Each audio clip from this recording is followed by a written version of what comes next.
CTZN.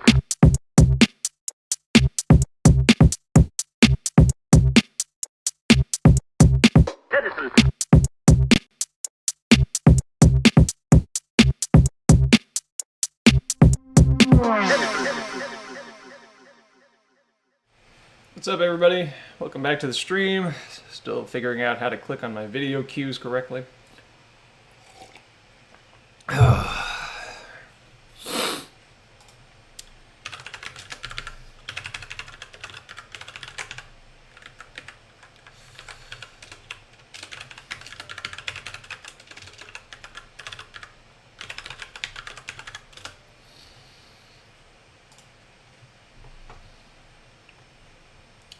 Exciting day today. We should be able to get completely uninterrupted time all the way until we have distributed indexing done.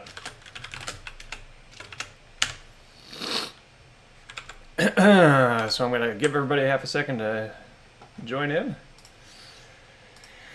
and then we will get started.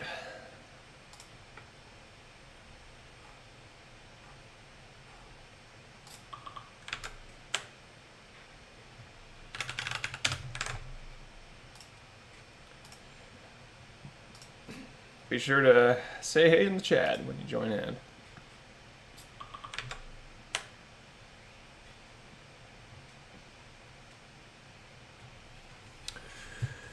Oh. Hey Joshua. Is this your first time on the Let's Builds? I've seen you around, of course. I can't recall if you've been to the CTZN Let's Builds before.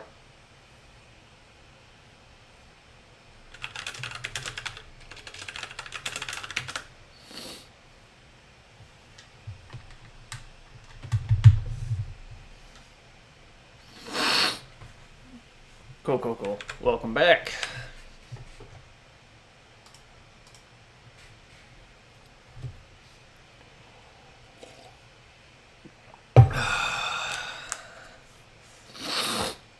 Need to...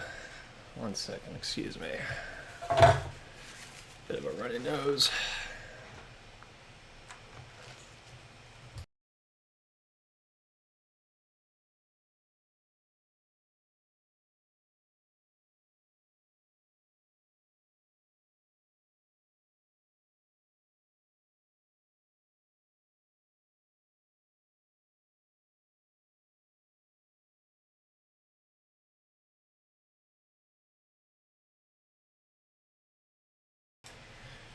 Okay, Joshua, help me out real quick.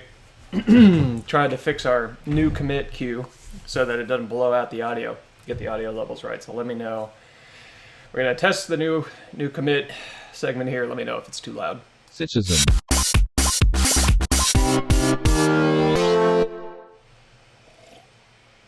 Does that sound right?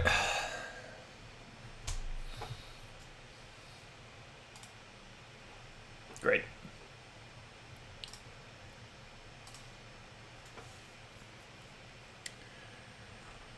Okay, get some music going here.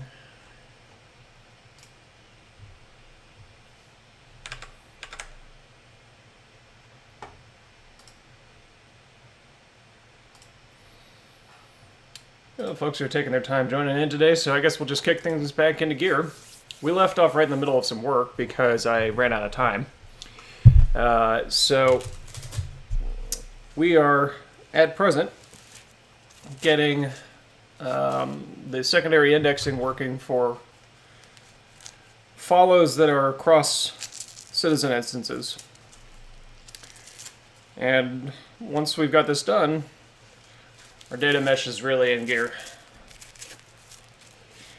And the place that we left it was, we're testing this topology of 2 servers where everybody on each server follows everybody else.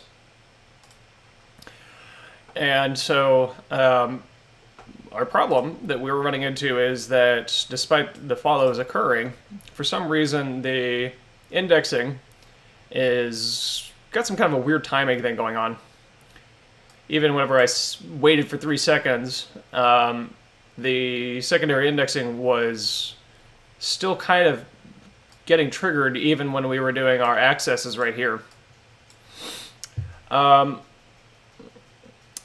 interesting thing to test here is the possibility that calling list follows was on each user would trigger the indexing to finish. If that is the case,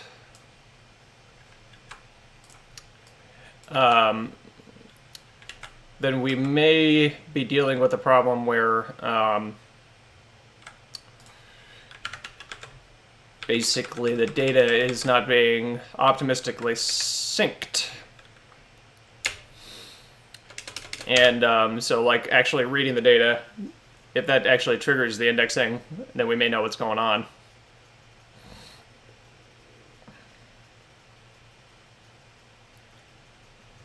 Doesn't appear that that solved it, so that's not what's going on.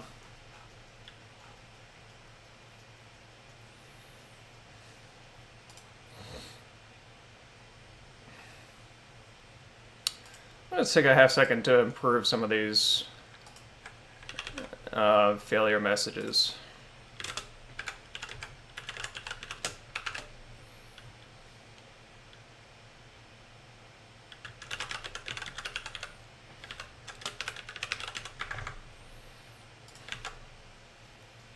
Hey, Sully.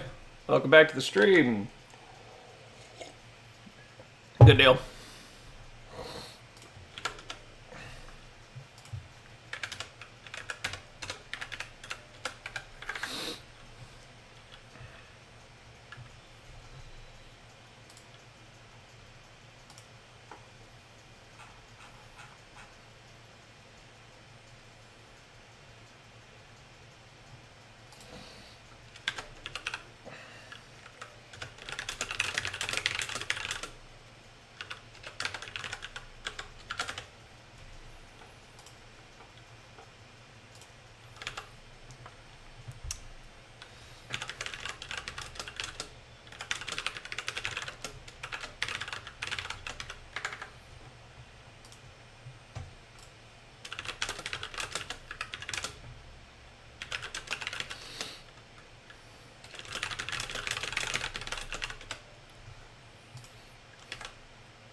That's bizarre. Not a function. I'm not calling it as a function.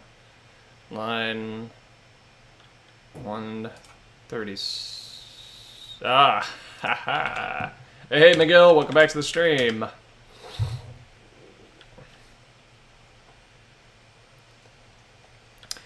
Y'all pumped? This is a big one. Once we get this thing working,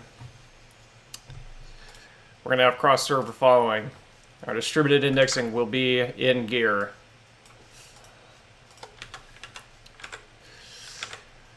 Okay. But of course, it is just straight up broken at the moment, and I have no clue why it's broken.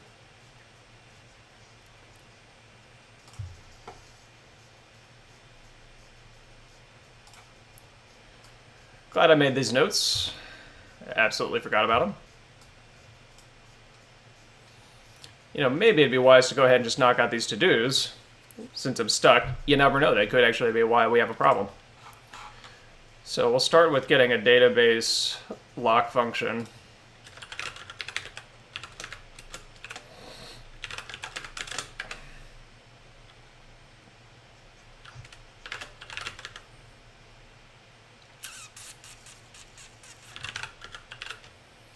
I don't really want to have to do a toString every time. I really ought to just hold on to the key string value. But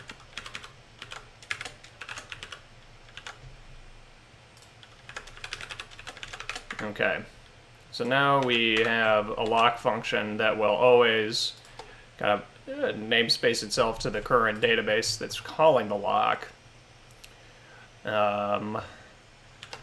Now let's take a look at all of our lock usages and see where we should apply this.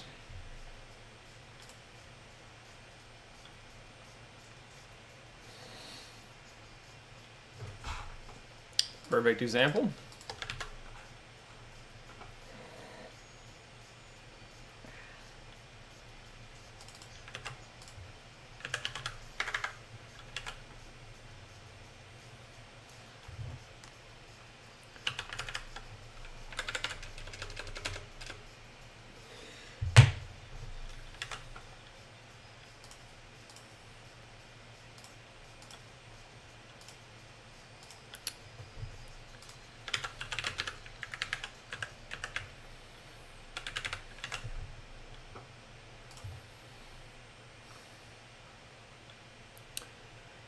This one is interesting.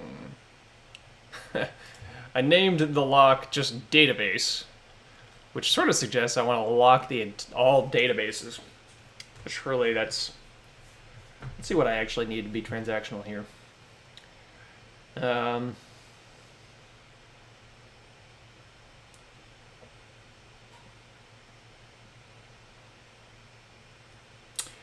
Really, I just need it to be transactional about creating the given user. Because, you know, this isn't a situation where I'm like getting records out of the database and then putting again. It's really just a situation where if somebody accidentally sent the create user RPC twice in a row with the same information, we wouldn't want it to trigger in both cases. So I could either make this a lock around all user creation or just lock it by the username. Probably just lock it by the username.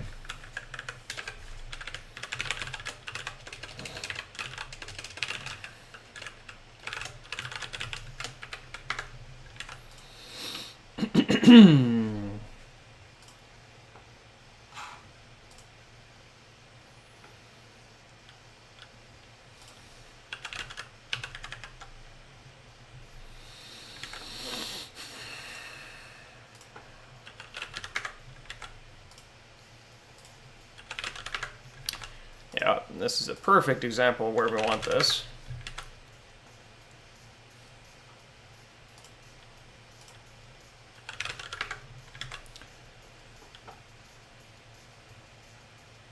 Yeah.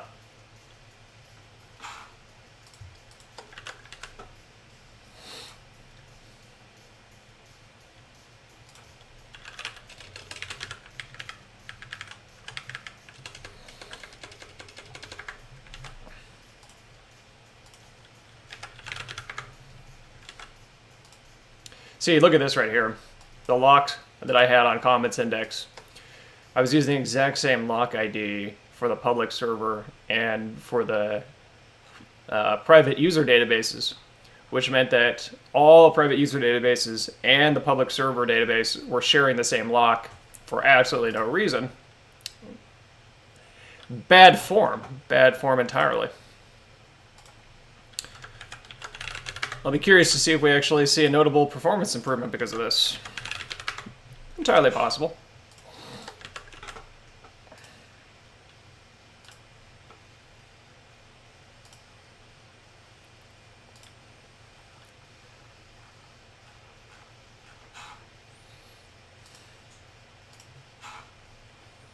Okay. So that's a to-do done.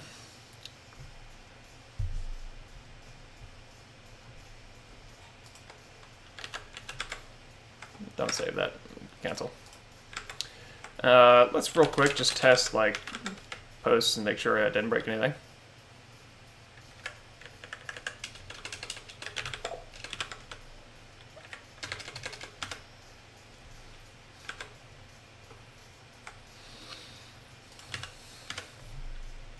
Okay, let's commit that real quick.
How do I do this?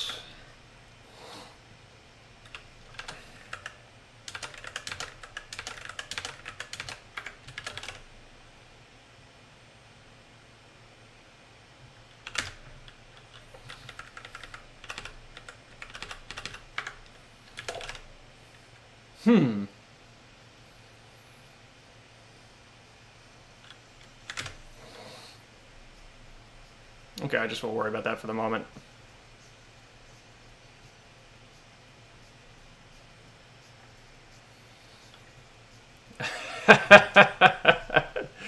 Yeah, I aged.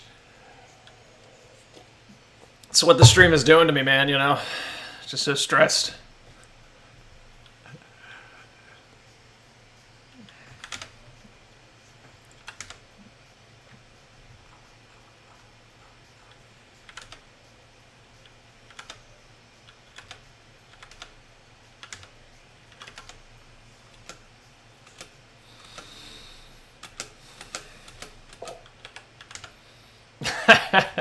Hopefully, yes, but further along, right?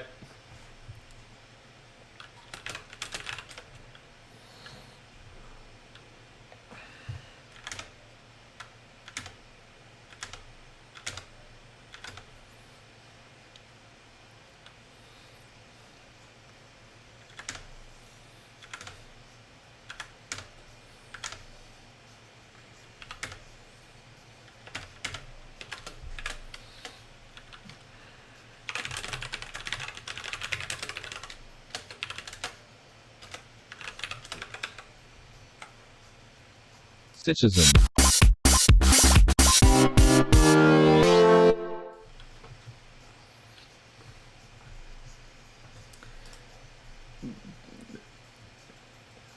Black hair suit on me? I don't know what that means.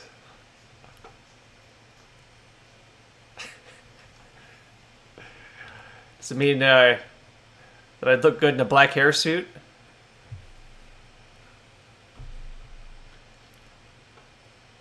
Fortunately, my black hair suit is at the dry cleaners. Okay.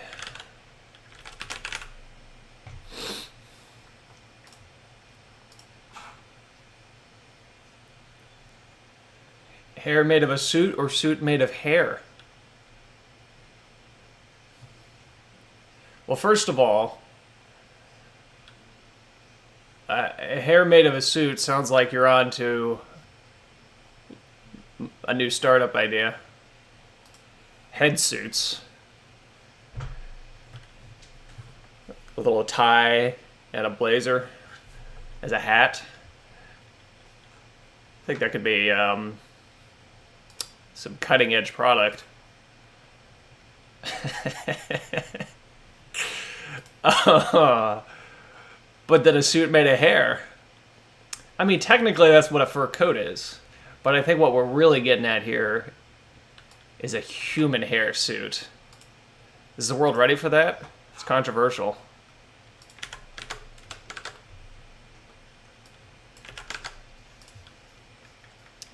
Head down to the barbershop, you know? Listen, Got a big idea. I need some of the trimmings. Don't ask why. It's not important.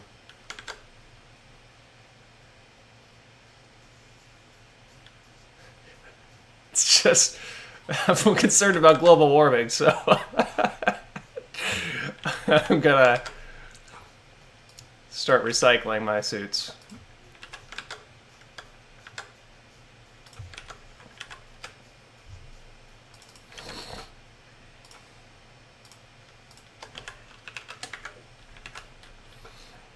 Okay, what I'm doing right now is making sure anytime I'm creating a key that's using,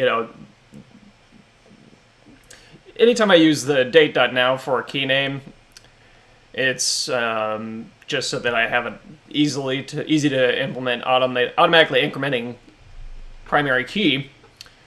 And this utility right here, monotonic lexicographic timestamp, is the monotonic bit means that, one of the problems with using date.now is that if your code is running really quickly and you try to mint new keys in the same millisecond, you can end up with conflicting keys. So a module like this is designed to basically keep track of the timestamp or the key mints and notice whenever that's about to happen and adds something to the key to make sure that it never collides like that.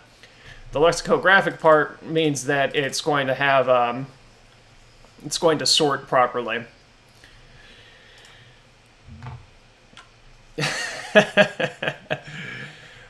What, is it not cool to just talk about suits made out of hair?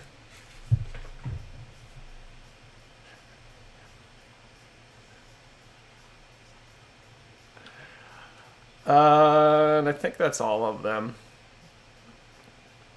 Because I don't need...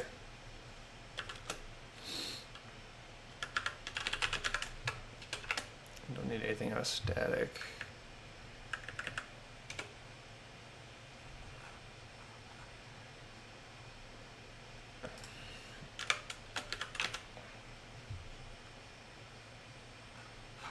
It's always hard to get this selector right.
I can never get the stupid selector right.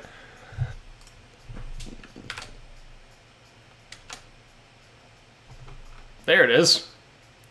Who would have guessed that? I do not understand how the exclusion rules work. Whatever, man. Okay, I think that's all of them. Again, let's run some tests to make sure I didn't break anything.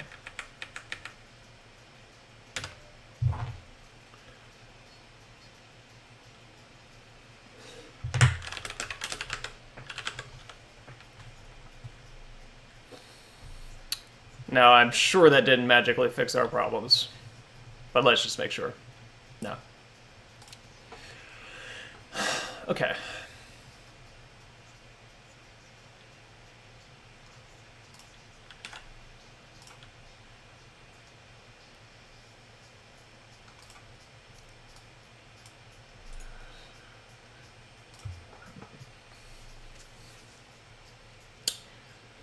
Okay. How do we debug this one? This is really interesting. Maybe it would be a little easier if we took the number of users down to 2.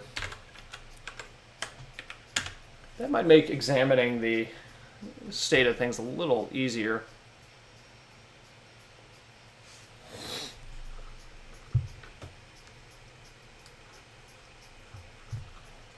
So now it's just one server on one user on each server, cross-following each other.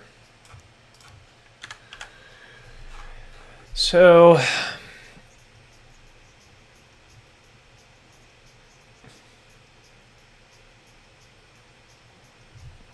one of them managed to index correctly.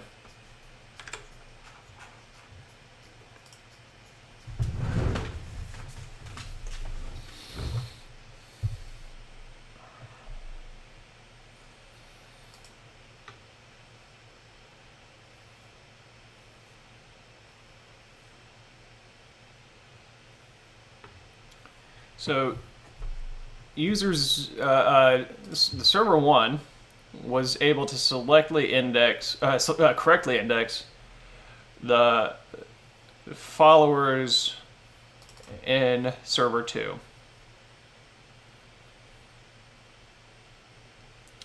But it didn't pick up that didn't pick up the reverse. So that's actually not surprising because it only was indexing its own data set there. So then if we look at server 2,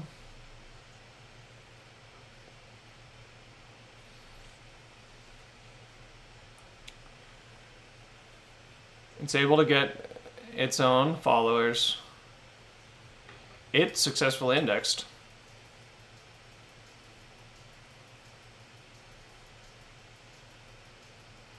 Yeah, it picked up the follows on the other server.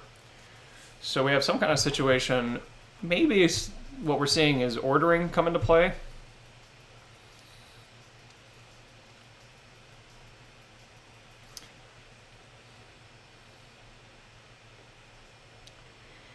Let's get a little more information into our index output.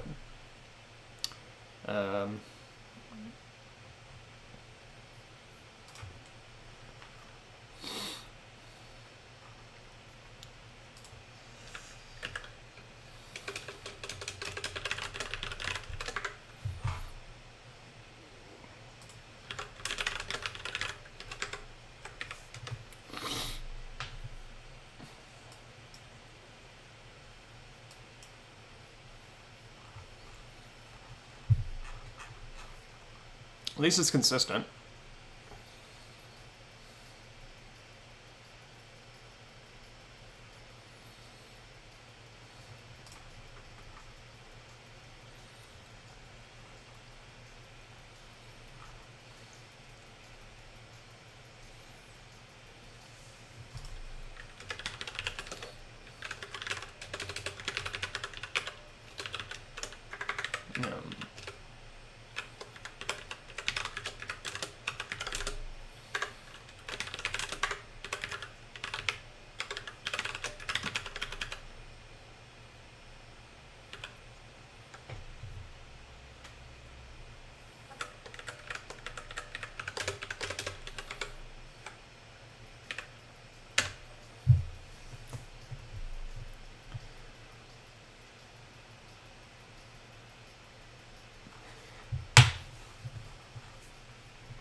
Here we go, this will be helpful. Who is indexing who?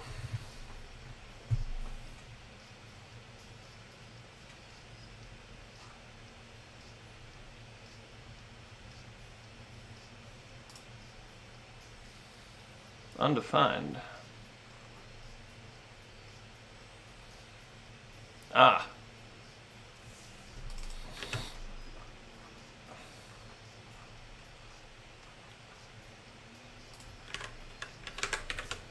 Try that again.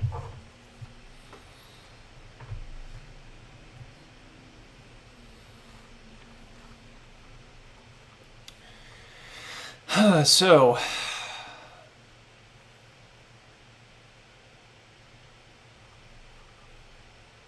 the cross-indexing is occurring. They're both indexing each other, which is good.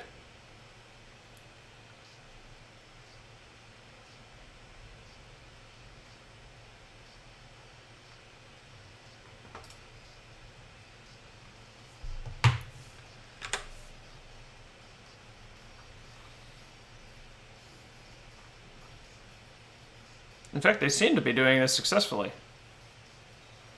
Right? Because, like, user 0 is detecting that user 1 is following.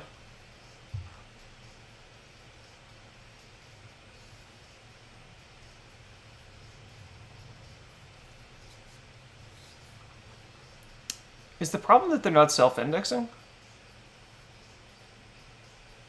That could actually be the problem here.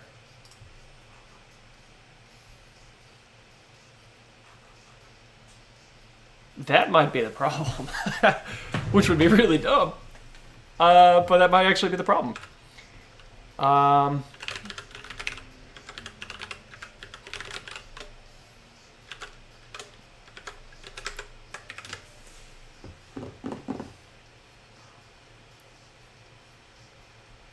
my gosh, that might be it. Oh, that's so stupid. I automatically assumed it was a much more complex problem than what was really happening. That's so funny. I assumed it was something to do with the network, but no, it was because they weren't indexing their own data. So let's see what happens if I turn up the user count.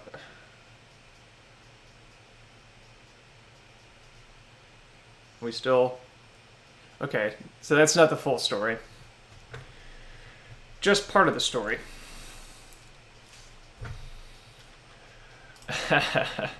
Well, cranking it up to 6 users broke it right away, so let's just go one at a time until it starts breaking again, so we can have the simplest possible breaking case. Okay, so I take it up to 3, and it fails. This is a lot of output. Still kind of more useful to look at inside the console because it gets color-coded, so let's see here.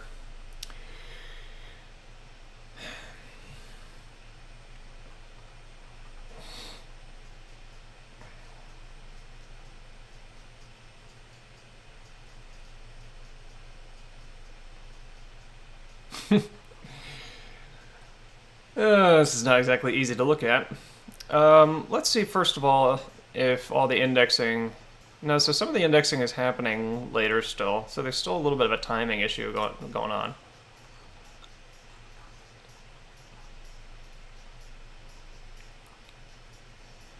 Where are we? We're right here. Ah.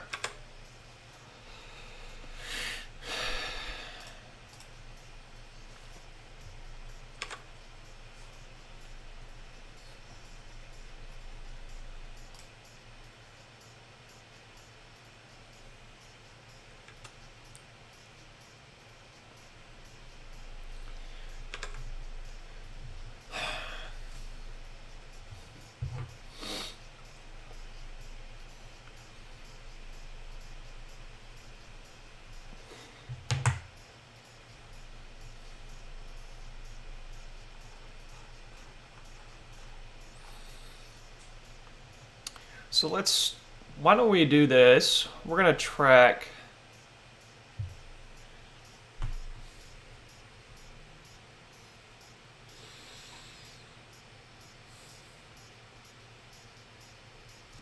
We're going to track user 1's indexing process here.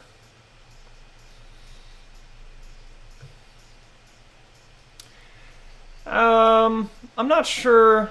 Joshua is suggesting would it help to have a do not index flag set while users are building their own indexes. I'm not sure yet really what the problem is, so I can't say for sure. But one thing that seems a little odd to me is I'm seeing this right here.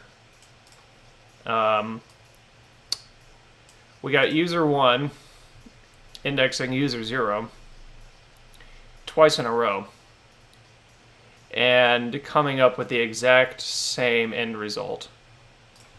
Let's see what the change is that they're supposed to be indexing.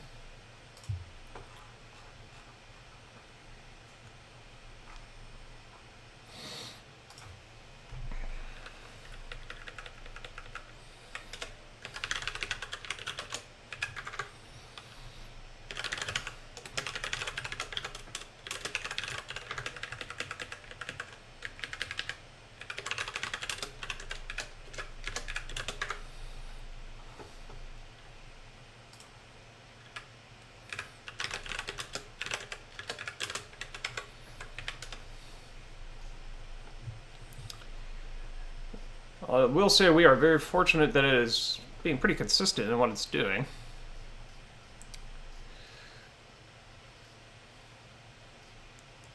So this is interesting. This tells us something pretty useful. The user 1 indexing user 0, first that follow, then that follow, so 2 different follows. But the second time it's running,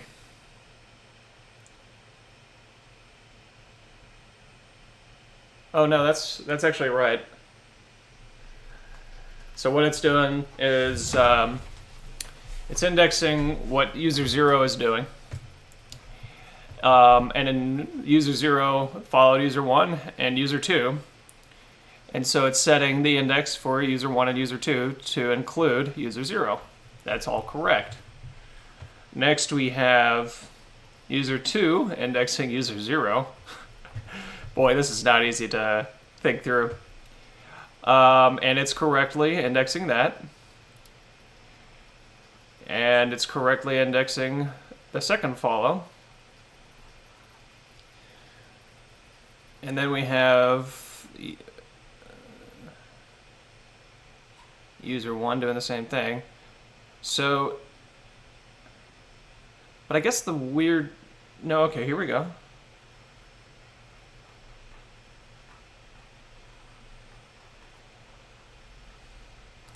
Yeah, it's a timing problem.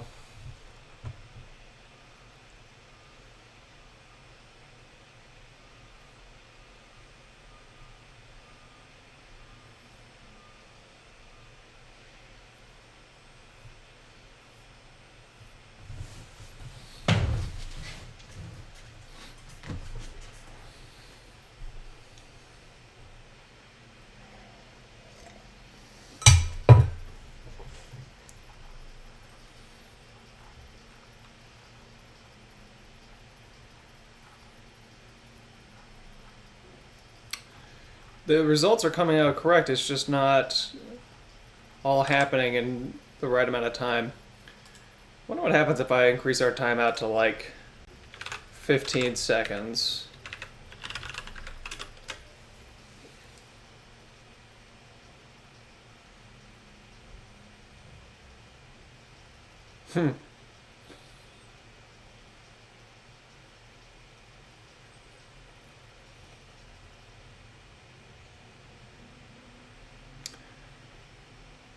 Interesting.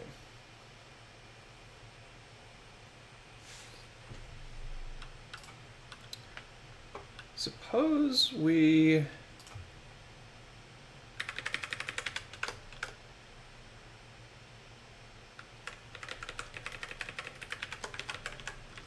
let's try again triggering a list follows for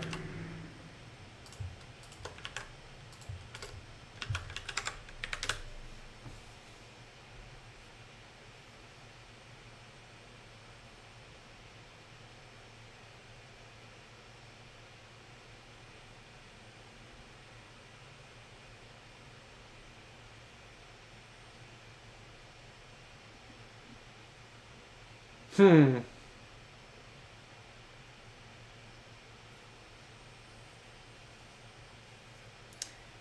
Okay, that's interesting.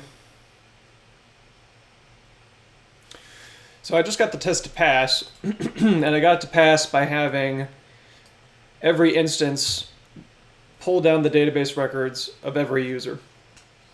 So we have some kind of complexity occurring about how the indexing is getting triggered over the network. So the way that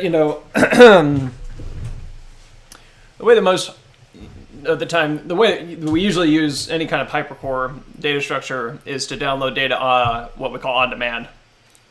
Sometimes we also refer to that as sparse syncing. So we only synchronize information that we ask for.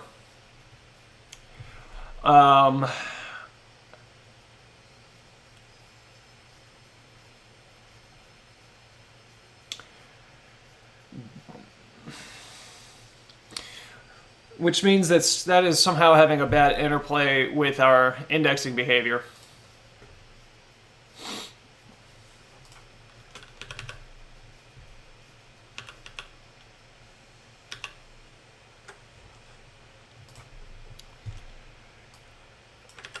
What would happen? So we currently trigger on database change there. We call...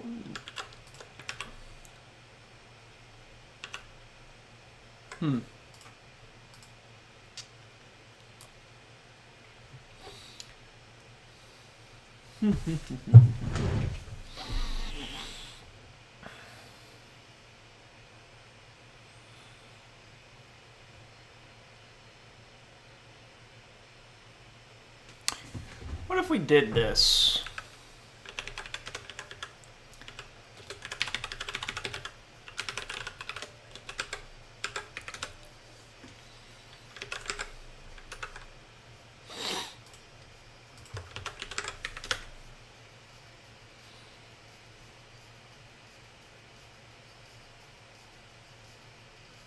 No, our timeout is working against us.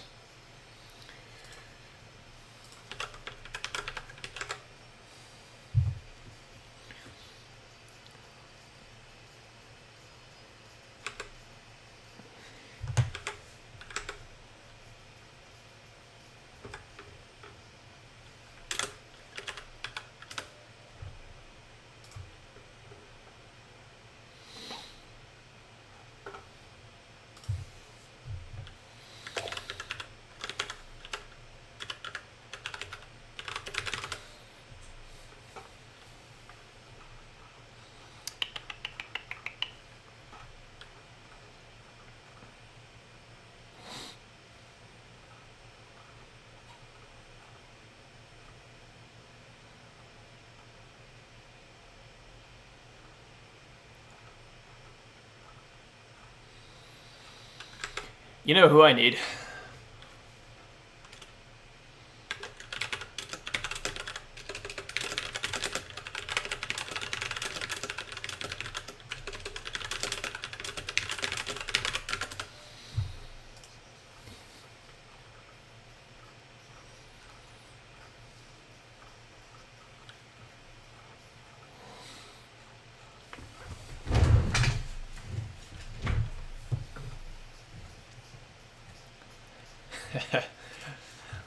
Yeah, either Matthias or Andrew could answer this, so I'm asking one of them to join me here.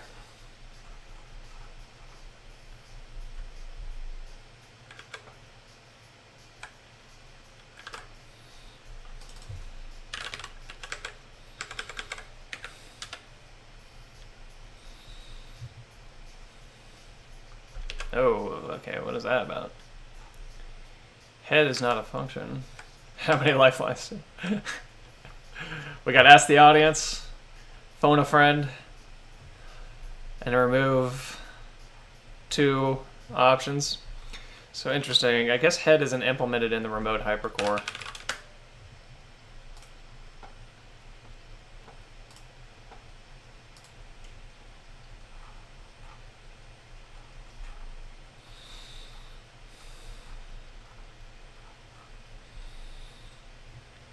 update really ought to be, I feel like, what we're looking for here.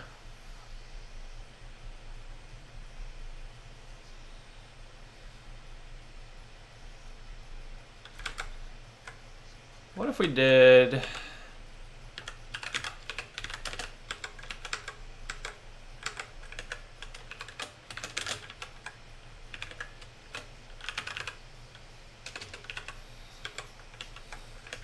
Let's make sure this even hits.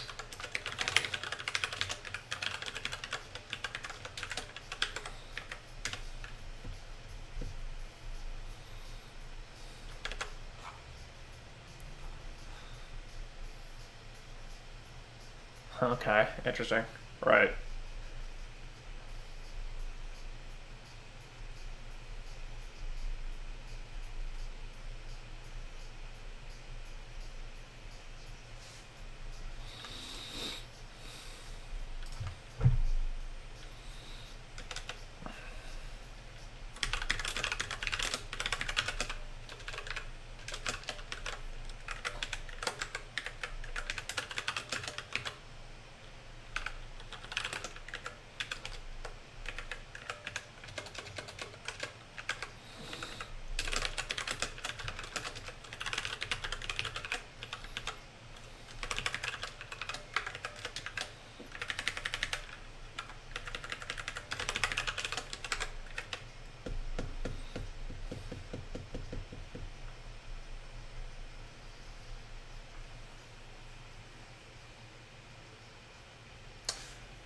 Well, that's interesting. What just happened there?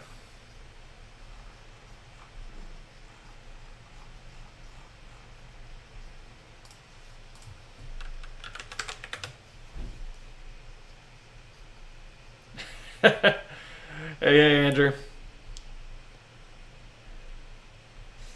Yeah, that's interesting.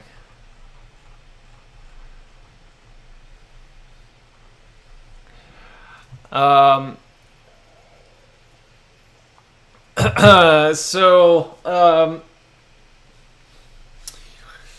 let me catch you up to speed, Andrew. We are testing a topology of two different servers. Users on each server following each other. And when that happens, our secondary indexer loads up everybody's database as needed, and then sets in motion the watch code to update the secondary indexes. And if that's working correctly, we should be able to see, our social graph will be correctly computed for everybody. The thing that we're running into is a network timing thing. If you look at my watch code, what it's doing is waiting for the append event, and then that'll trigger the database index update, right? And we're just getting... What I ran into seems to be related to the sparse syncing, which is that it just kind of doesn't seem to be in any hurry to start pulling down data until I access it. So one way I was able to fix it was, after having all the follows, I then put in code like this, where I went through every user and then had them fetch the follows of every other user. That caused it to correctly index, because it was doing the kind of on-demand request to pull everything down. But I don't want to have to do it like that, because that's really clunky. And it shouldn't be necessary. So the next thing I tried is this right here. I got rid of this code. And whenever I load an external database, I added this segment right here, where I continuously try to call update until it succeeds. So if it fails, I just try again. And that seemed to work.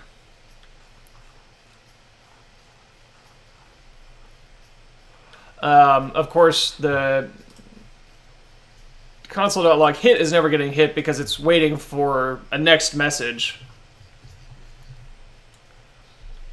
Okay, an eager update option. Yeah, always fetch the latest update that's advertised.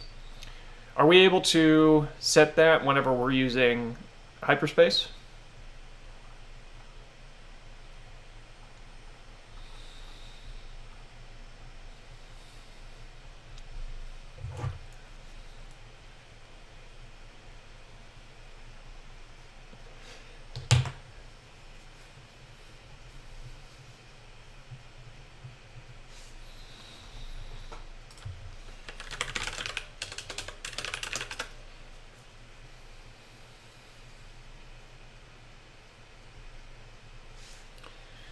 If the answer is no, I could just copy the same code.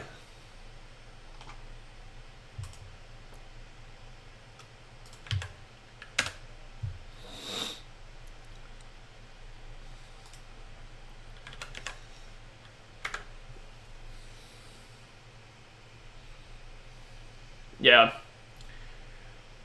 I wouldn't be surprised, because there's a little bit of a coordination problem. So that's not hard to do.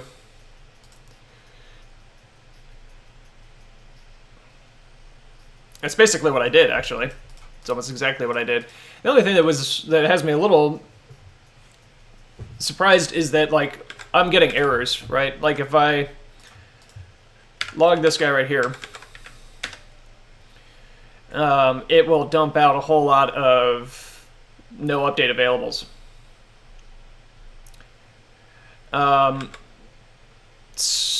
Y'all seem to be handling the error condition by emitting an event. But I don't know if you actually, for the eager update, it seems like it should just be ignored.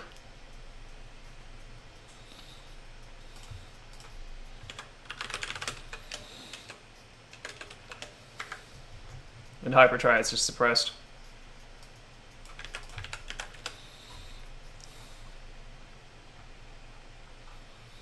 Okay. Okay then. That answers my question. So, all I need to do really then is jump back over to here and add an eager update function.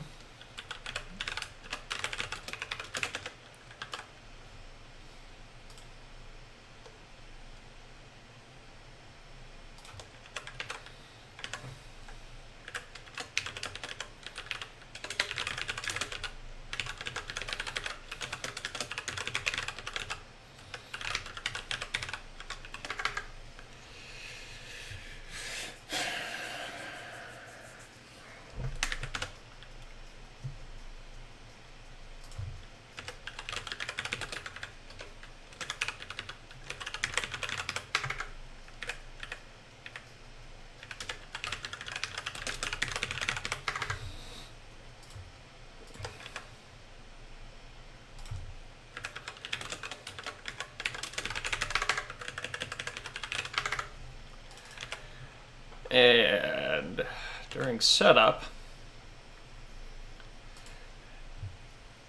we'll do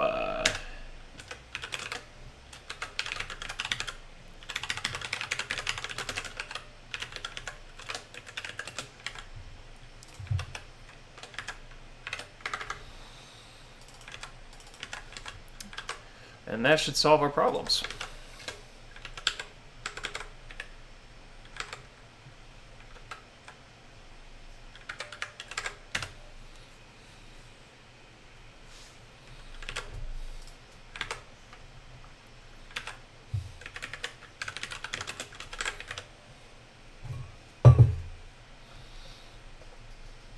Boom. Thanks, Andrew.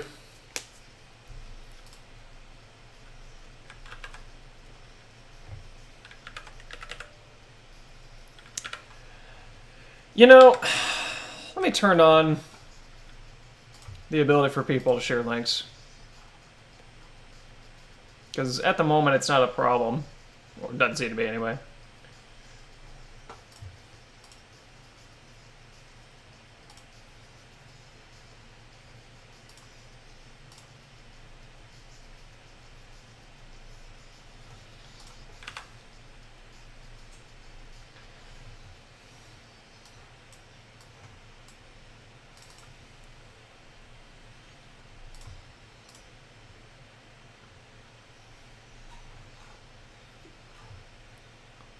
1 second, everybody. Sorry.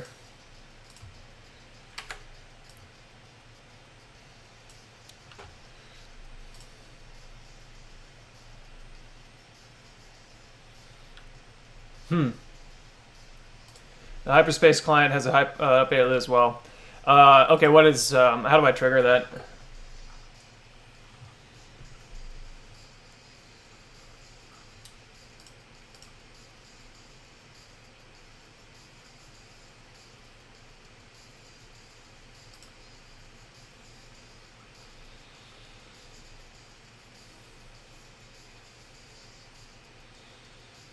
I don't have the URL blocking on, so that shouldn't be happening. Okay, when constructing the remote hypercore, do eager update. Well, you know, a problem with that is I don't know if I only want to have this. I guess it doesn't have any effect if, like, I don't want it to run if it's local. Wouldn't have any effect, I guess, just be excess resource usage. Do you have any thoughts about that?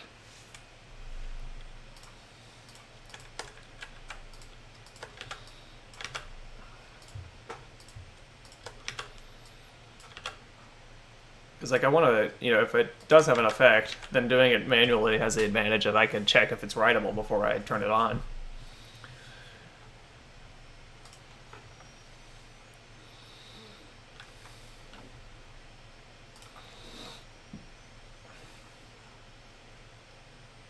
Okay. Don't know what's up with the moderation because I have nothing turned on to automatically moderate, so sorry about that. YouTube being YouTube, I guess. But great, thank you for the help.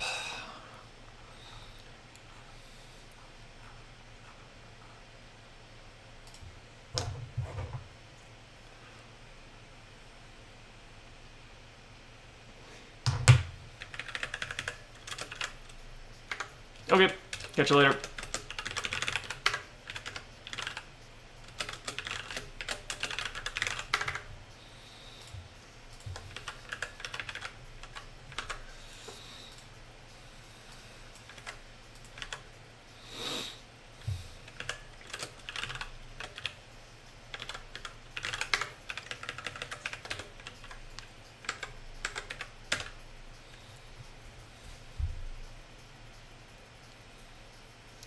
Well, that is exciting because that means we now have cross-server follows correctly indexing.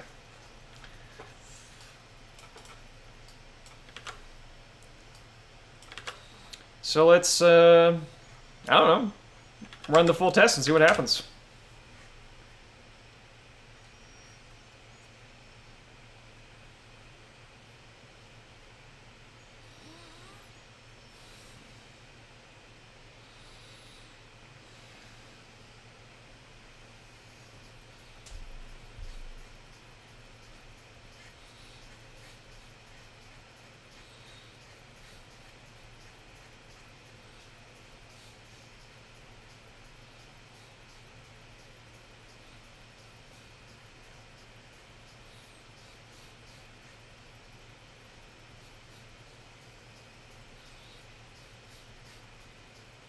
The suspense is killing me.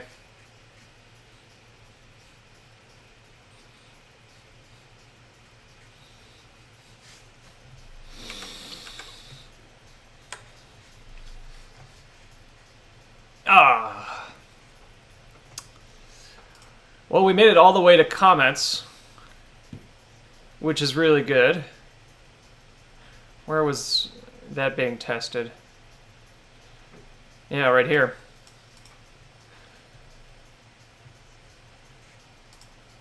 Maybe not surprising, but still, excuse me, quite good news.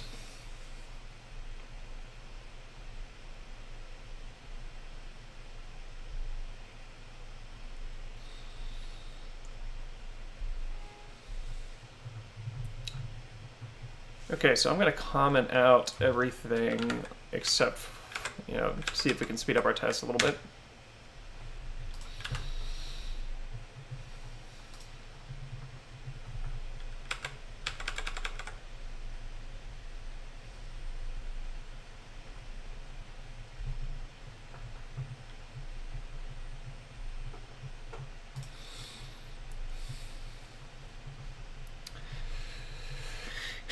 Yeah, that is slow. Definitely should be faster.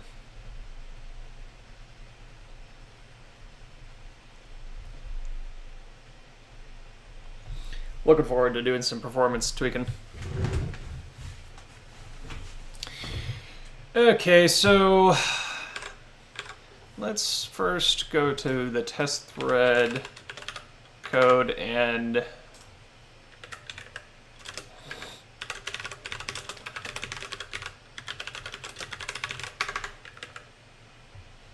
get some better error messages.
No, don't run yet.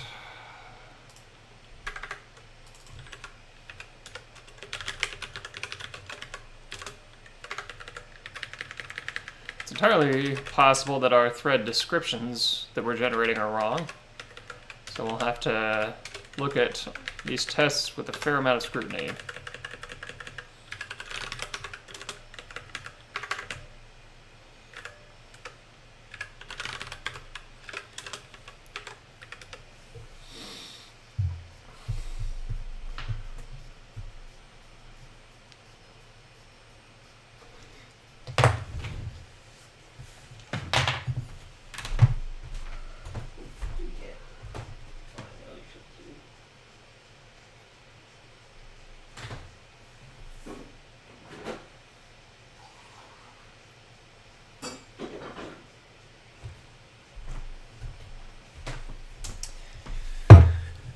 So yesterday, when I went to get my hair did, I left Kit outside,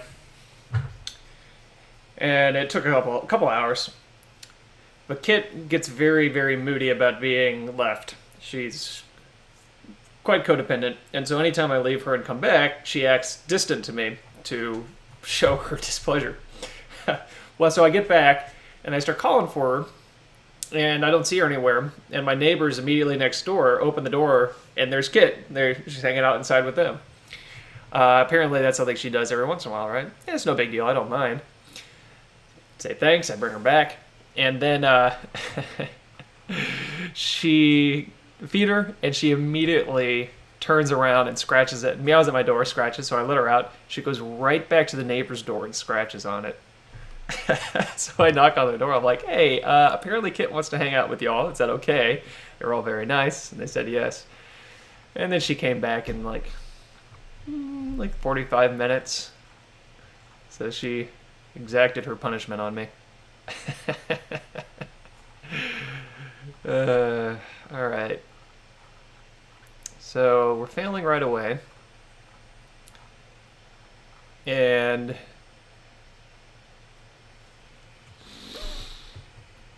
what are we failing on?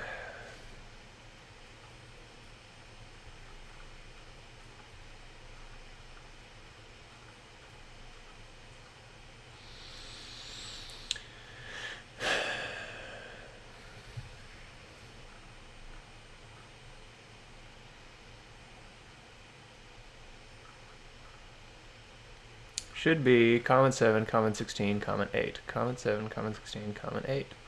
So the top of the thread is right.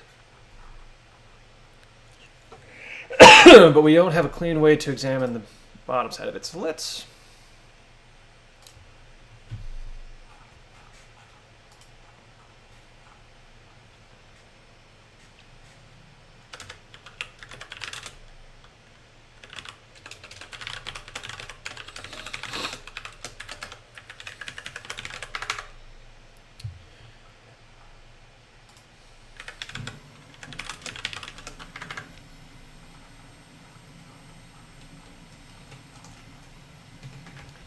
Let's get a string version of the description so that we can get a better idea of what's wrong.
Definitely going to be good to get the performance run done because these tests are taking forever. Probably something dumb bug or, you know, easy optimization to be done.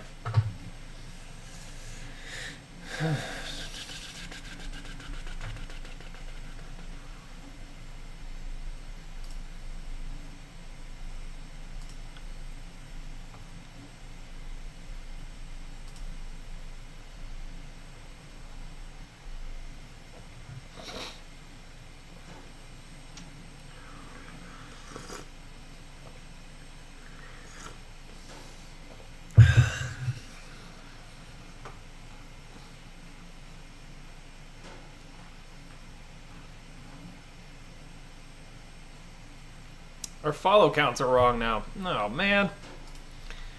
Looks like there is a little bit of a timing element involved. Which is not surprising, actually. Because we're talking about distributed indexes here, we have no way to actually know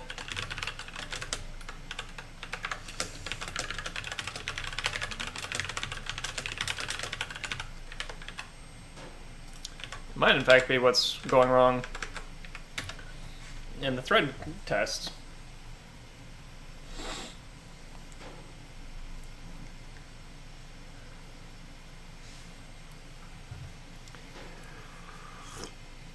We could probably hook up some kind of debugging method for waiting until all synchronization is finished. It's not impossible, it's just a little more work than I want to do right now.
So McGill asks, I've been meaning to ask because I can't quite tell, is hypercore blockchain, as in burn a few tons of CO2 for a transaction? The answer, I'm very happy to say, is no. I have a moral opposition to the proof of work algorithm for that very reason, and have been vocal about that for quite some time. It's also why I am even a little bit interested in Ethereum, because they are switching to proof of stake. You could think of hypercore as being like a blockchain without the decentralized consensus algorithm. Rather than having one blockchain that multiple people are modifying, instead it's almost like every user or participant in the system creates their own single writer blockchain, which would be a hypercore.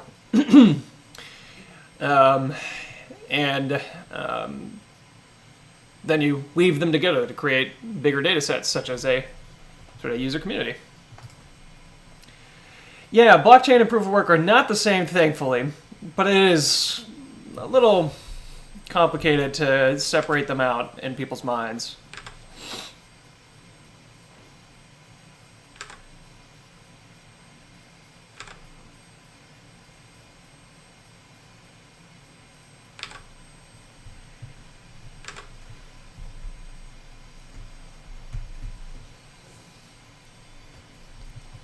Yeah, no, we are in agreement about that particular matter.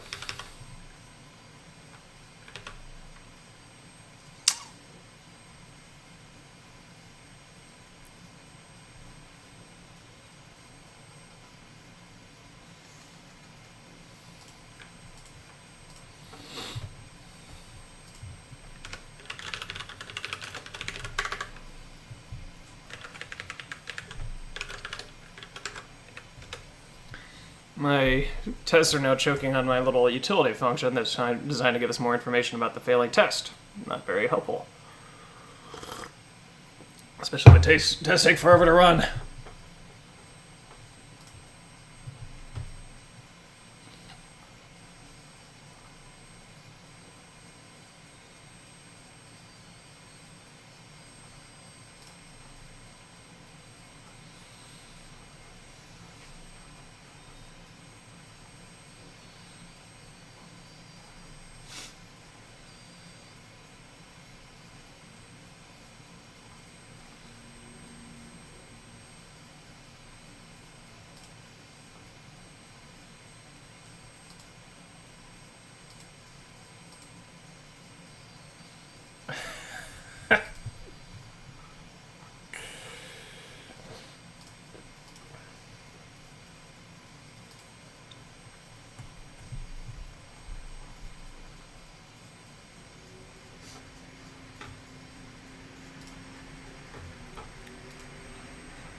I wonder if our generated descriptions are wrong.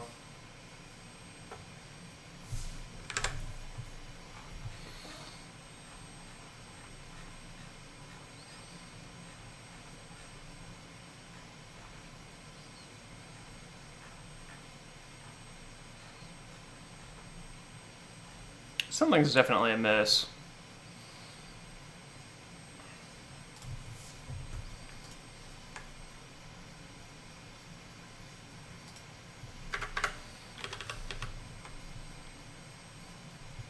Oh, wait. That's what's amiss. Oh, brother. Okay.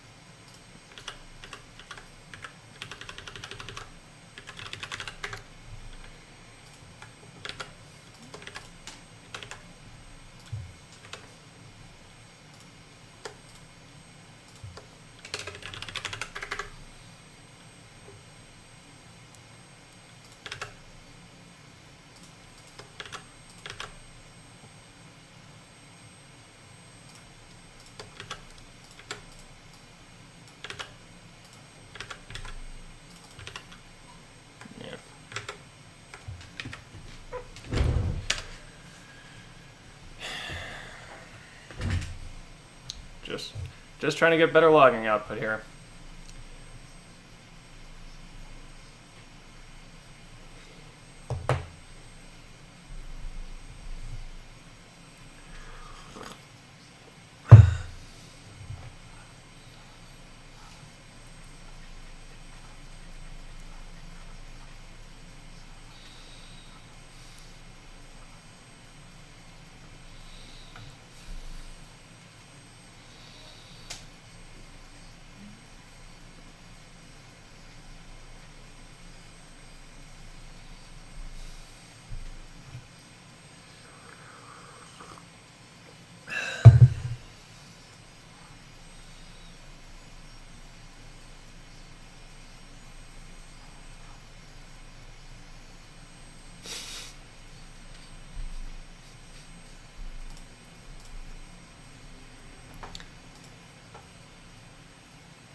Aha! Our generated test description is wrong. Surely it's the children that are wrong.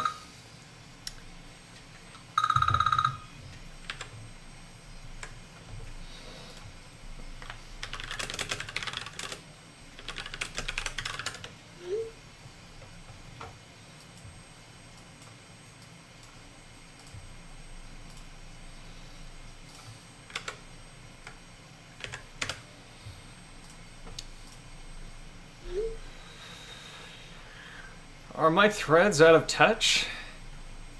No, it's the children who are wrong. So...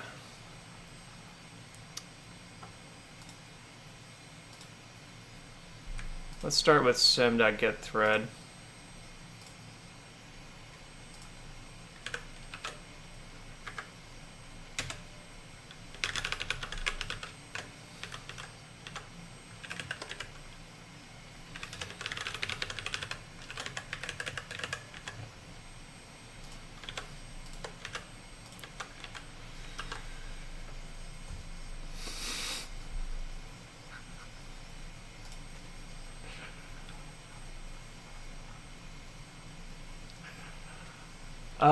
Okay.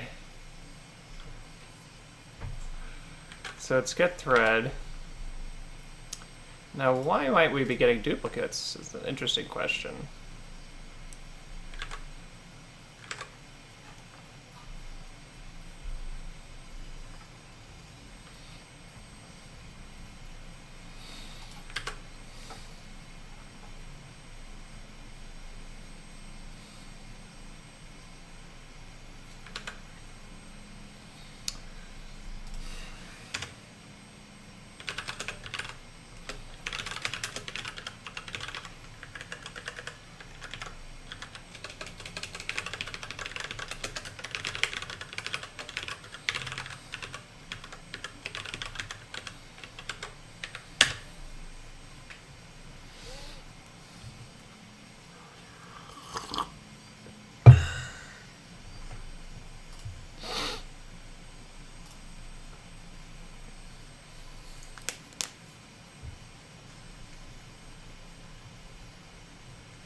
So apparently Dogecoin is skyrocketing.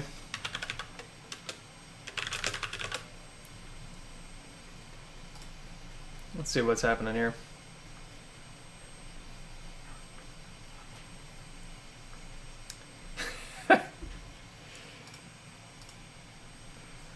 Oh my god. So it 10x'd. It 10x'd today. Now it's back down to more like a 5x.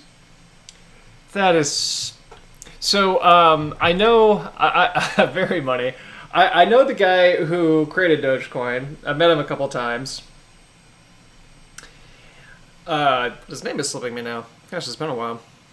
But I met him a couple times, and he created it purely to learn. Kind of a joke, what have you, a meme kind of thing. And he was very adamant that nobody should ever actually use it. What he didn't count on was for finances to turn into memes, which makes Dogecoin the perfect coin for finances of the times. Tragically.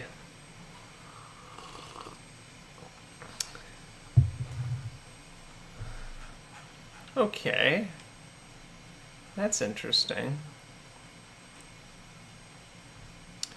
So it looks like we actually have duplicate comment IDs, or comment, names, so to speak, but the sequences are correctly incrementing, which means that they actually are there. They are separate comments.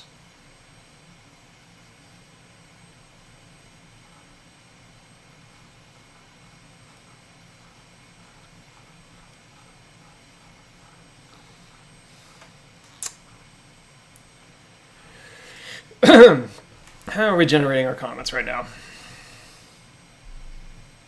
That's why.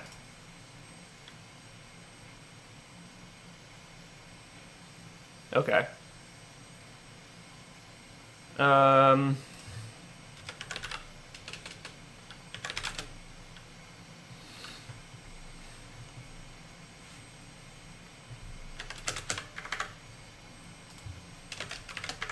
So actually, it may be that our the children may be right.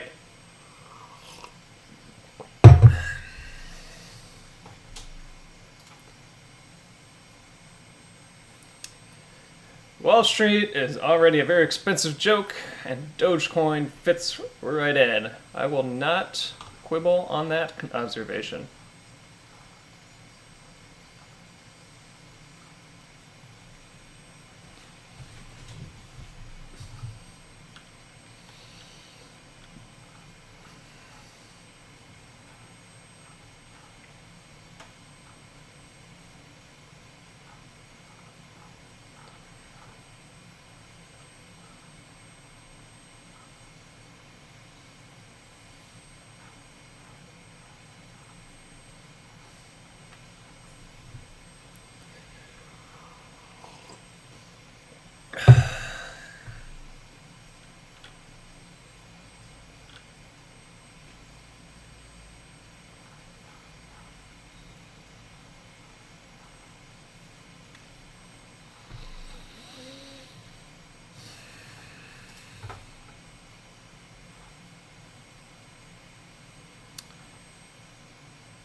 Actually, it's still wrong.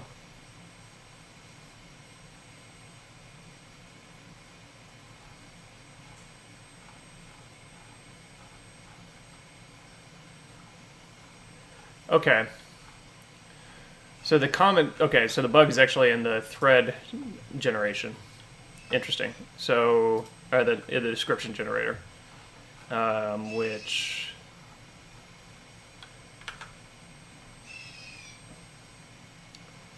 that is the thread to description code.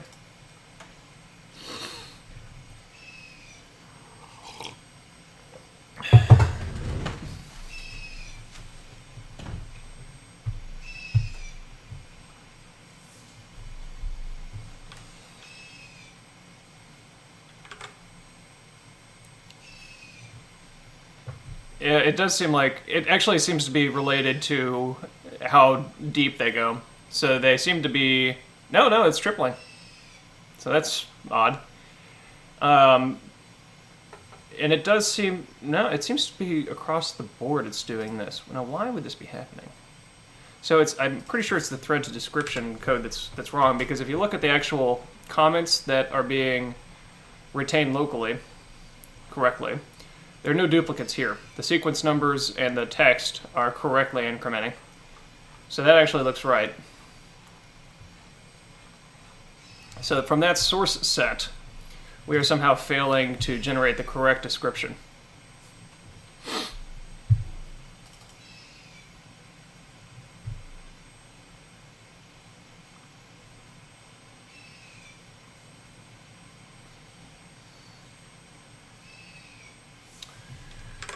Let me get back to you in a second on that. I want to stay focused on what I'm doing here.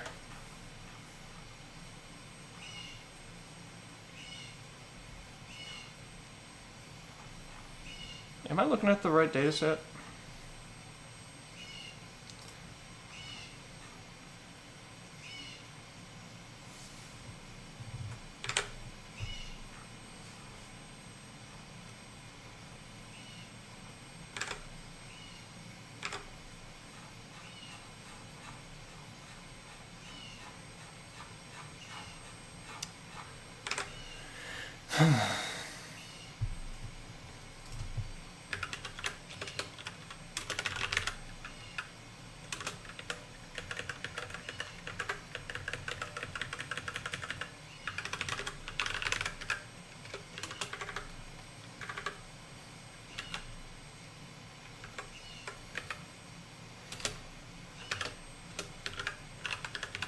Okay, and while I was running, what do you think it would take for other decentralized social protocols to be consumable to Citizen on their end? So I'm guessing you're thinking like ActivityPub? I'm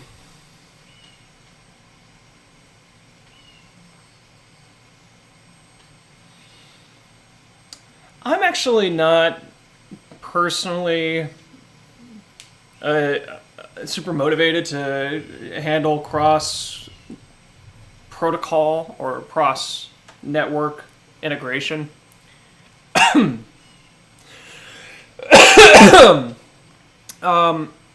For a couple of reasons. It's certainly not something I think should like never happen. But I don't actually believe it's a super useful thing to talk about early on. Unless you're building something which is like explicitly like a citizen activity pub, you know, I don't know, Bitcoin tweets, whatever other protocols are out there, kind of like integrator. The reason being that like, for one, you end up spending, it's a fair chunk of time to do. For, I would argue, a little bit of a questionable return. It's a little bit more interesting to focus on spending those resources on developing out what your novel protocol is doing. And in particular, when you do that, start to think about the cross-protocol compatibility, you end up kind of pushing everything to the lowest common denominator of supported functionality. Because you can't do something that the other protocols, or you're kind of inclined not to do something that the other protocols don't support.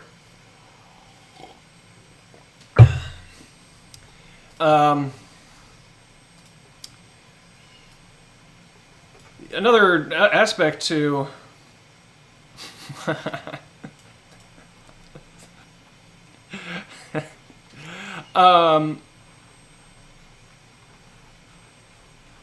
what is going on with this?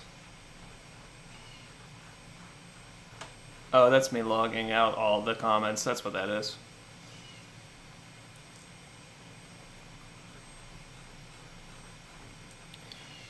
Okay, here we go.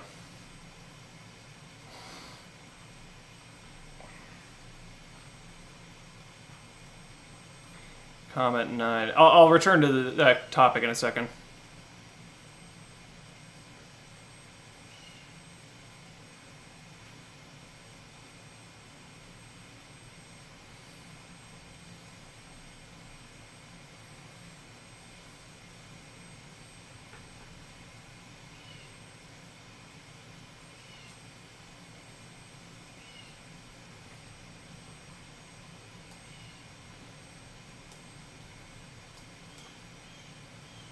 Yeah. There's that duplication in action. ¿Por qué no los dos? Just trying to be like my role model is all.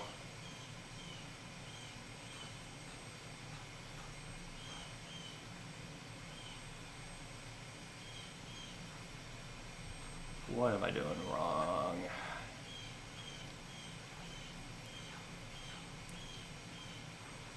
Where's that thread? No. Where's that thread generator? No, it's over here.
Okay, back to that question.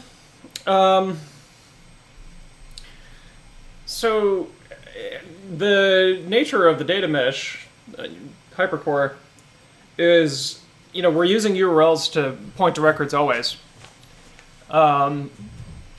So that means it's entirely possible for there to be more than one data mesh, so long as the nodes involved are able to interact with that data mesh.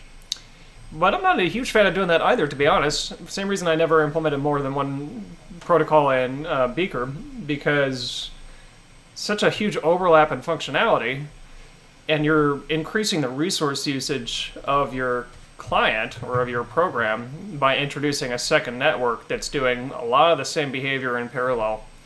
So I'm more of the philosophy of being somewhat conservative about how many distributed protocols you introduce, because there are real costs to each of them.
This has me so confused. No, it wouldn't cause a sync problem if the way that you're doing it is like copying the data over from another network into the hypercore network. That's no problem. And there's no problem necessarily cross-linking like in your comments and things like that. You could even make a server node that participates in anybody can do what you're suggesting. All right, Kieran, thanks for joining.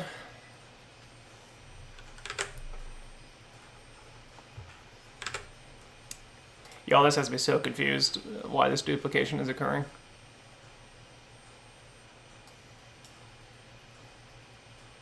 Okay, that's interesting. Comment 10 only has one reply, so why is it saying 2 here? Are we mutating anything?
Yeah, mutation is occurring.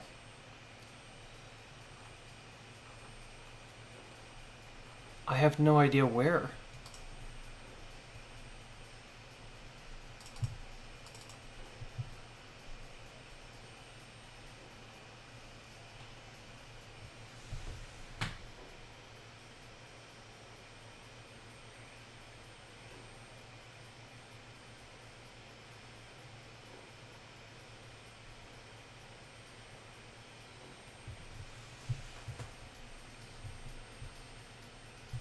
It seems almost certain that thread to description is mutating the thread. Something is mutating the thread.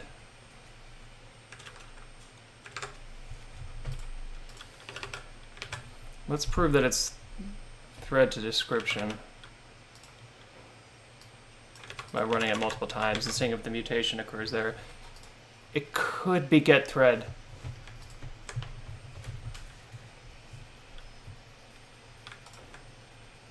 That's what it is. That's what it is. Get thread, it's modifying. Oh, brother. How do I deal with that?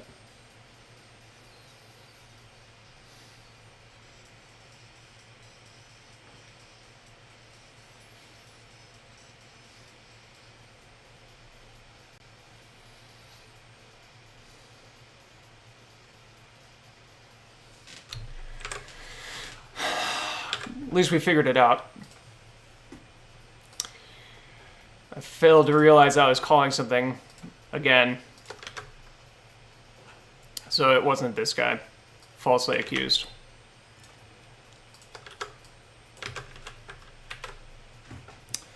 This guy here.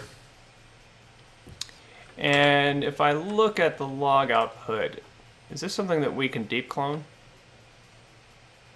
This looks like it is.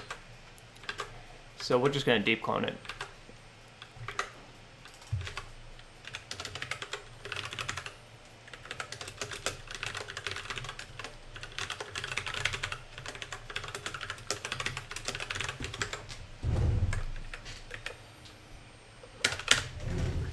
Hey, get some water.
I think that fixed it. Oh. Uh-oh. Uh-oh, y'all. Was that the last bug?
Oh, I can feel it, y'all. I think we're gonna get a test passing. I believe.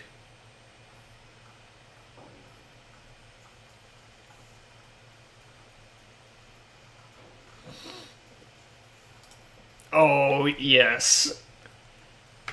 Awesome. Haha. Okay. Exciting stuff. Let's test all of our topologies then.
really looking forward to that performance optimization pass.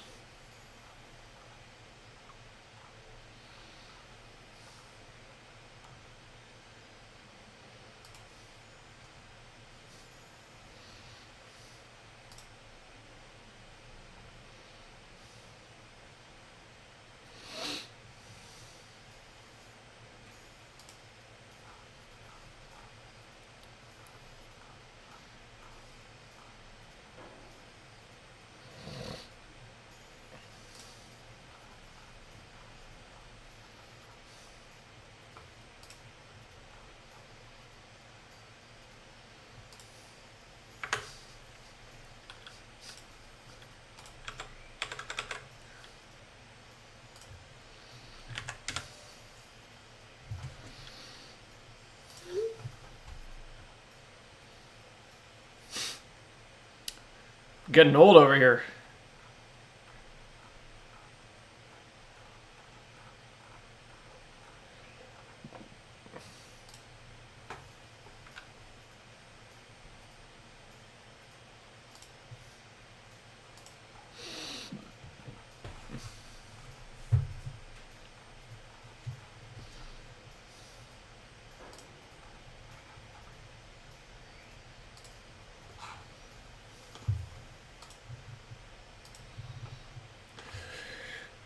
Boy.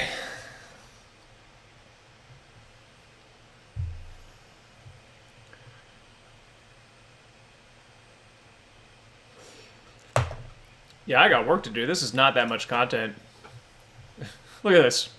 4 users, 5 posts, 20 comments, 50 votes. This should not be taking this long. Wow. Yikes.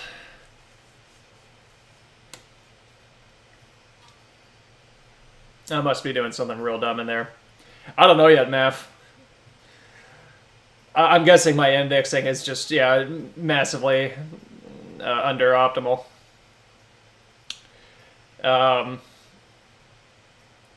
Following the process, make it correct, make it simple, make it fast. So we're aiming for correct first.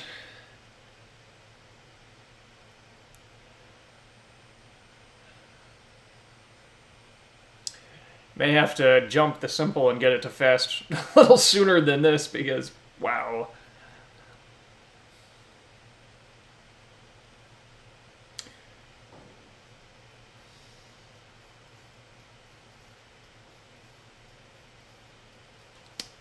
You personally make it just optimal in all categories first. Well.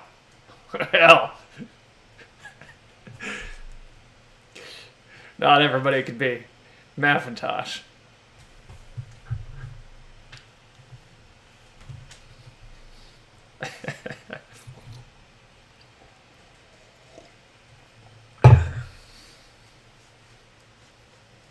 So for you, it's make it fast and working, then make it simple. No, make it fast and correct, then make it fast and simple, and then make it fast and fast. Make it fast, then make it faster.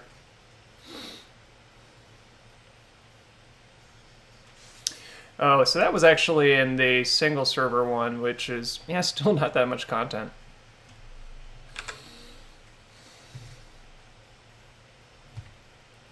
When does the correctness come in? Do you, does that ever happen, or is it just fast?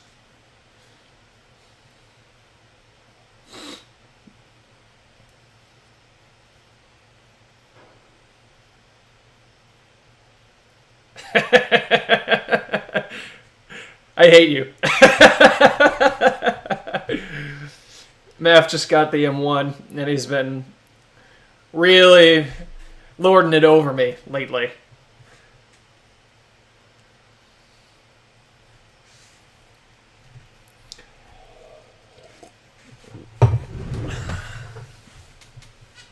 Shoving it into my face.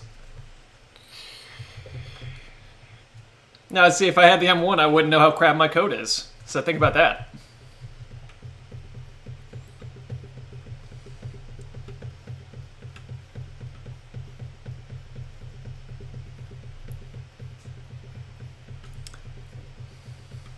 In fact, I ought to be worried that you got an M1 because we're probably going to see hypercore.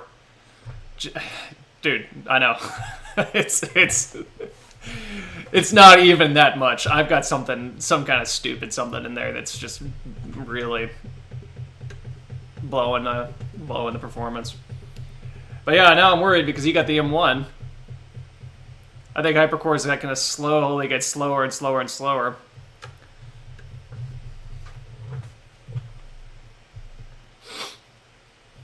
It's mining Doge. Wouldn't that be amazing if what's happening is that one of my npm installs secretly has a crypto miner in there? As long as it's giving me the Doge right now, I'd take it. See, that's never what those crypto miner inserts. Oh no! Add a user and the stupid test breaks. That's tragic. And now I gotta wait for the whole test set to run because otherwise it won't output what the failed test is. I wouldn't be that surprised either. But you know, somebody put in a crypto miner that doesn't send the crypto away, and I'd be happy. Like, oh, surprise. I put in some malware that just gave you 10 Dogecoins.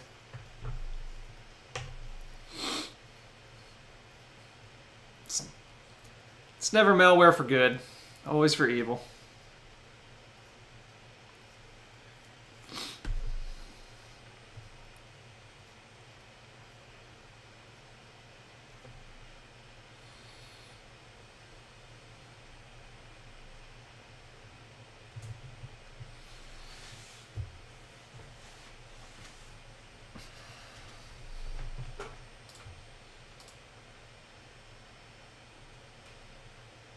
That would be a pretty amazing marketing campaign for your new cryptocurrency.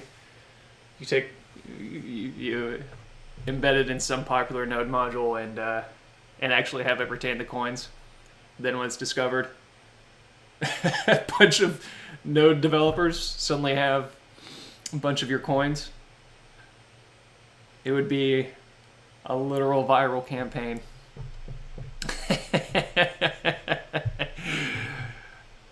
It's just good hustle right there. Don't actually do that. Nobody do that.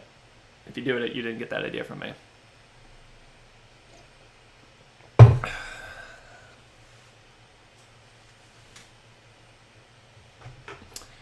Paul Frazie's controversial marketing campaign for Paulcoin has some people asking for more regulation in the marketplace.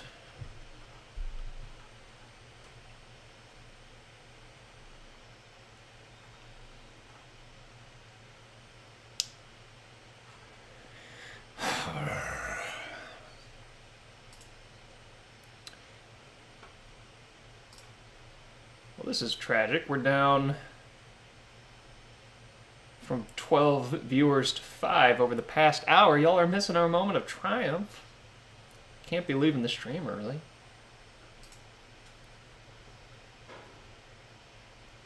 God, are you kidding me? Something's really wrong. Because it's slowing down like progressively as we go. Something is so wrong. I'm going to have to do that performance pass immediately after this. This isn't even a performance pass. This isn't the make it fast step. This is the make it correct step. Taking 3 hours to run a single test and generate like 50 items of activity. That's a bug. That's not performance. That's a bug. Yeah, I'm sure there's just some kind of really dumb, inefficiency in there somewhere. Something getting run too many times, or just getting stuck on some kind of unnecessary loop.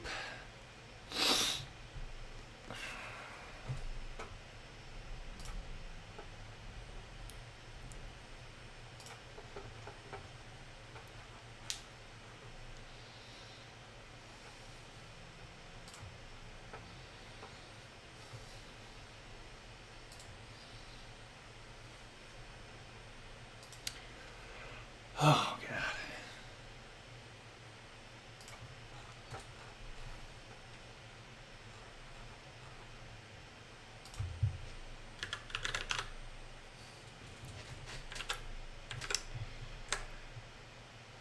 Okay, only the one test failed.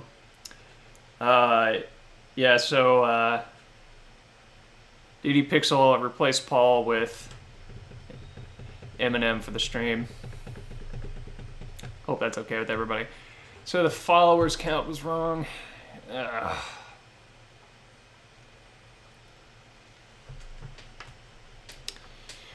Might be time to replace this time-based await with something that's actually, you know, like some kind of debug function of like all synced. Because that bug that we just saw, that failed test, is because there's timing indeterminates in the distributed index syncing. And certainly doesn't help our tests be fast if I've got to stick stupid awaits in there.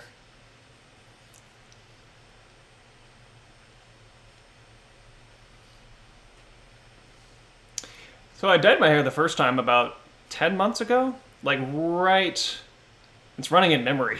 Isn't that funny? So this is in memory that we're getting this performance with. So my code is doing something real dumb.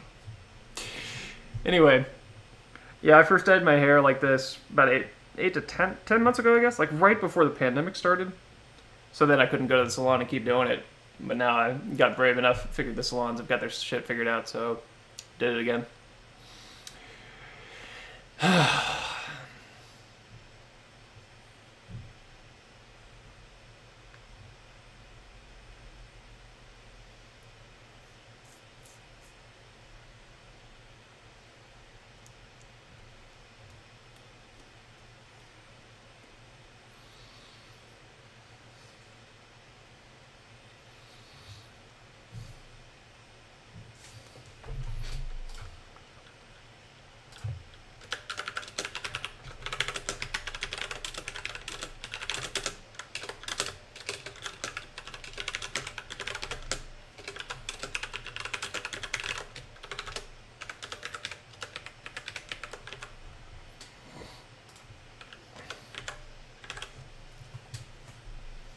Side effect of the vaccine.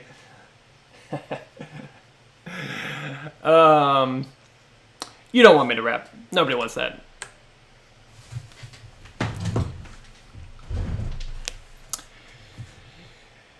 My name is Paul, and I'm here to say... Oh, you son of a gun! Okay, so it's not just... That suggests it's not just a timing thing. Got a real bug.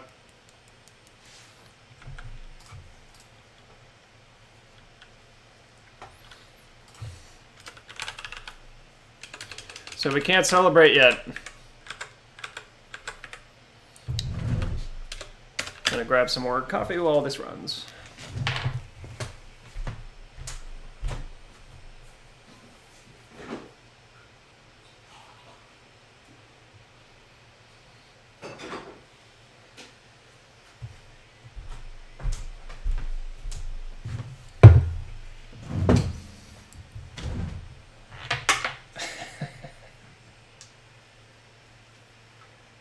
Are you saying I shouldn't have code in there that makes everybody auto-follow me like on MySpace?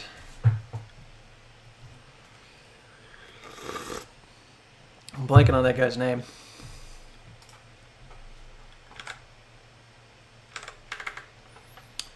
Okay. Tom from MySpace, yeah. Everybody had Tom as their default.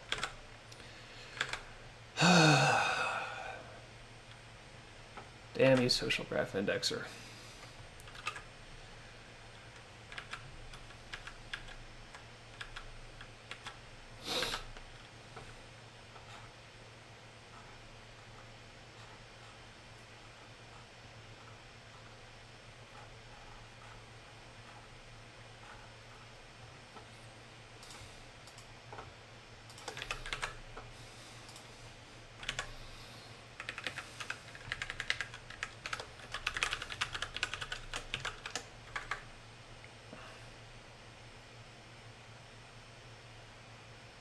Is that how that worked? So it's when you visited him?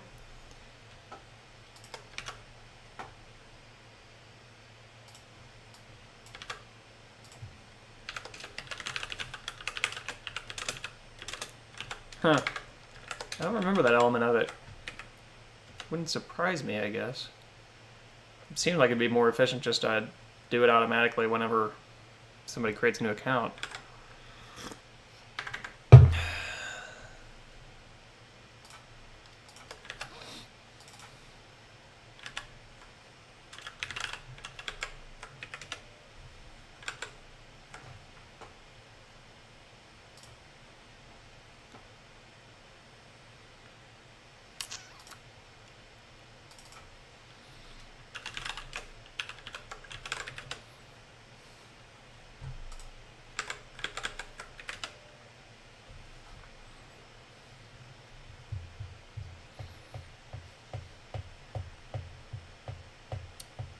Cool.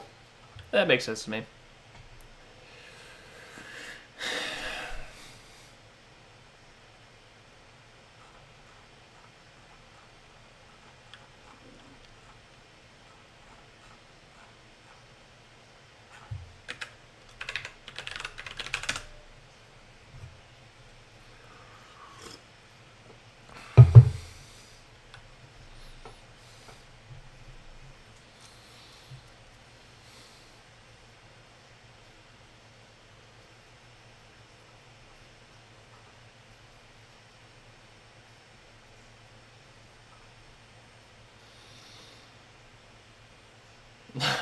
Yeah. So, user 3 under indexed. In fact, it looks like everybody's under indexing.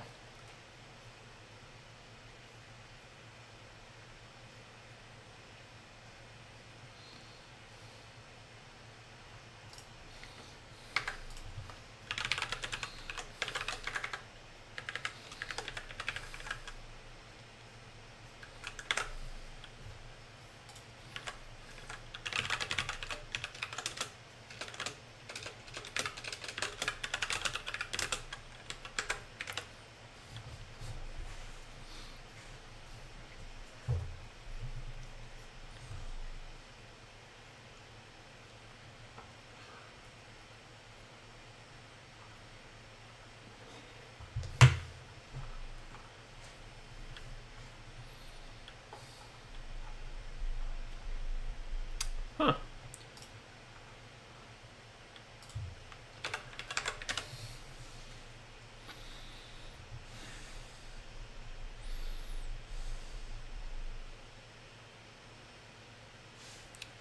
You add one user, and the whole thing goes tits up.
Okay. Time to do that all synced function.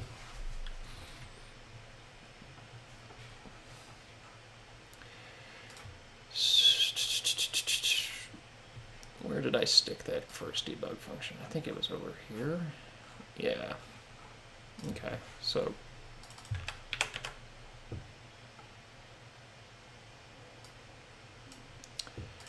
let's actually change this to debug that create user and have a API namespace specifically for this.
So how do I implement this guy?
Hey, Matt, you still here?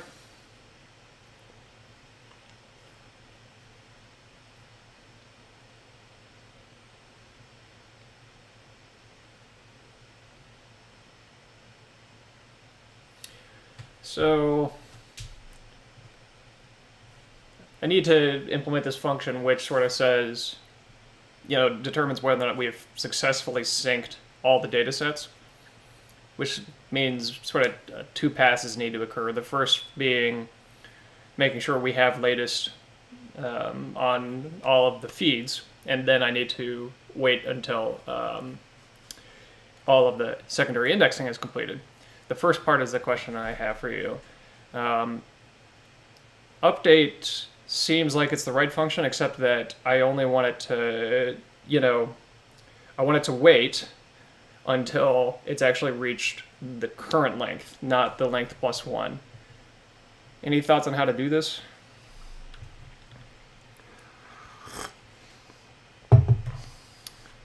So suppose suppose the suppose we need, suppose the connection hasn't been established yet. We need to be able to know, this is only being used in the tests, so we know that a peer is available somewhere. So we need to wait until we've successfully connected. This is using hyperspace, yeah.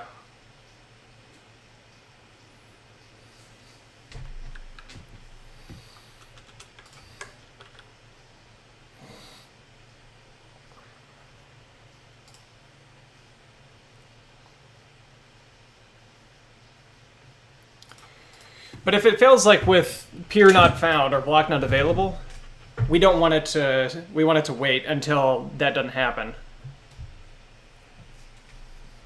Right? I don't want update to fail because the connection hasn't been established yet. I want it to wait until that connection is established. Is that what, if available, will bomb out, even if you actually true or false, right? It does that? All right, I'll try that. Okay.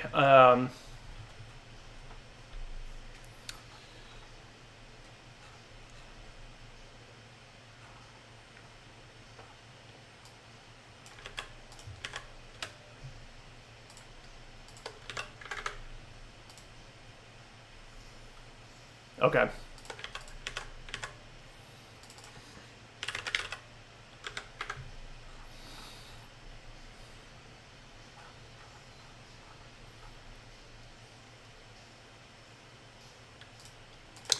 Yeah, that happens automatically. Thanks, CS. First time it burned a little bit. Overall, though, not bad.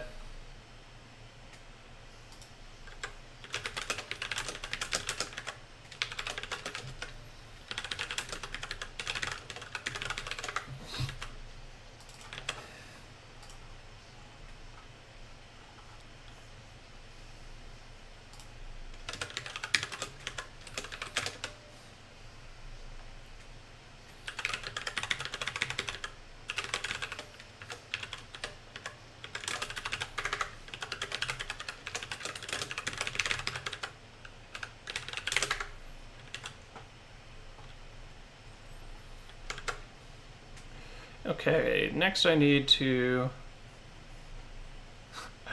Does it look great, y'all? It should be like platinum, you know?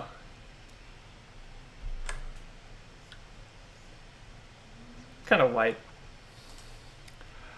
Okay.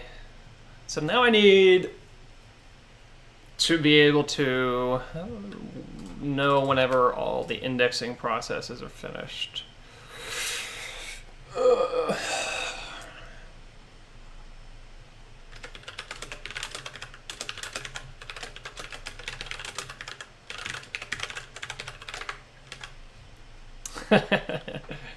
Word.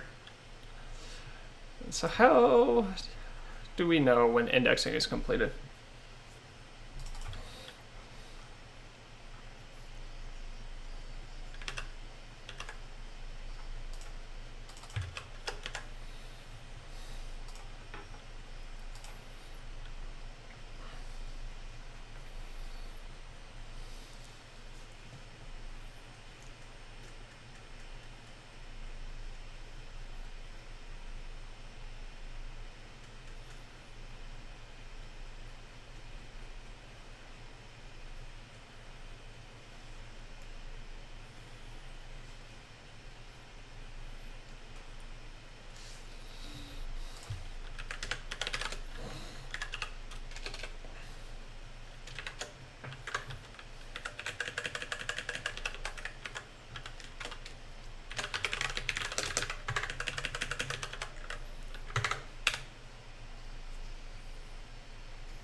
Let's try it.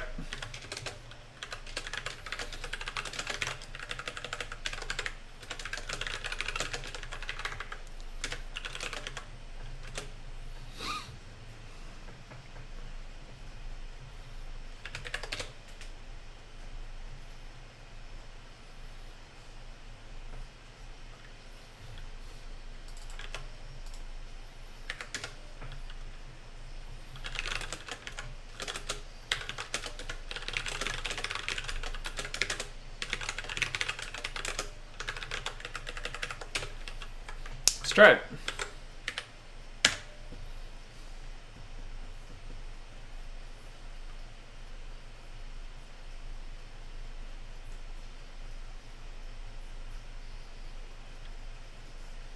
It's a bad sign. Okay, let's see.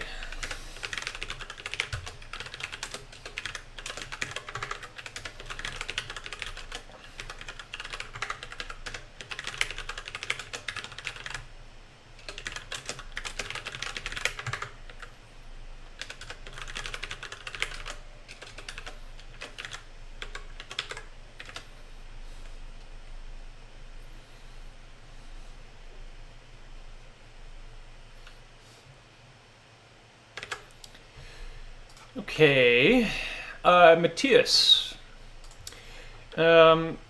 Is update waiting for a new block if it's looking for length +1, right? Like, will this block if we're already synced until a new block is appended?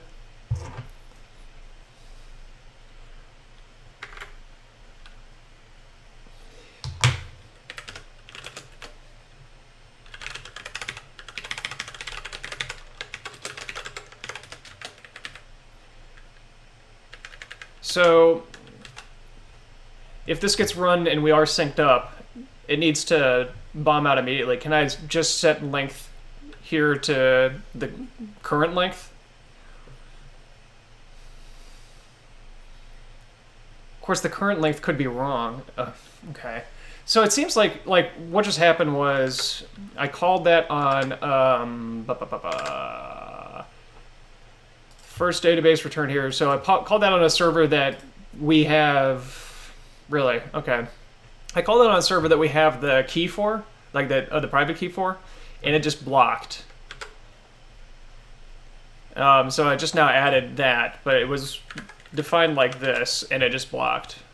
Any thoughts about why that was?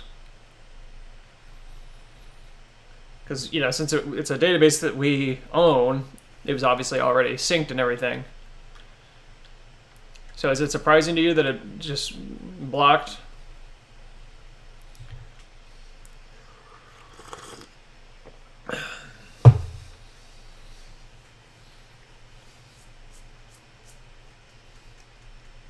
Might be a bug. Let's see if it has the same problem if I... Okay.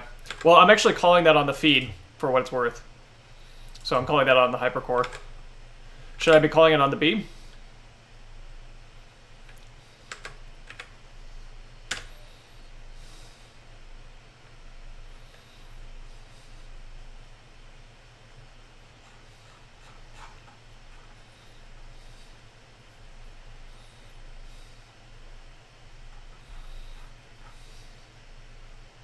Okay.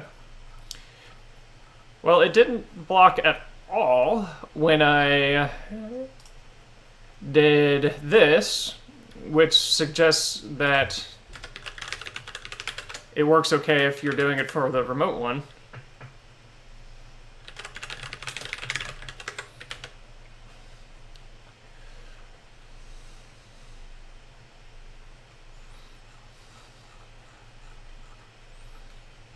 Yeah, so if it's a remote one, it seems to work okay.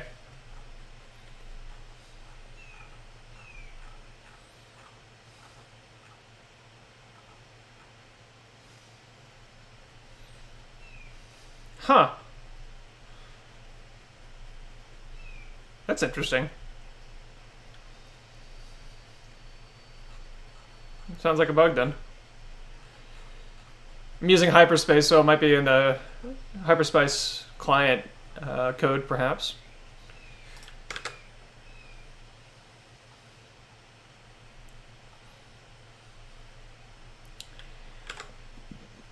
So it should have been awaiting database processing, but it's not. Maybe it finished, actually.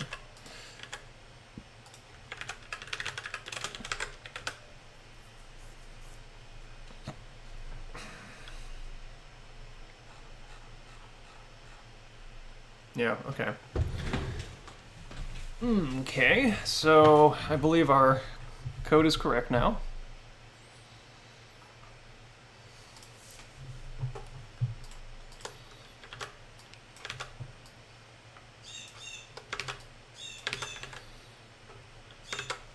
Let's update some of our other... Oh, nope.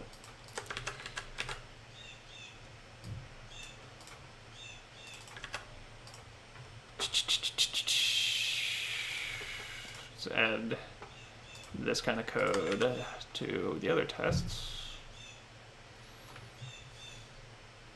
Actually not needed there, but it is needed here.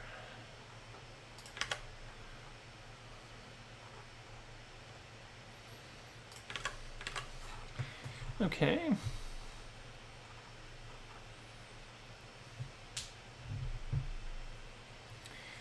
So, what is our failure?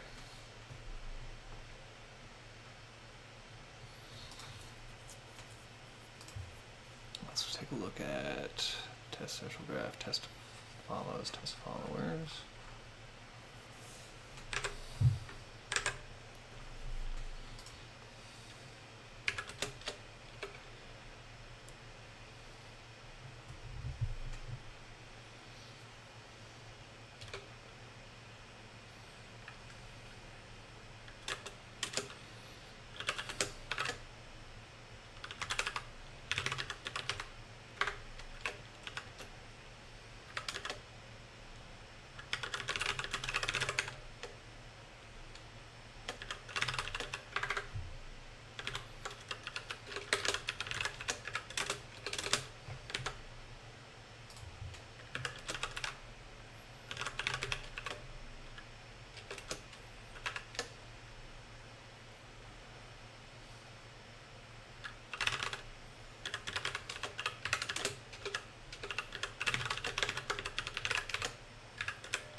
possibly a dumb question. Did you add all the follows to the new user when you made the new user?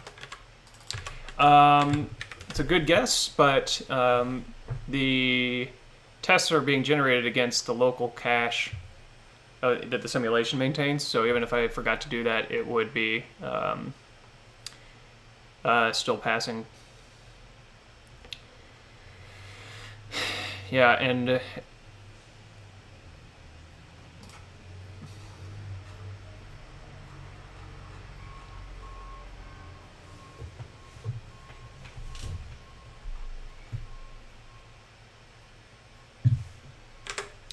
looks like what's happening is it's failing to... Okay. Wish this thing would actually abort the test when they fail.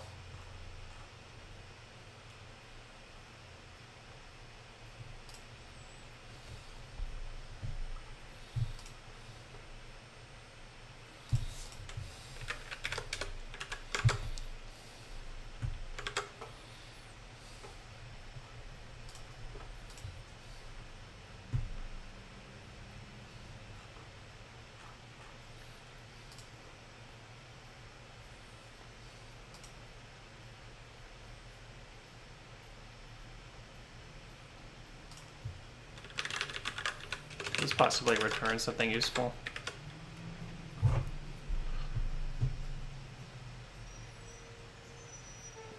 Does not.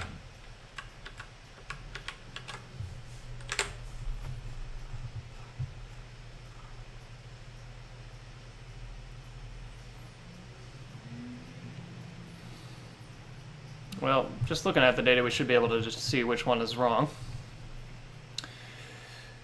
So that's right. User 1 view of user 0 is right. User 2, there it is. Yep.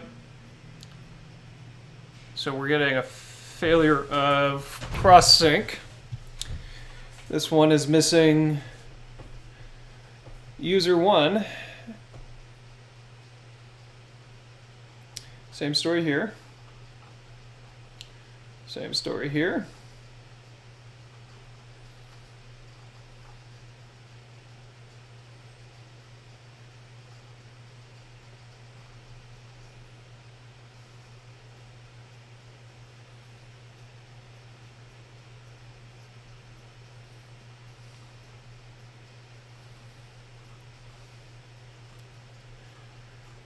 Ha!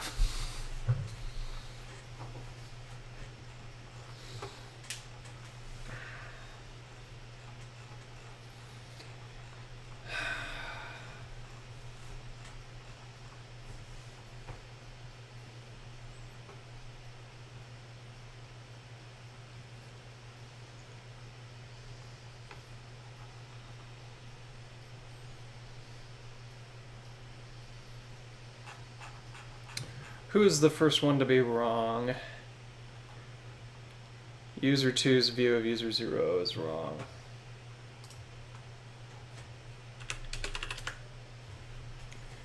So let's watch the indexing by user 2. Indexer is... There we go.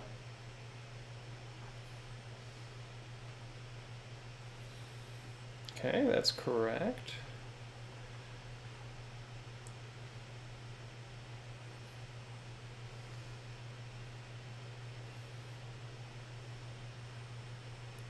So it is cross-indexing.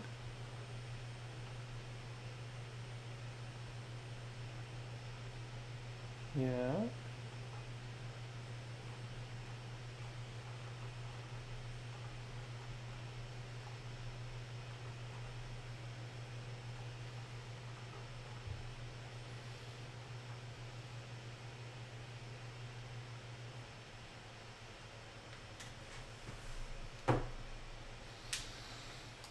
This one right here may be our first bug. User 2 indexing user 1's follow of user 0. Has it indexed any user 2's? Let's simplify our logging to help us evaluate what's occurring.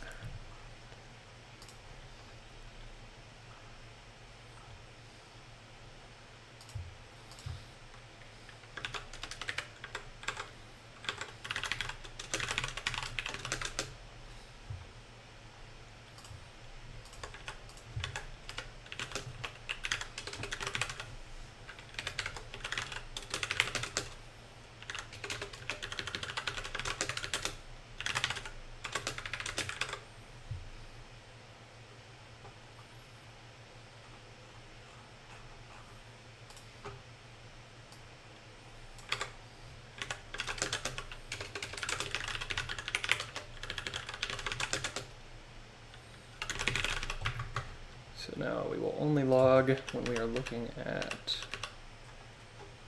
user 2's behavior.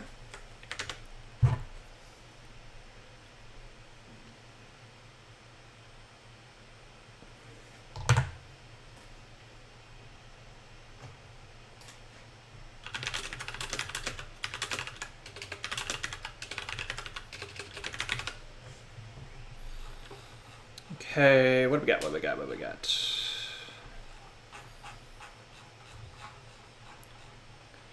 So, user 2 indexing user 0, correct.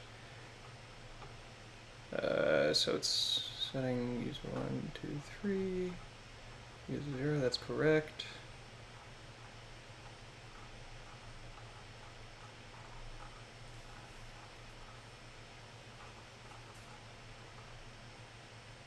It actually seems to be working, it's just not getting all the updates.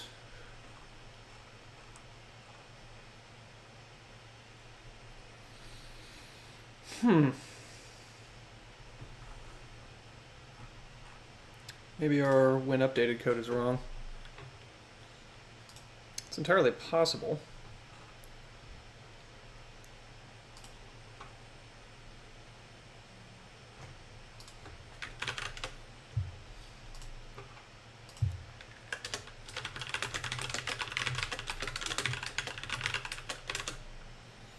Actually, the easiest way to ensure that everything gets synced is to do this. We go through all the combinations and call list follows. That forces data synchronization across the board. So if this fixes everything, then we know that our when synced code is wrong.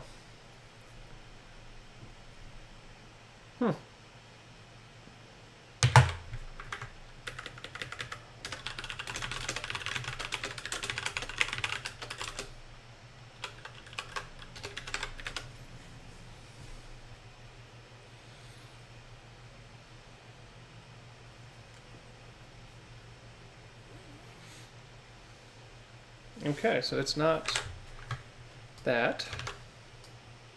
I'll leave that there just in case. Just in case. So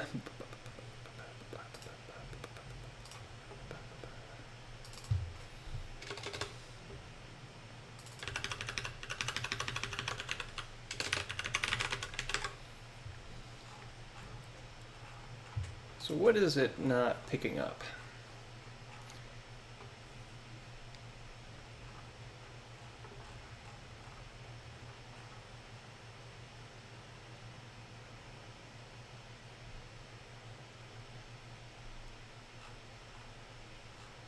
Let's shrink down our logging a little bit more so that we're only looking at user 2.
Username, not user ID.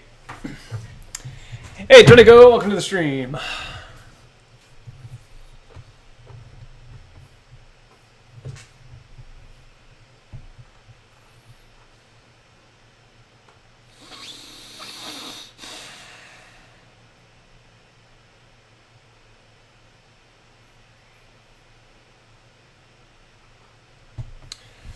So it's missing any...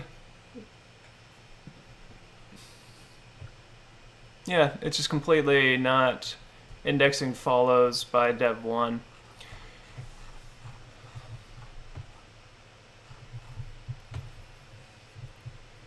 But it is indexing.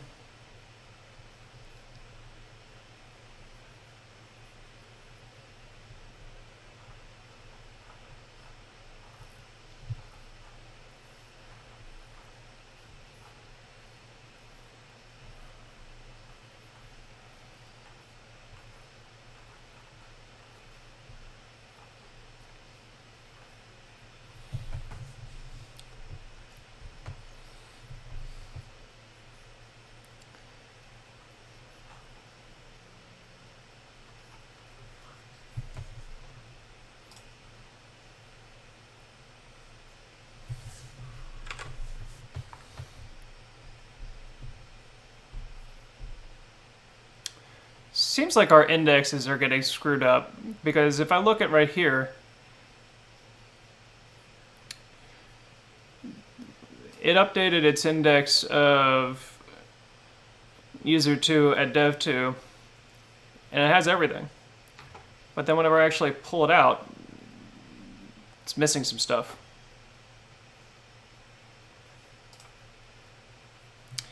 Let's see if possibly our API is screwing up the data.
I don't think we need that timeout anymore, actually. Let's speed this up a little bit.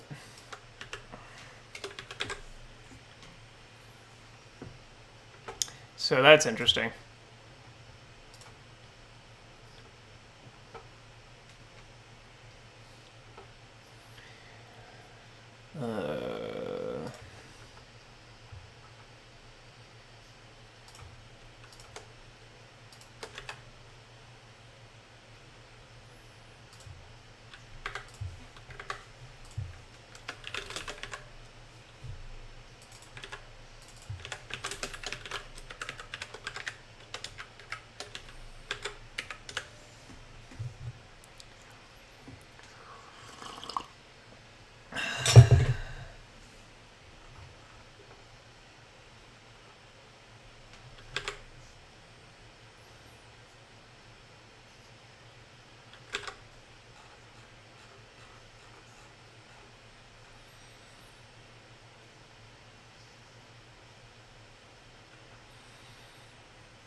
Wait a minute.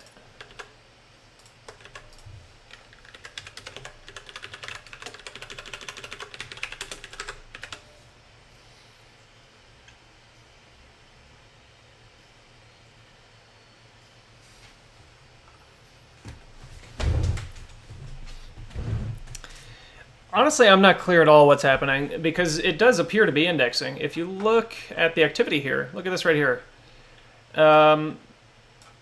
It's writing both, and for some reason that entry is not getting pulled up. So I gotta figure out, what I'm looking at now is like, when I'm looking at the read event,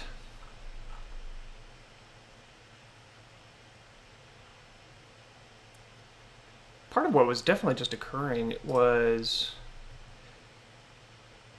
I need to log in now whenever I do the fetches,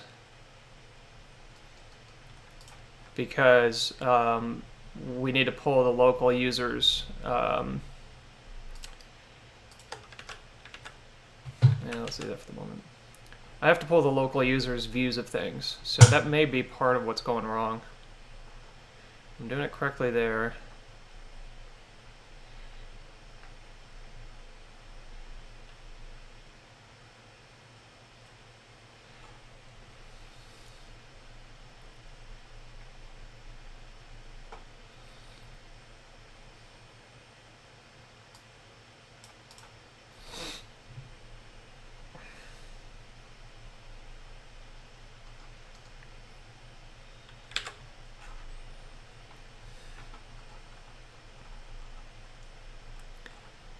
As a matter of fact, that's definitely the bug that's at play here. Something wrong with our tests, because now I'm looking at it after I did the login and I'm getting the correct information.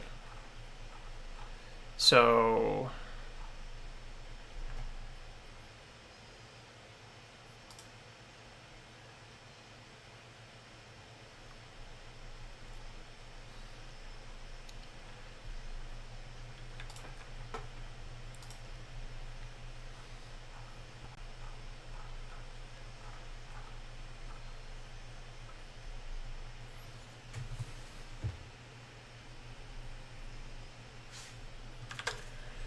I'm testing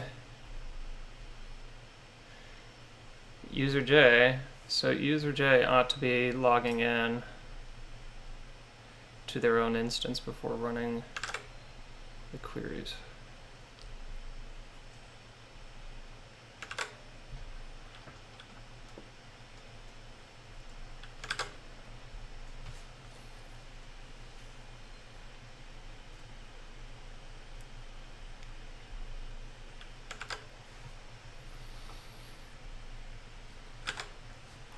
Yeah, I think that's definitely the bug that's coming into play here.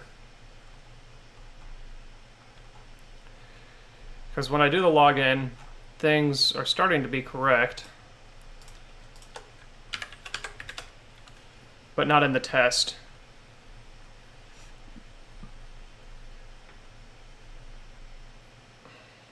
Nope.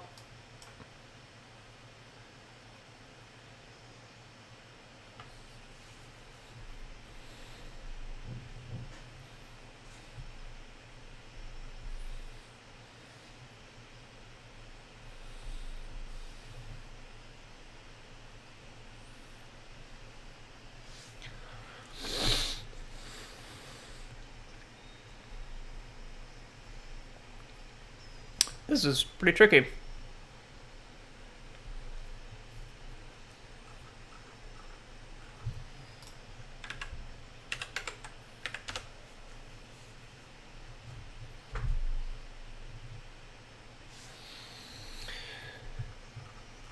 So these calls, user 2's views, are all correct.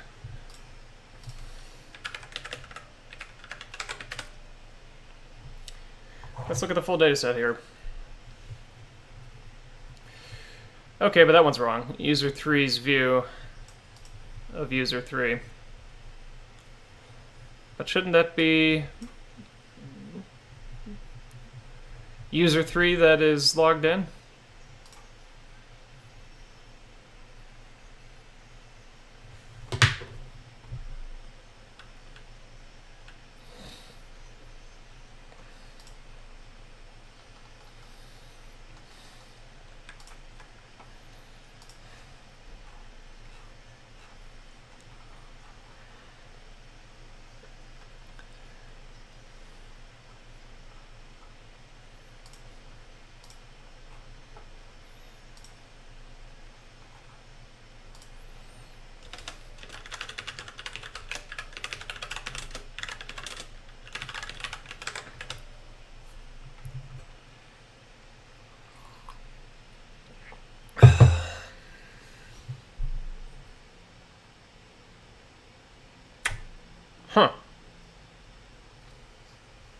Oh, wait a minute. Wait a minute.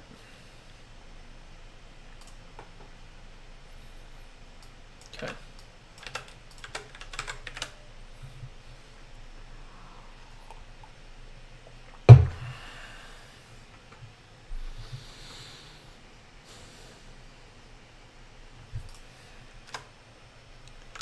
Let's help us view this output a little bit.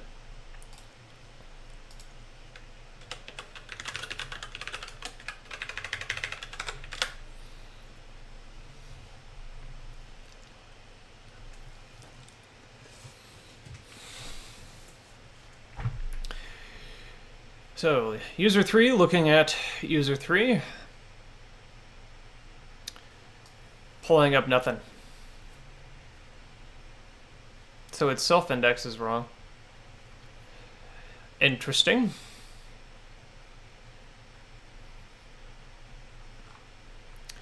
User 2, looking at user 3, mostly correct, but it ought to have more in its personal index.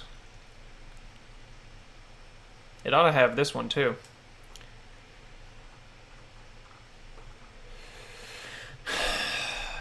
User 1, looking at it, actually, hang on, user 3, looking at user 3 has nothing. Let's look into that.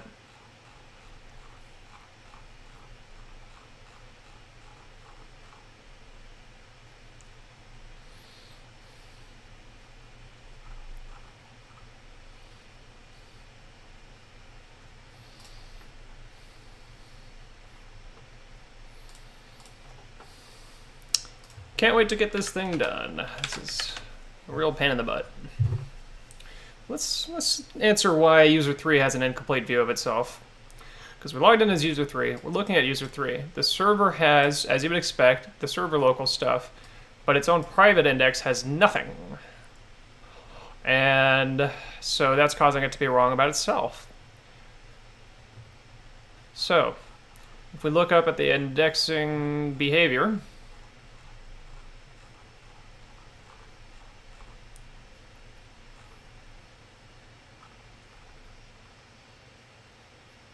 its indexer didn't run at all.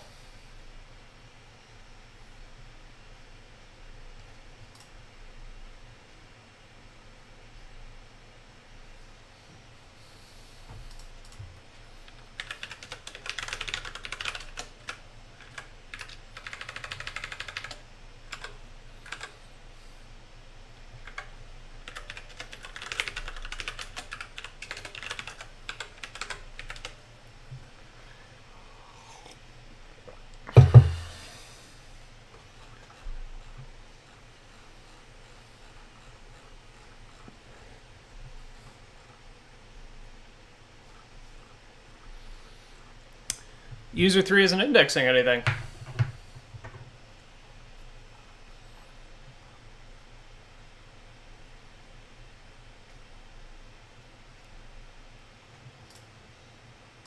Huh. Okay. What's your problem in user 3? You too good for indexing?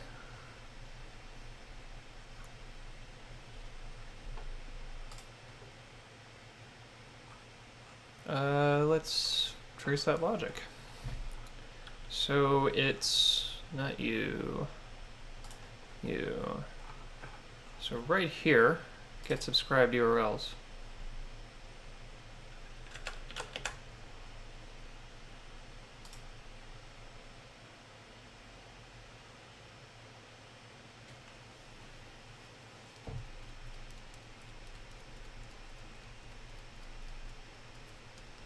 I wonder if we have a problem where, because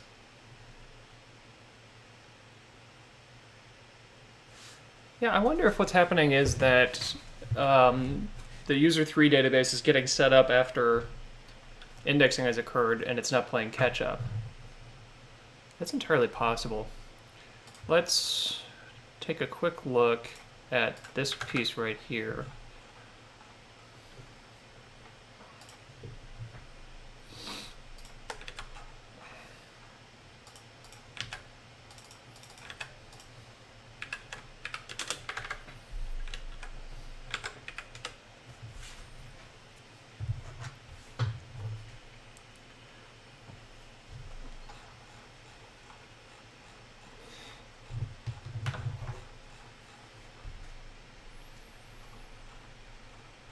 That's never even getting hit for user 3.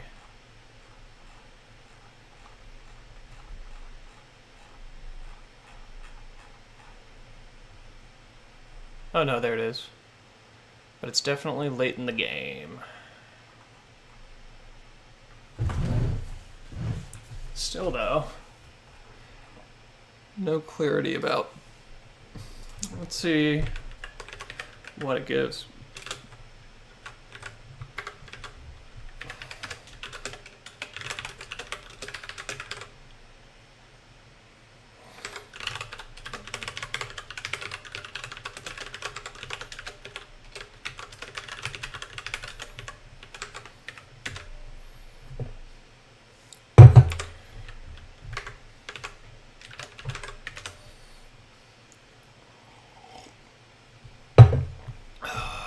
What's your problem, man?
It'll take me about 3 years to get rid of all the logging once we're done here. Well, that's a bad sign.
Couple of interesting things going on there.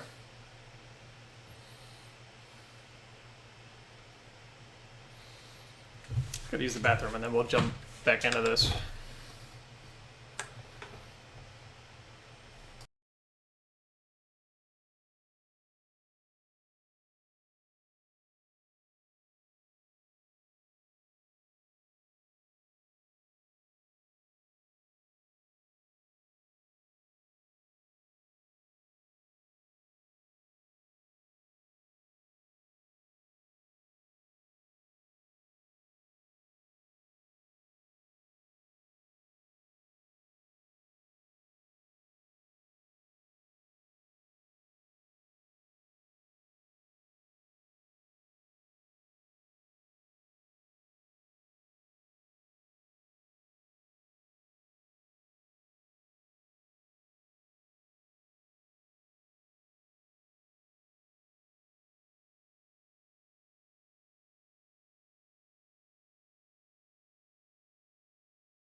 I am on mute. Thank you. Hey, Mike. Good to see you.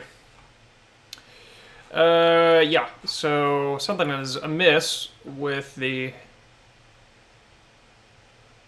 indexer. So, like, first of all, why doesn't user 3 have in its list its own public user database? Because it should be right there.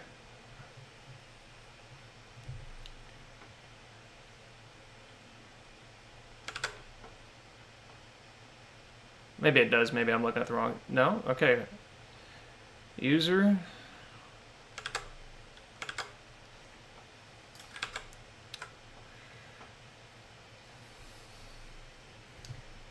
Updating indexes for user 3, and that's its public address.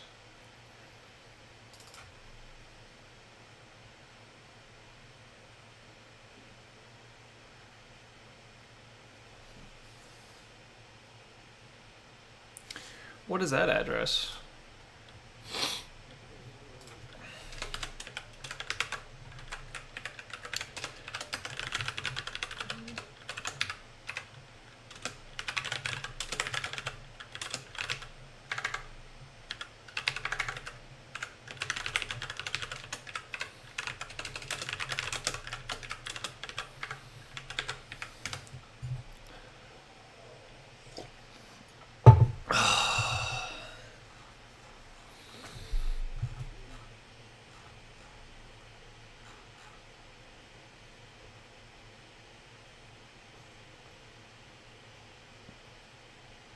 Okay, so that's just one of the other users. But why is it coming out as undefined? Why don't we dump in the beginning of our test a list of the user ID and their database URLs so that we just know.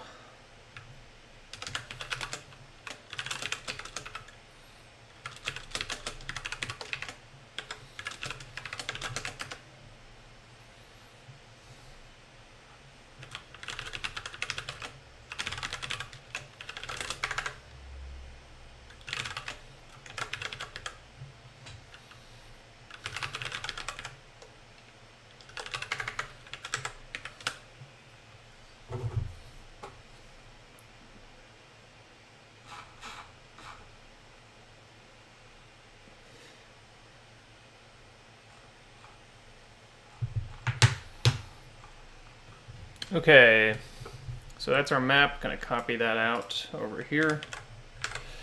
Now, let's jump down to the bottom of our indexing process. Get subscribed URLs. Let's make sure that matches our user list. It doesn't. These two match. That one matches. That one matches. That one does not.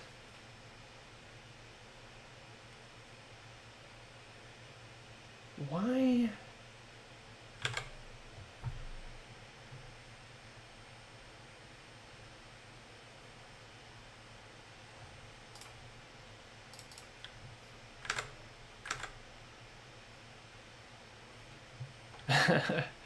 So it seems like its self-reference is wrong. It's somehow,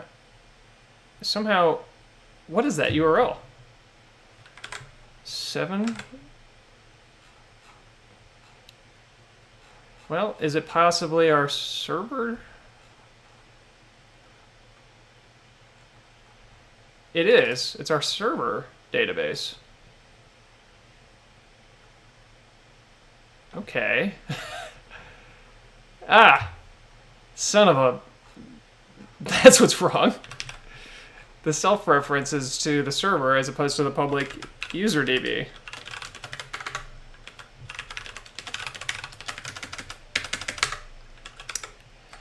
Wow, I really asked for it on that one. If that fixes it, I'm going to be a little annoyed. Okay, it didn't fix it. But let's see if we just fixed that problem in particular.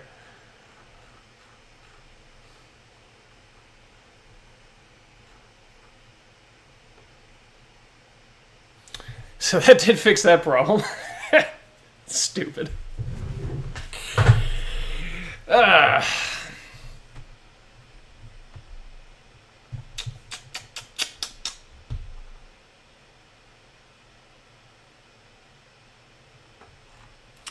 So let's look at all of...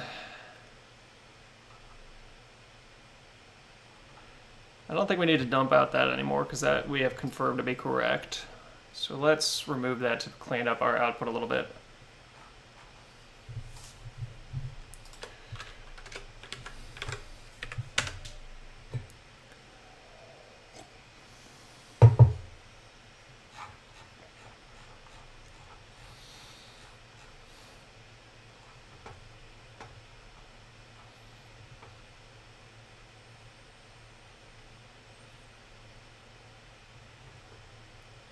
So it's indexing itself now.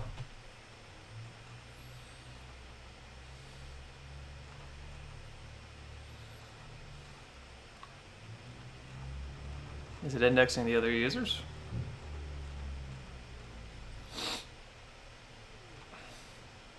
Doesn't appear to be. That sort of further confirms my suspicion.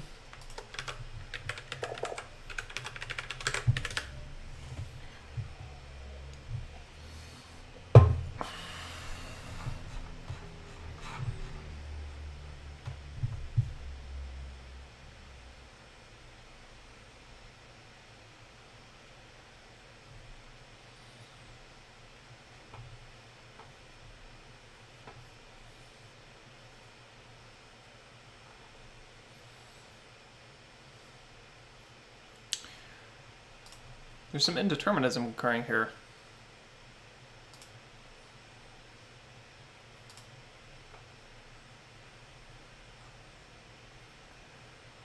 Possibly because of that, because of the lock. Okay, that's probably what that is. But yeah, user 3 is only ever indexing user 3. And I wonder if that's because it's not playing catch up.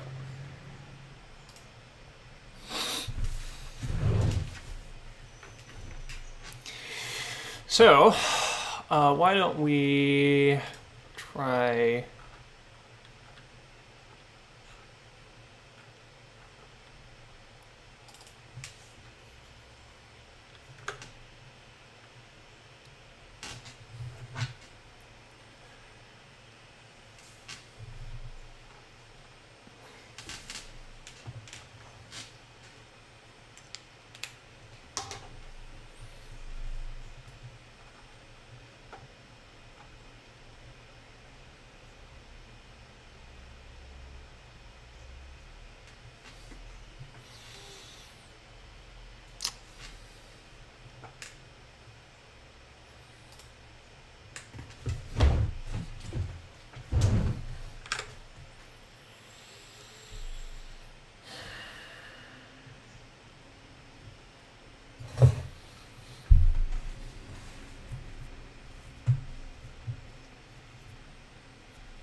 Here's how we can confirm this.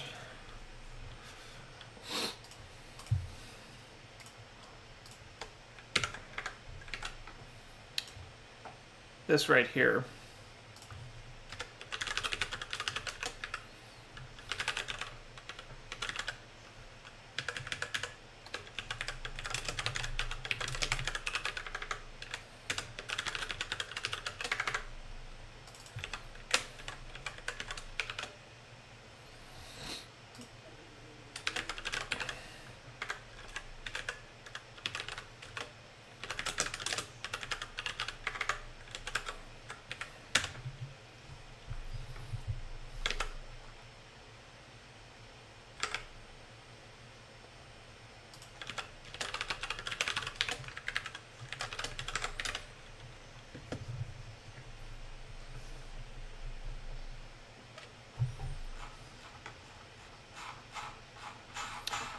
Too much output.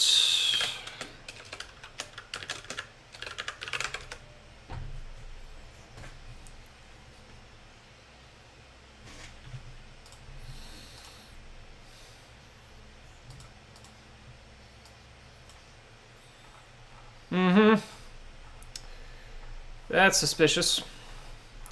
Changes are getting processed. What is this?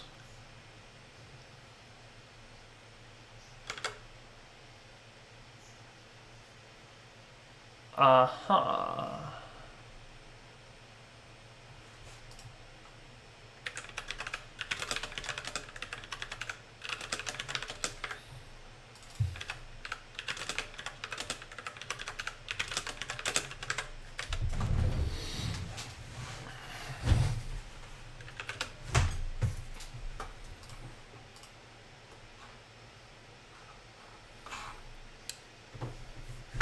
Yep, so changes are getting processed prior to all the databases getting loaded. Which means that we need to run catch up when databases get loaded.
Actually, that's not.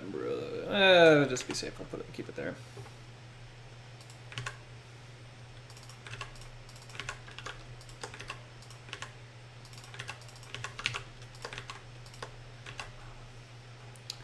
This is not clean, but I'm not worried about clean right now. I'm worried about correct.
still doesn't seem to be indexing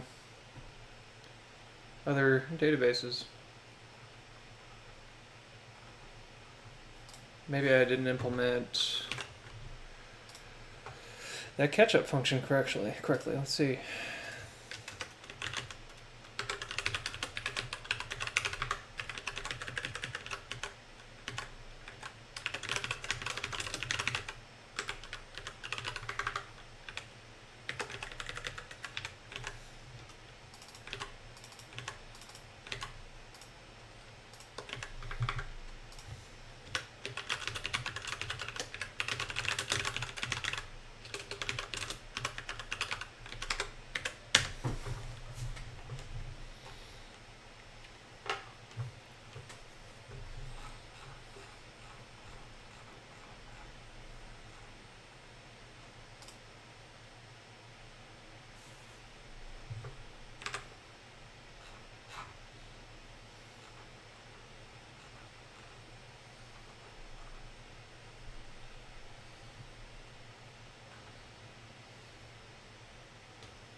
Okay, it may not be that the problem has to do with load time. It may have to do with running catch-up indexes whenever a user's subscriber set changes.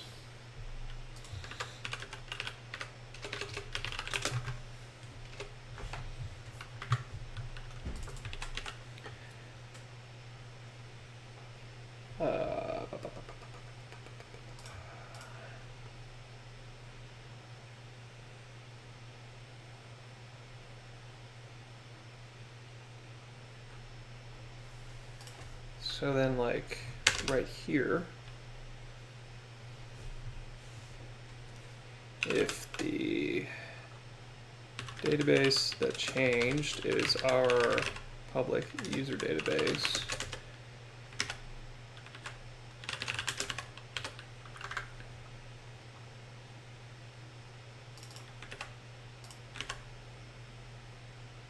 then we'll copy indexes.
Okay.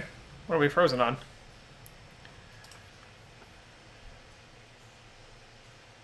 Oh, it's got a lock race.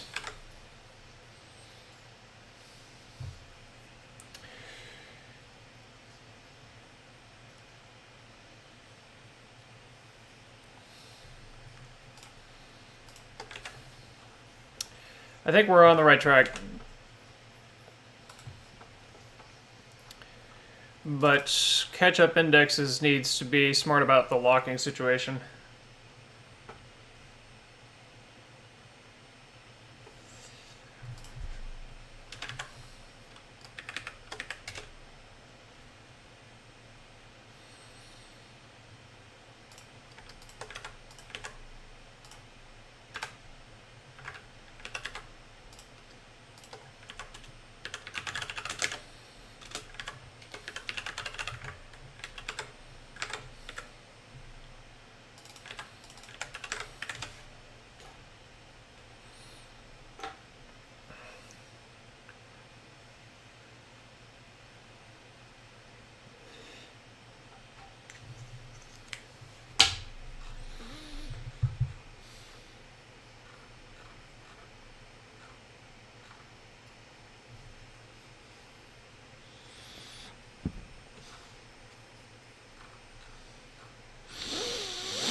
We're definitely on the right track, but we got to find the right point to hook into to.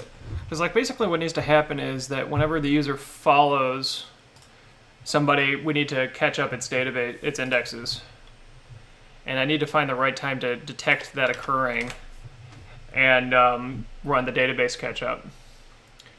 One way we could do that, just for debugging's sake, is right here.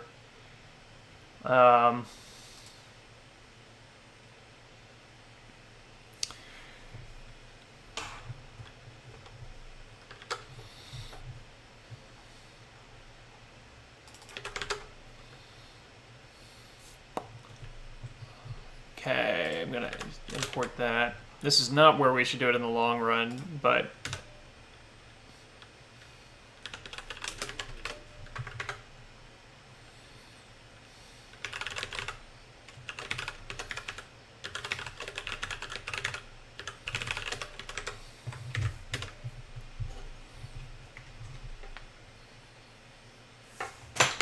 actually this might be a suitable place to be doing this. Because if we're running the secondary, no, we might be running the secondary indexer for somebody that is remotely hosting their database.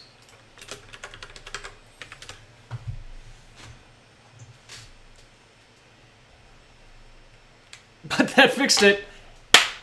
Hey, we found the problem. Whew. Yeah, that was it. Suppose that means that if I run all the tests, they should all pass now.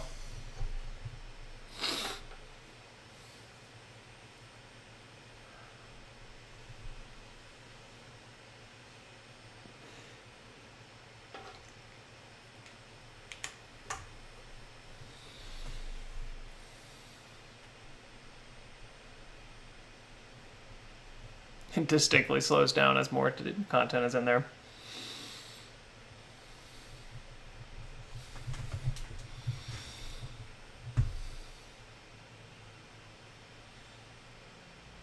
That was it. Okay.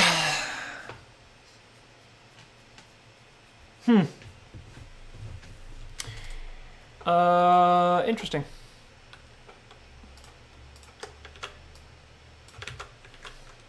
I gotta think about how to be doing this.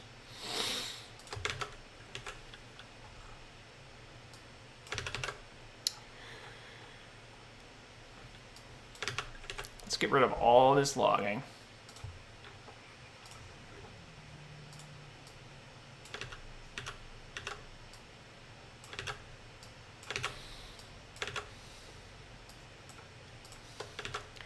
So the issue is that when you follow somebody new,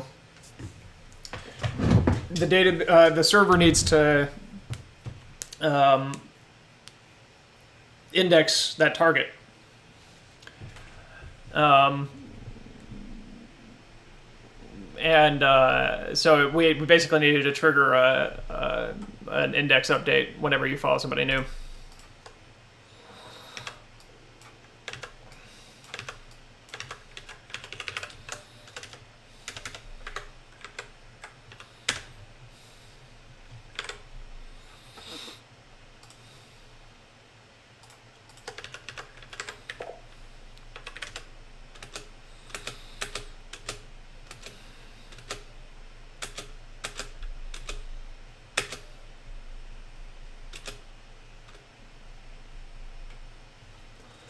Update indexes.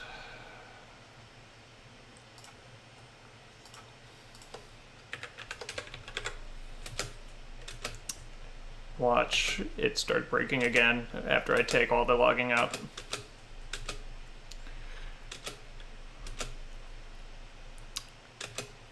There's no better way to tempt the gods of bugs than to pull out all the logging. Let's, for safety, bump the user count up to 10. Or no, let's do 5. Let's just kind of increment it one at a time to see if it breaks anymore.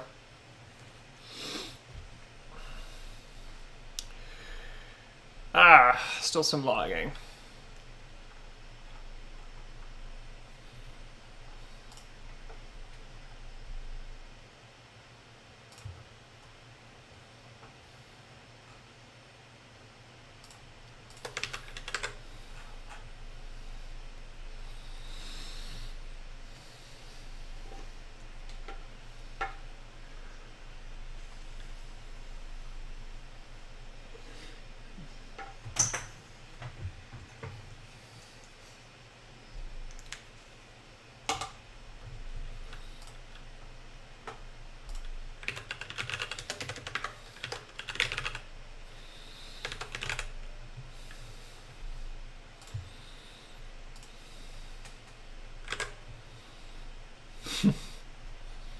Lord.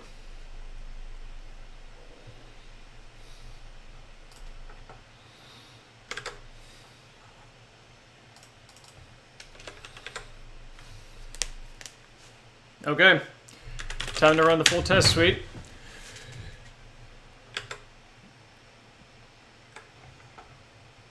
BRB.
Looks like we broke something outside of the stuff we were testing there. So we'll have to find out what that is.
That's neat. A little broken.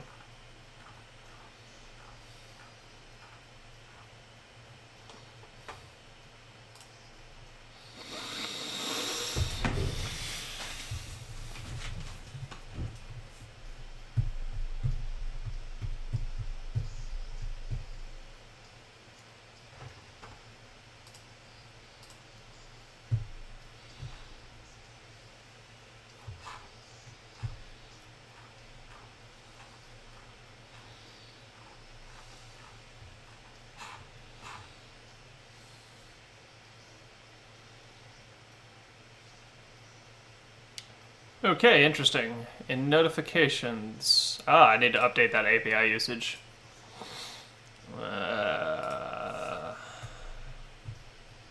Yep.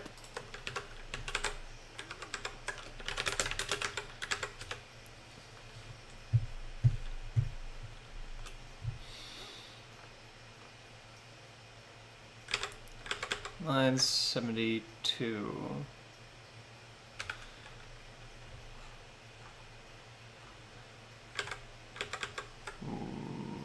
What?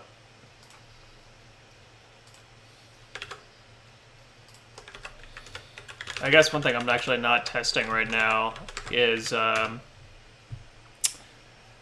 cross-server notifications indexing, which I'm just not gonna do that to myself yet. I think I talked about that last time. I just don't have a great way to to automatically test those results. A little hard. But my notifications API is broken.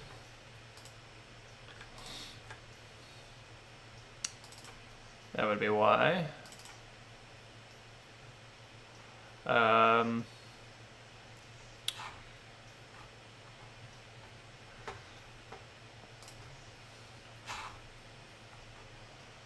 Yeah.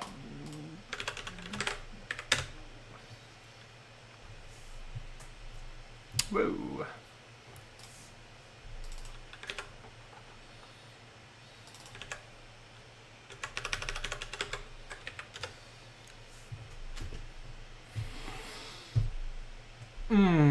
So notifications be broken.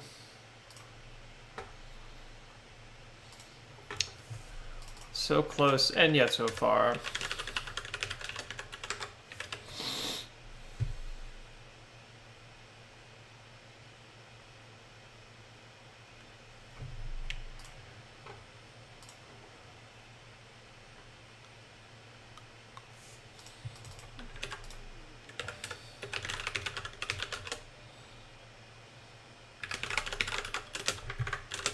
I'd bet good money what I broke is in the merger function.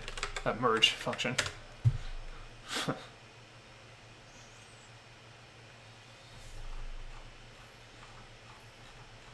Yeah, it's the merge function. So we're filtering down.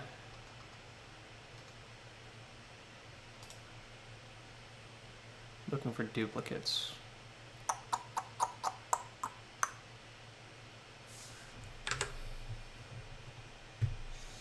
It's valued. That's why.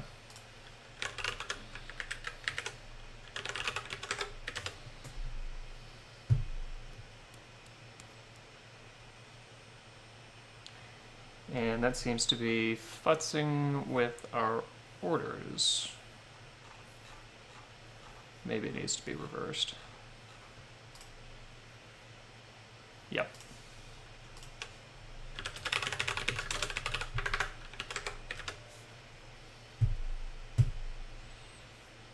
Cool. Guess what, y'all? You know what this means.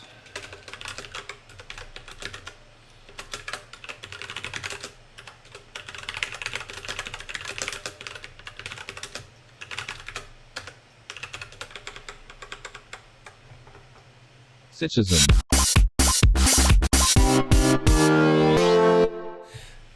Woo! That's a big one.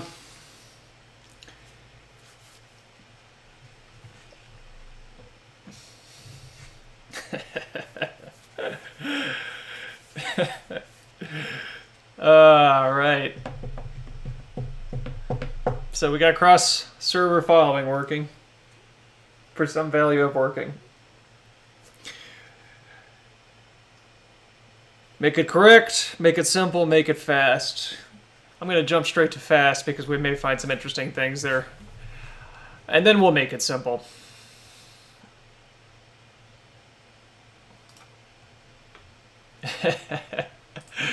Yeah, it wakes everybody back up.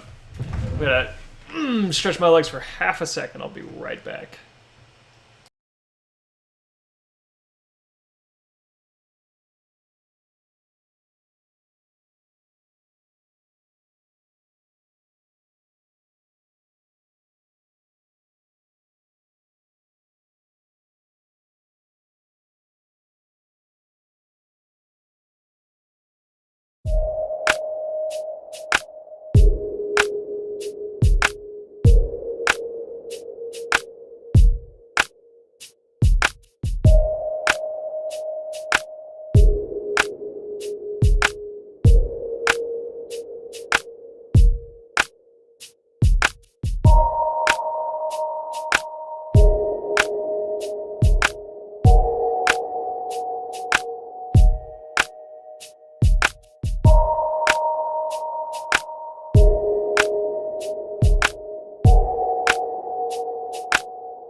Okay.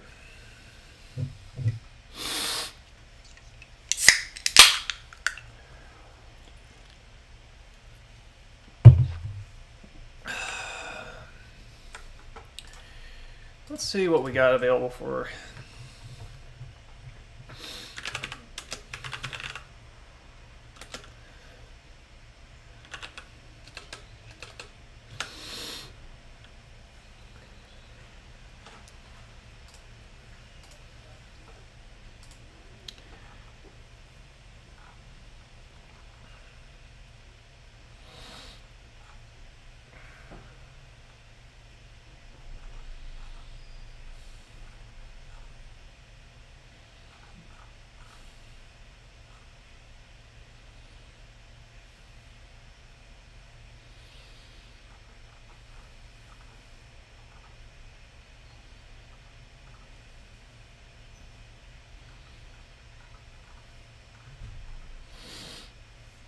Okay.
close the door.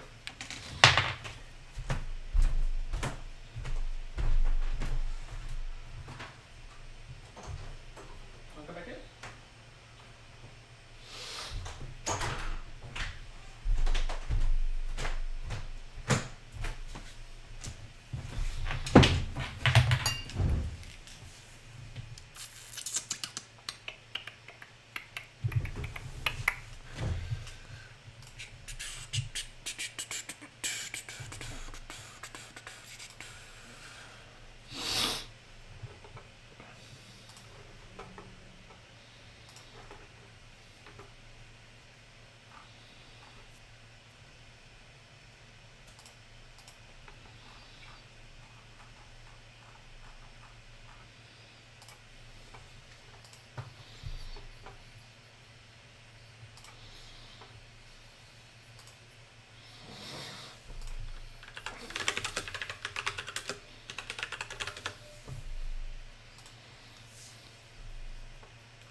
Mike, step one, you gotta have a brother who makes music.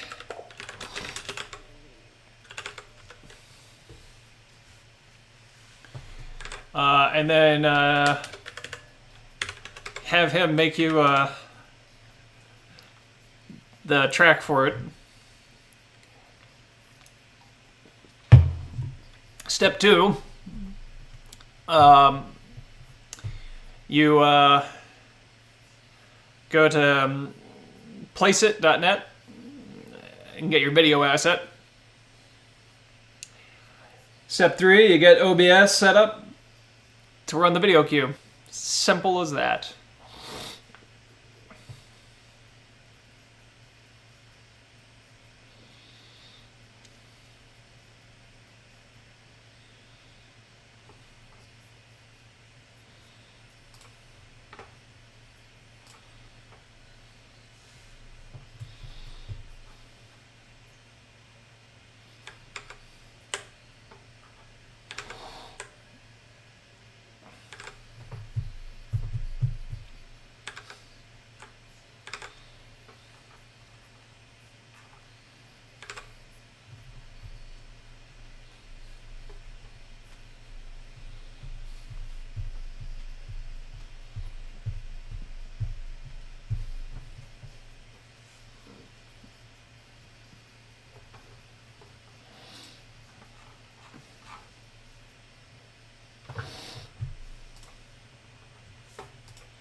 This thing ever gonna finish? I wonder if running with the profile flag futzes with it somehow.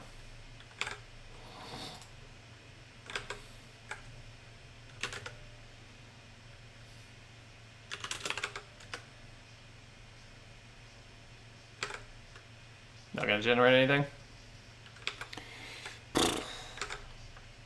That's a dud.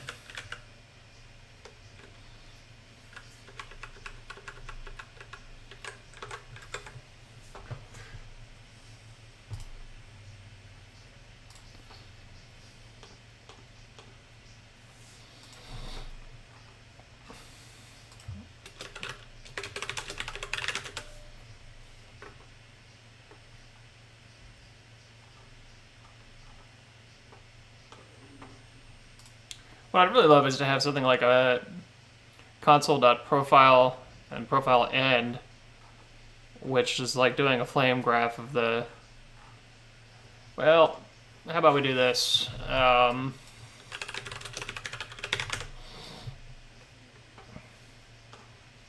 don't we attach the debugger? Inspect.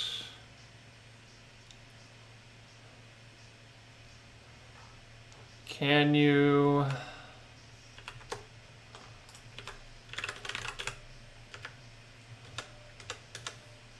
Yeah, okay.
Yo, yo.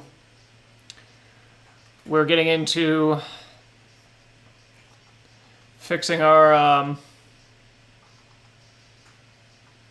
performance problems here.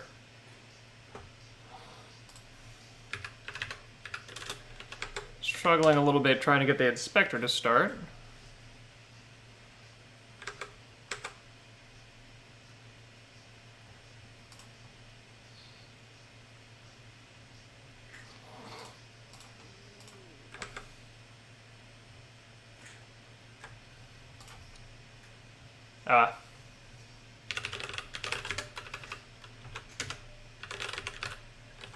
I think it should be logging whenever it's starting, so I'm not sure that it's actually even...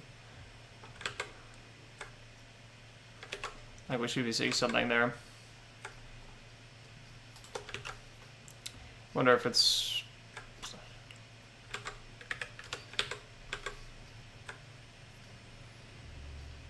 Yeah, it's super helpful. I'm having trouble getting it to start.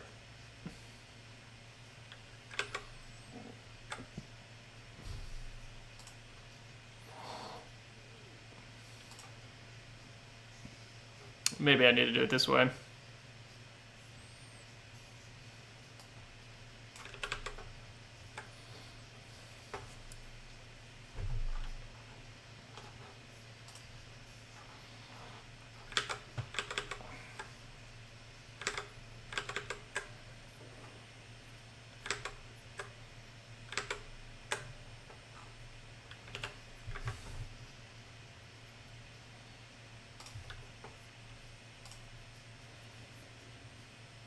And B.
So that looks like something related to the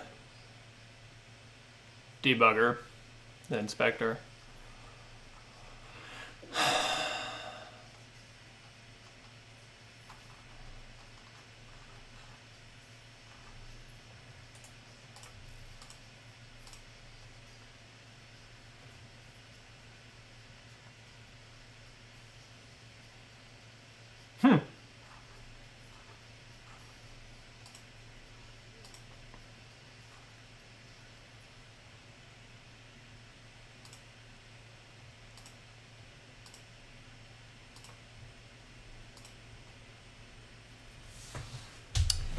So, in 9 seconds,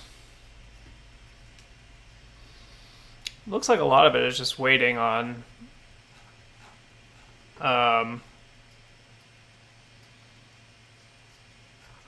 asynchrony. So, it's not like they're, as far as I could tell,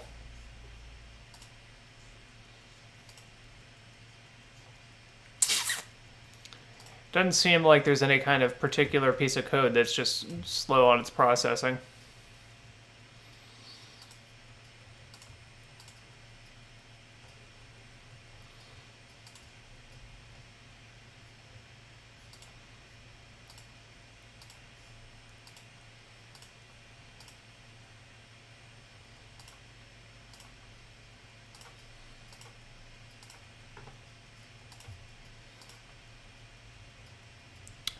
A little bit of processing being spent on getting blocks, but nothing, only 600 milliseconds out of 9 seconds.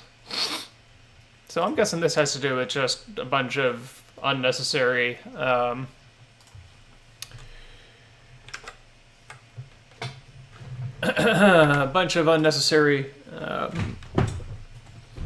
asynchronous stuff.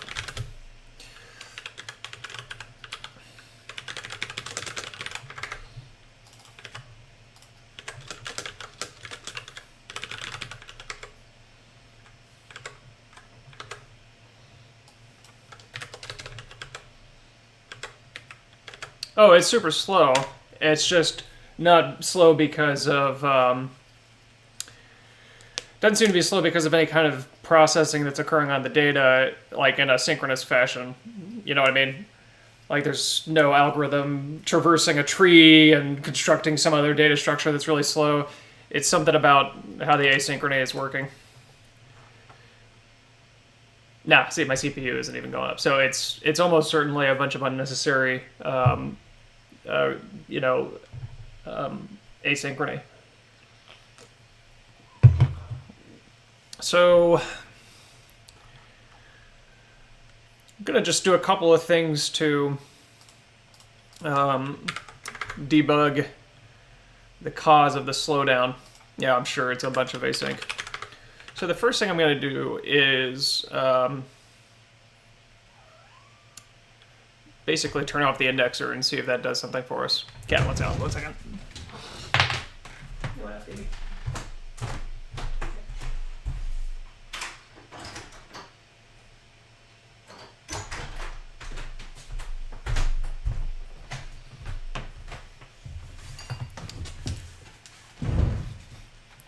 So, good money goes on this being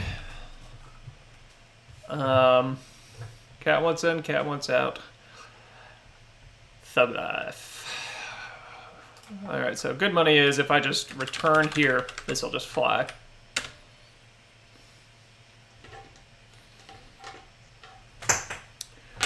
Thought I turned off the tests.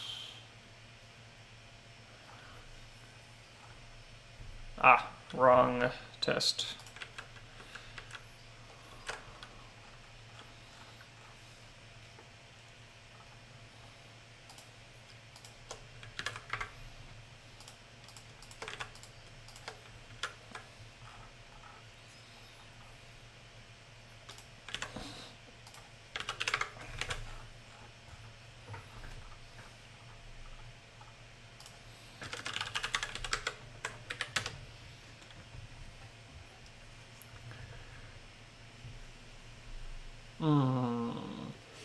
Okay, that may not be an option. Well, the single server tests were just as slow as anything. So let's just use it off of that. Just to confirm that. Oh, right, hang on.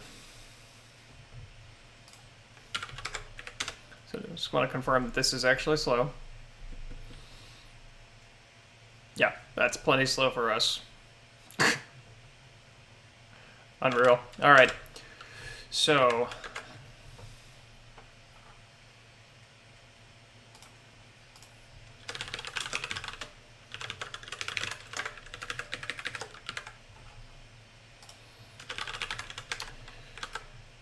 indexing turned off. Let's see how fast it is. Huh.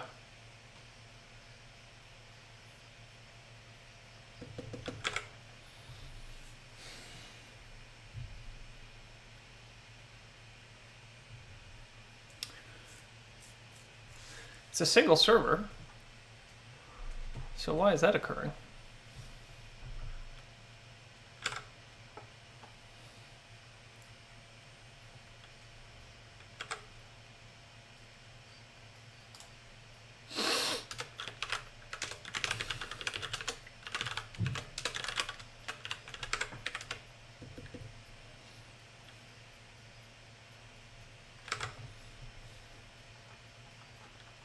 Disabling the indexer shouldn't have this effect.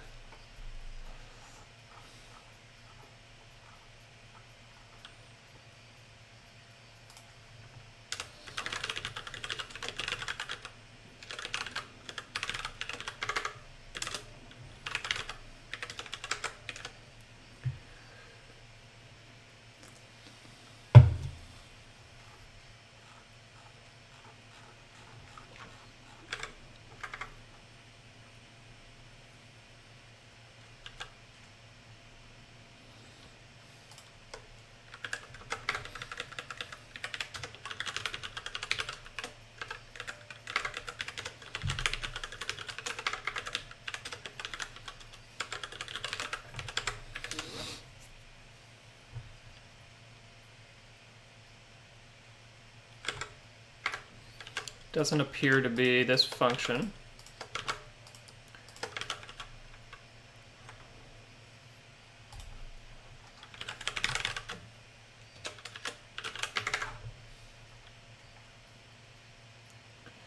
Okay, great.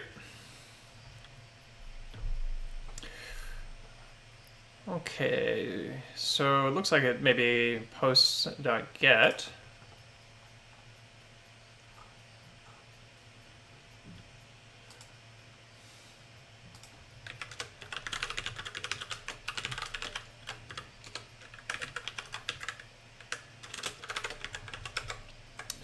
Oh, I know why this is happening. Yeah, because we're leveraging one of our indexes, just one, and that is the private server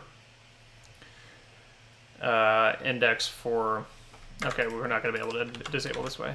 The private server index for the user ID maps, which is right here. So we want that one. So we're just going to disable them individually. That doesn't give us... Is there some simpler way we can do this?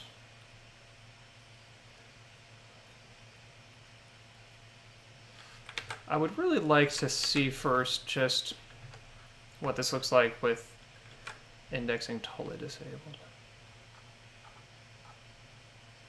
Of course, that's not quite the test I'm getting here either. Well, yeah, no, I really want to see that. So let's...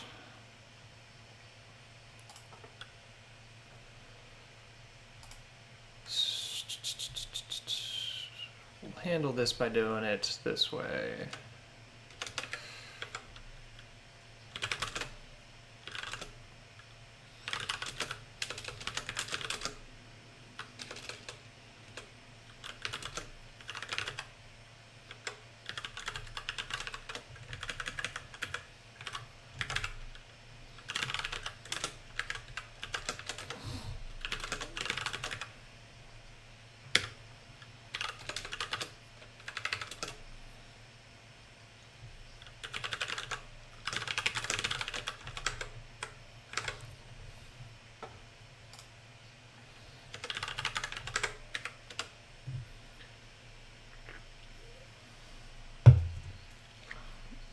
significantly faster, to be sure. Let's where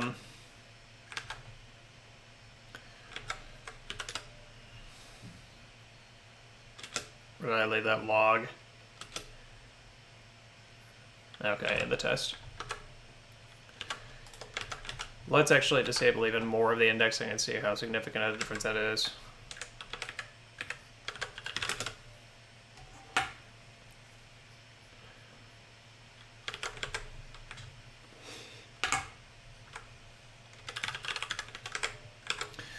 Actually, let's do one run with it enabled so we have a known worst case, or known current time.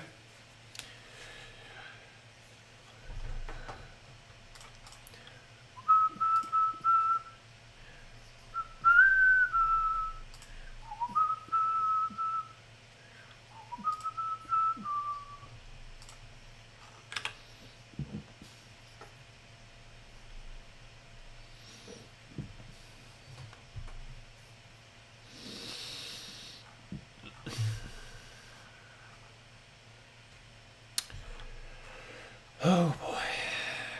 While we're waiting for that, I think all we need to do is return here and here. And that should completely disable anything related to indexing. 42 seconds is our baseline. Turn off indexing, you get 4 seconds. So I think the indexer is the problem. I don't want to jump to conclusions. So I'm going to just progressively disable pieces and see how much that affects our time.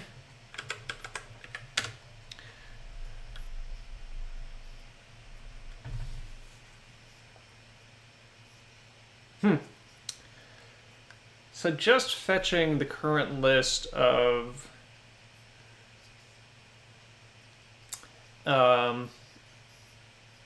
indexing targets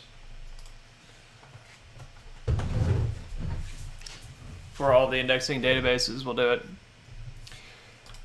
Let's make sure that the generator isn't like shockingly slow.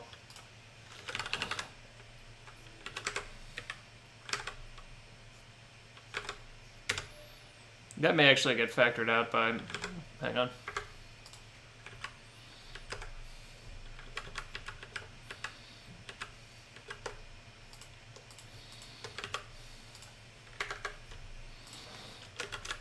Let's make sure it doesn't get factored out by an optimizer.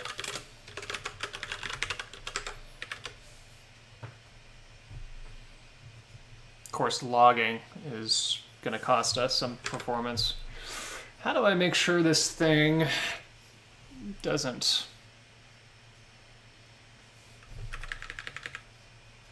Let's do this. There we go.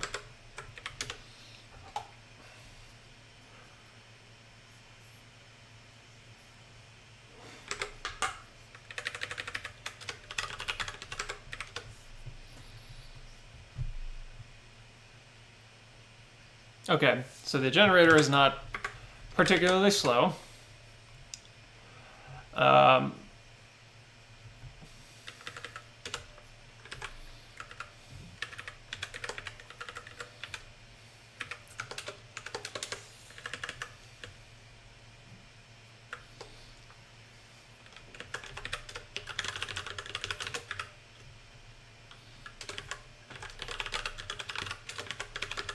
Should be just like 4 databases.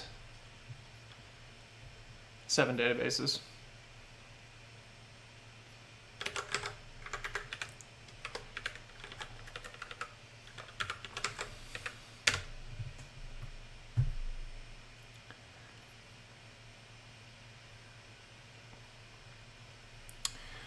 So we go from 4 to 6 seconds of execution just to get the subscribed URLs. A little bit of a cost, not the worst. Let's dig into the update indexes. Now, step one, I'm just going to try to isolate what actual calls are taking so long. And then once we've accomplished that, we can look into whether or not there's like excess calls occurring.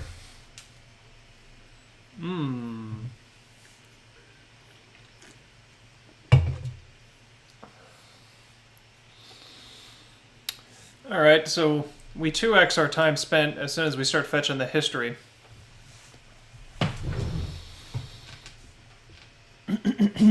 Let's see how significant of an effect waiting for the lock is creating.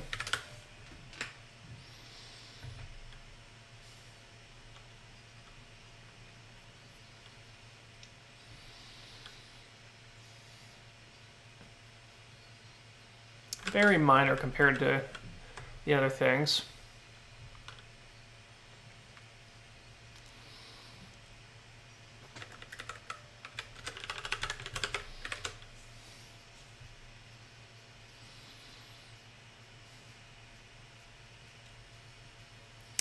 So the create history stream is looking a little bit chunky.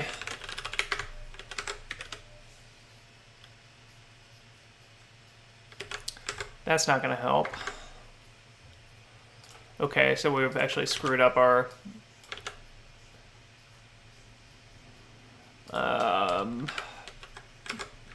test a little bit by not having the start get updated.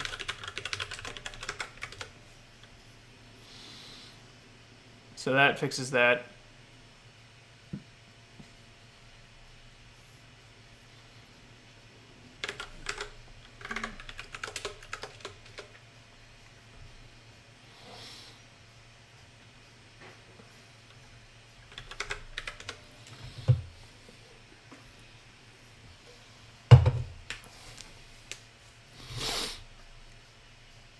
Interesting.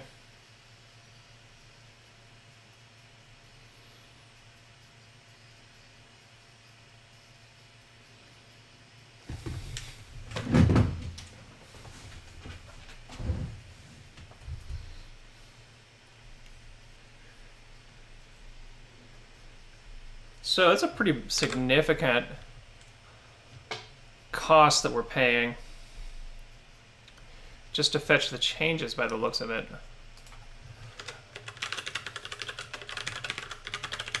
Let's make sure that that changes being pulled out are actually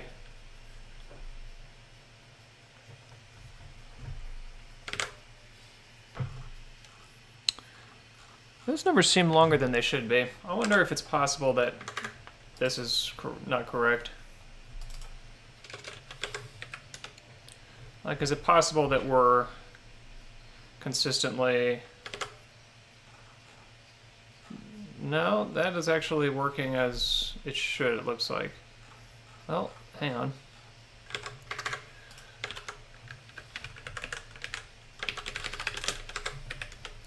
I'll make sure that changes is actually pulling... Yeah, if it's 0, if it's 11, it's nothing. If it's 0, it's a bunch. If it's 5, yeah, okay, so that part is working. So it kind of looks like Create History Stream is just a little bit sluggish.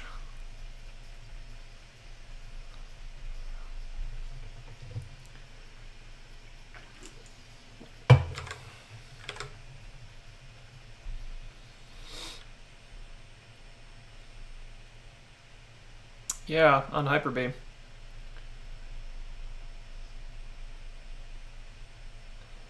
Like this, what we're doing here is if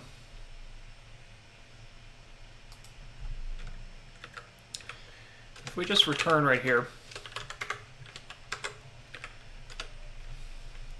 see our baseline, right?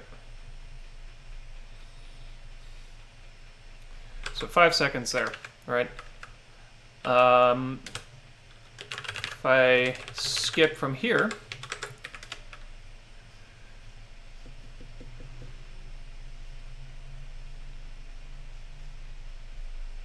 that takes us to still pretty quick. But if I do this, if I include the history stream fetch,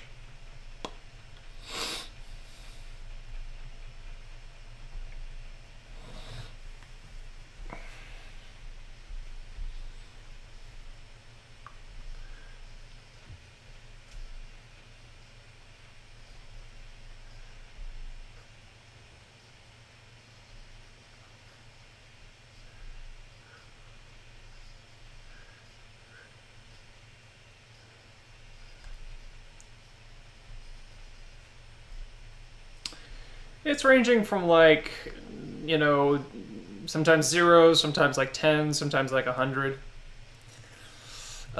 We may be hitting it more than we need to because we're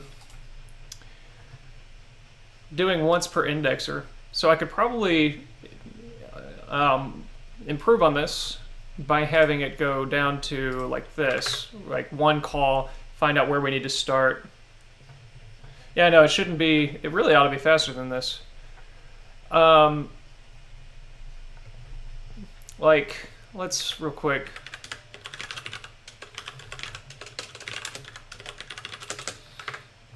Let's count how many times we're calling it per update run.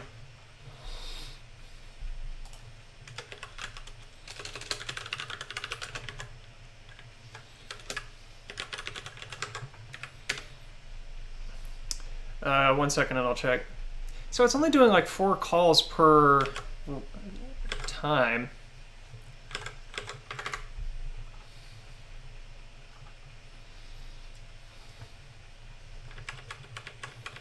So, you know, definitely would be faster to reduce the call down to 1 time for a given update.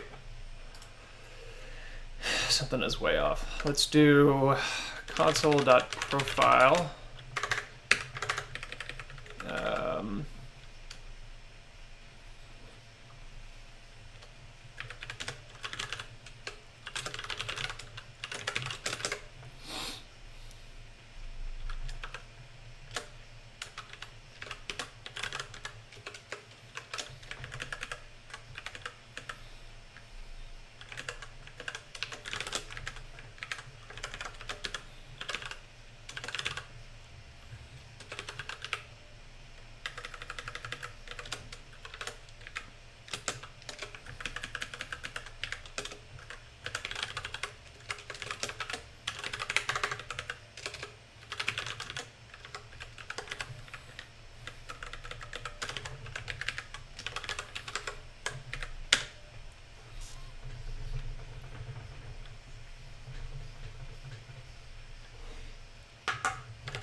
Maybe profile is not what I want. It's not. It's time.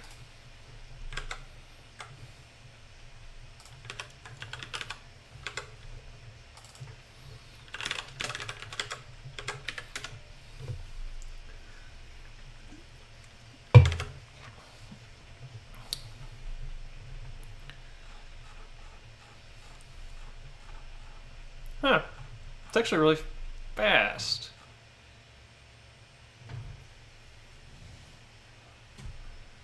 Huh. That's interesting. I mean, I think I'm reading this. Oh, you know what? We got some label collisions. We got label collisions. Hold on.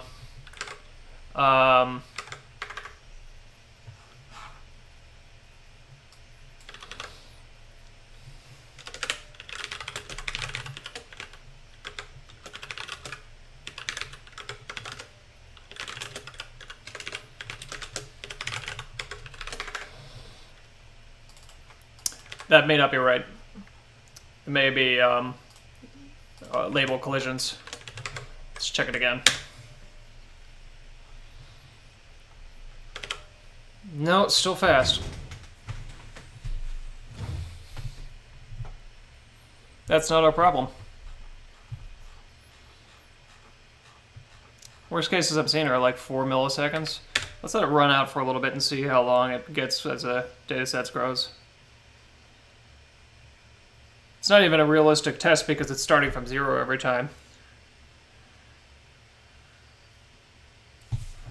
So that, I mean, like worst case 8 milliseconds, that's nothing.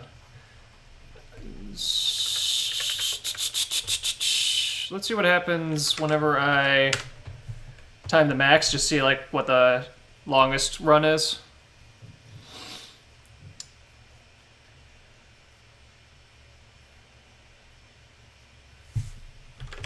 Yeah, the individual runs are fast. So let's time the accumulation.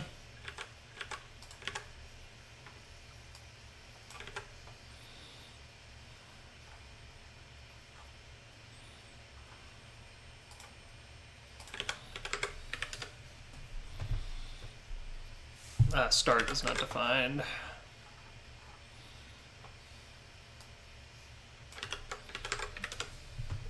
I tested that. So the start is getting... See, that's actually pretty fast. And we could speed it up even more. So the problem is not... That's not our problem. The problem is how many calls it's having. That's our problem.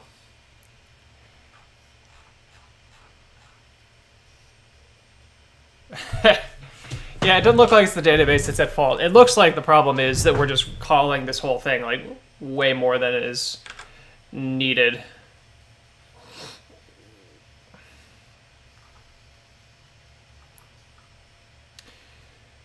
Like, let's see how often the changes comes out to 0. Because that would suggest redundant calls.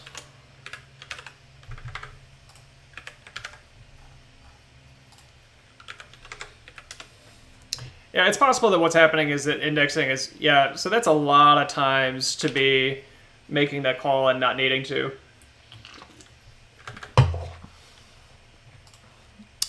So I'm guessing that the indexer is getting called more than it needs to be. Now, before we move on from this section, it's not a Oh, huh. That's a thought.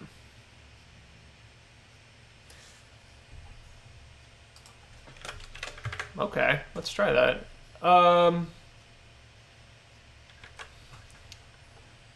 Yeah, let's try that.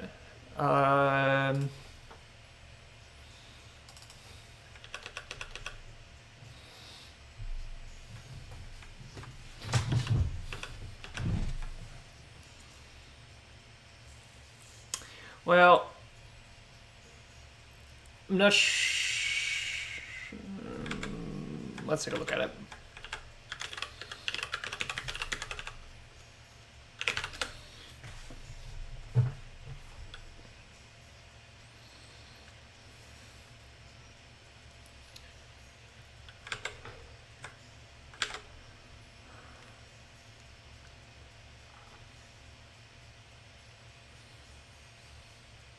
What's your... Do you not have a time window to pass in?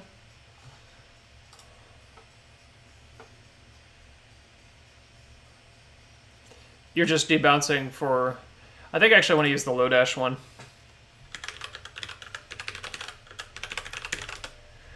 Because that one allows you to...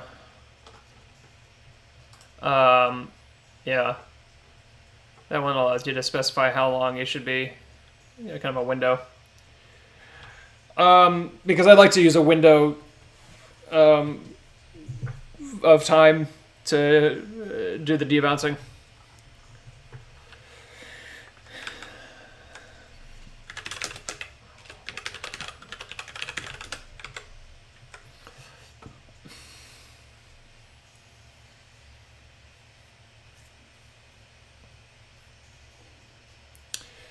Because we can bundle the...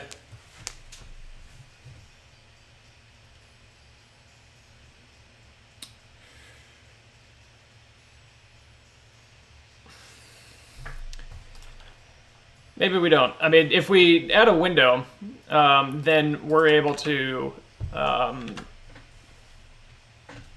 sort of give a time span by which duplicate calls aren't done. You know what I mean? So it just kind of increases the... it increases some latency. It introduces more latency, but it also groups together more calls, which should reduce latency in the long run if we tune it correctly.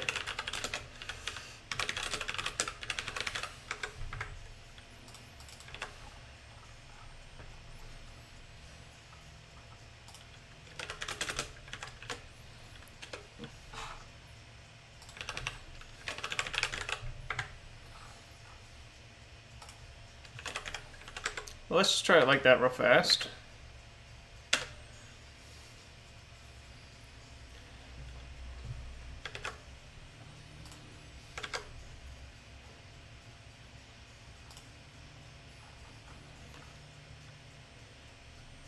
Yeah, what I'm trying to avoid is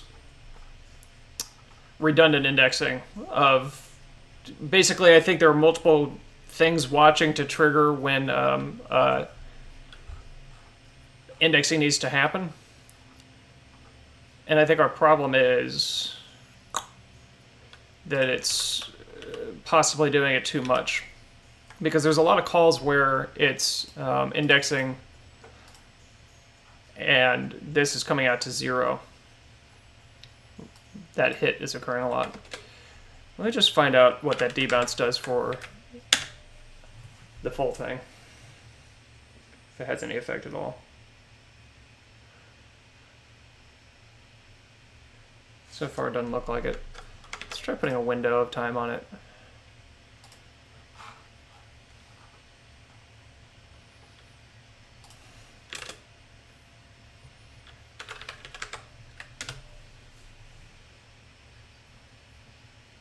I'll check for that.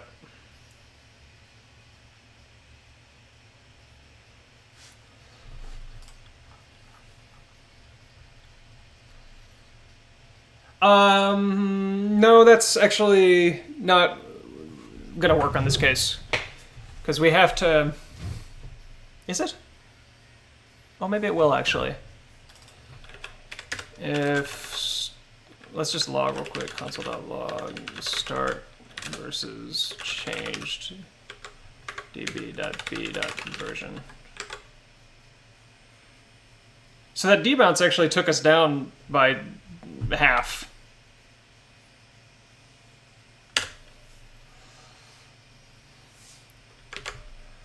Okay, it's a -1 situation, I think. So it has to be if start equals changed .b.version -1. Skip.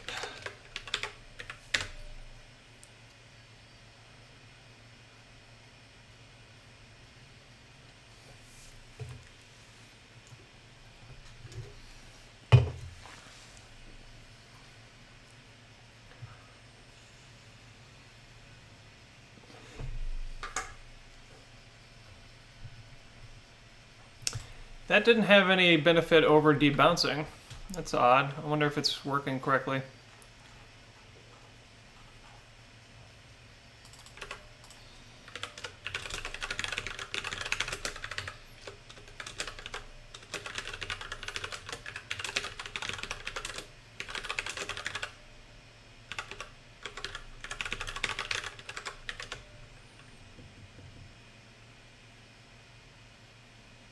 So it's successfully avoiding that.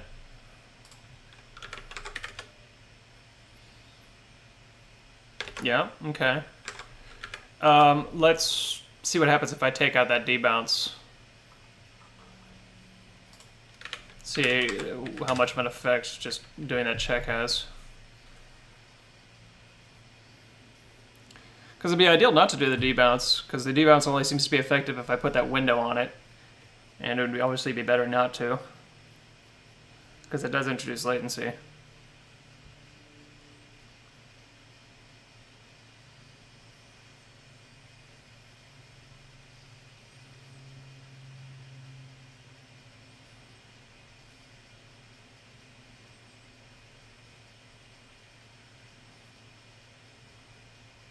Huh. So that saves us a little bit of time, but not as much as the debouncing does.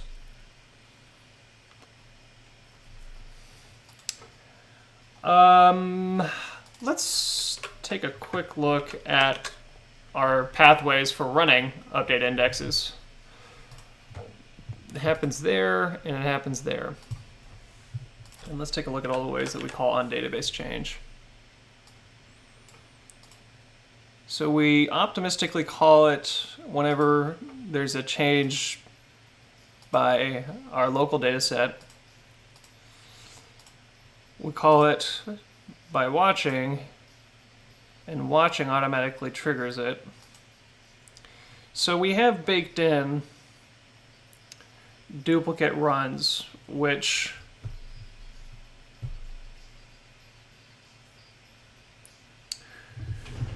I'm pretty sure.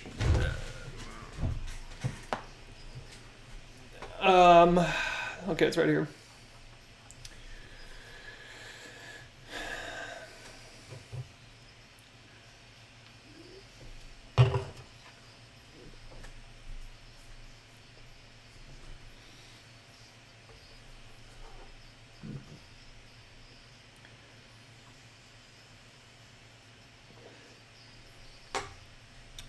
Well, we actually have to have the lock. Let me show real quick. Well, it has the same effect. So if you're debouncing and locking, it's the same at the end of the day.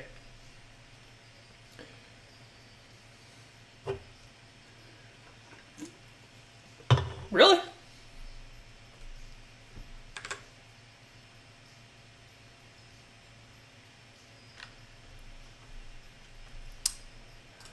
I'm gonna press F for doubt, but let's try that and see if you're right.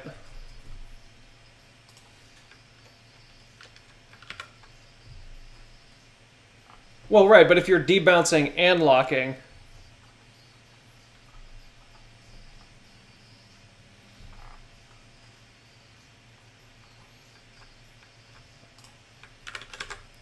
so here it is with the debounce, but without the lock.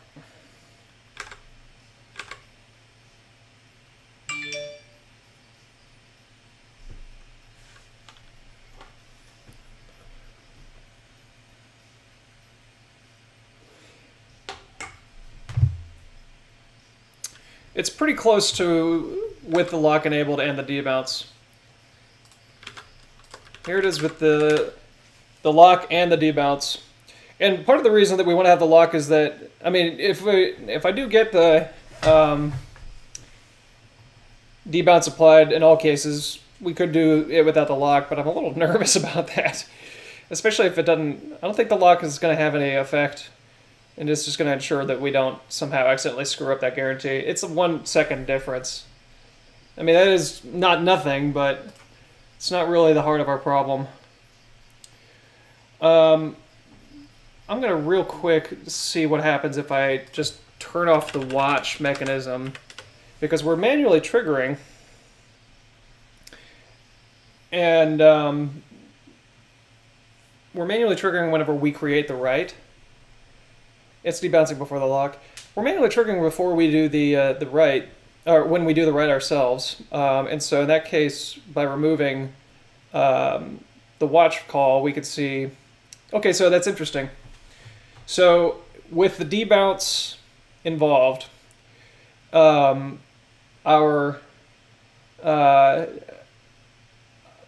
completely negating the additional call cost. So that's okay. That's all optimized as much as we could ask for. I'm going to see real quick if I could turn down that debounce amount and it has any effect.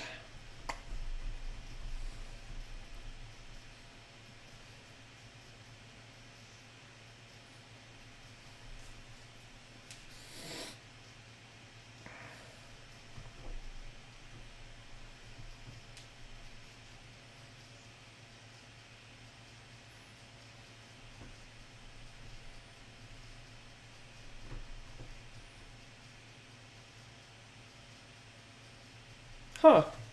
Actually dramatically increased. I'm using the low dash debouncer.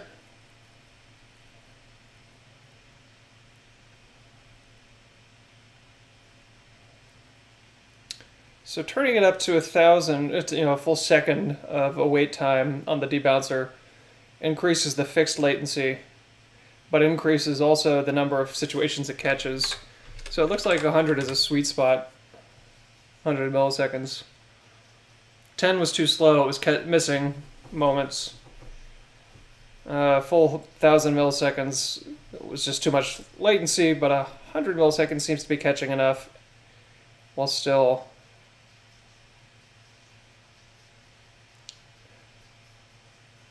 Yeah, slightly faster. Oh, that's a bummer, CS. Sorry to hear that. Um, so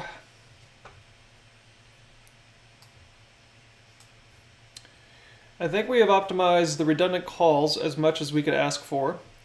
So now let's optimize this piece.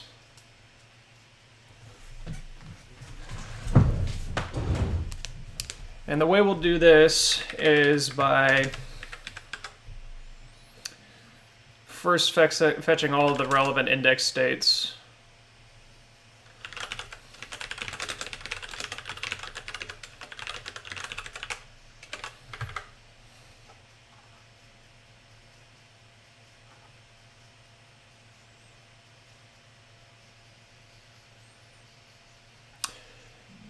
You know, actually, something that just occurred to me.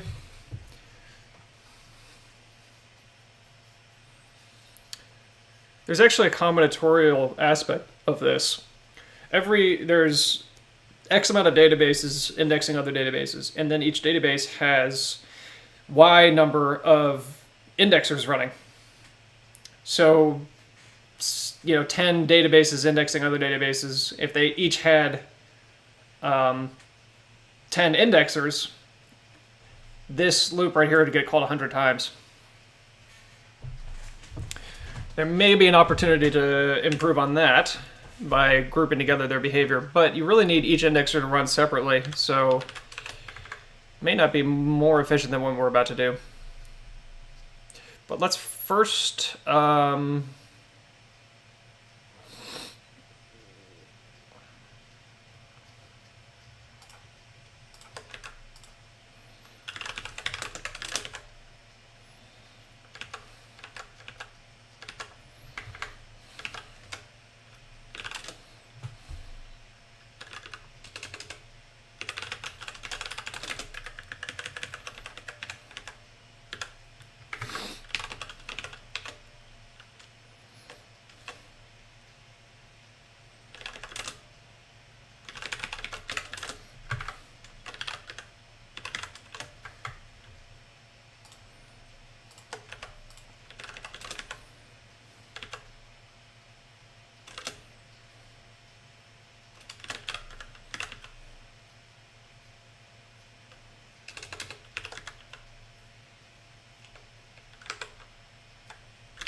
isn't there a number.infinity? Or a math.infinity?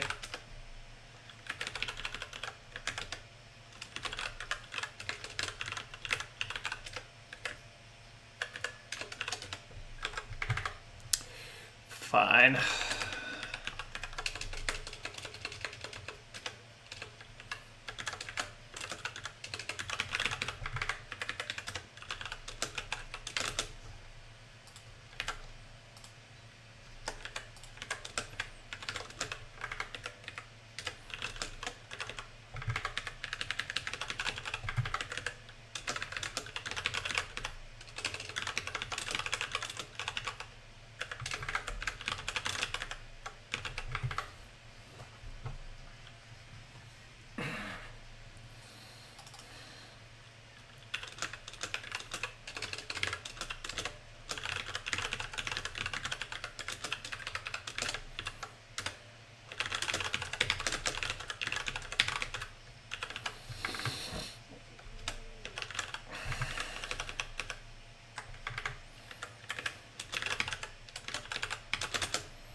Today we have actually successfully done the data meshing, and now we are working on performance improvements.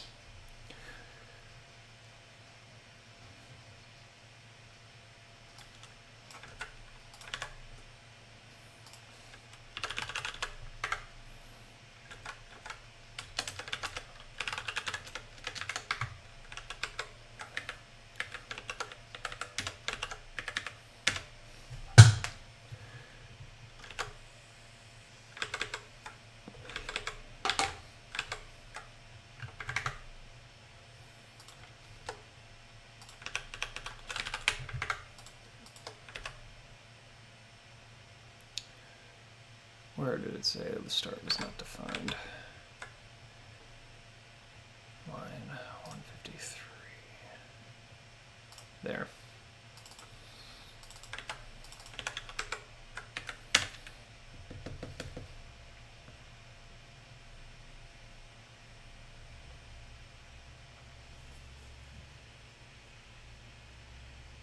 Huh.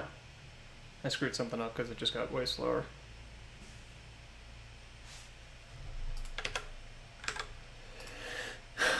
What'd I get wrong?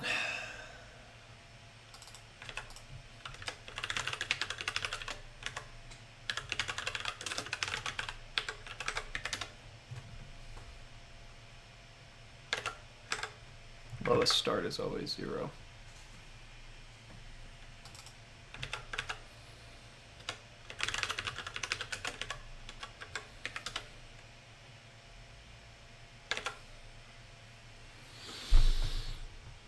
Ah, I see. Well, no, but that...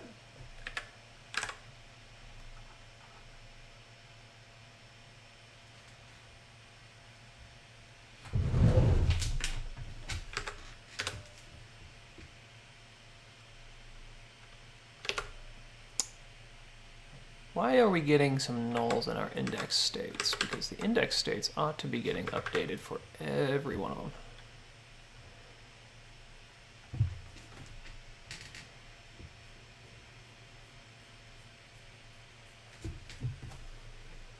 Is it possibly because of this?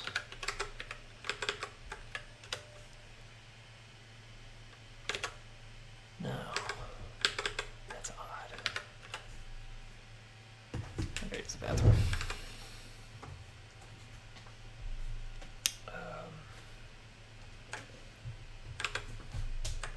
BRB.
Why would...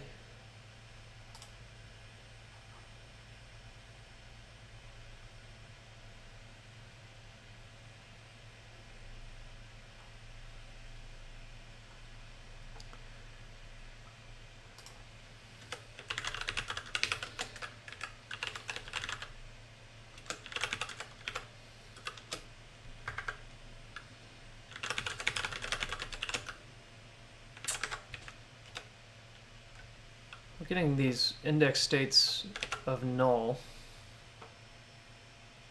every so often, which means that the index state is not getting put over here.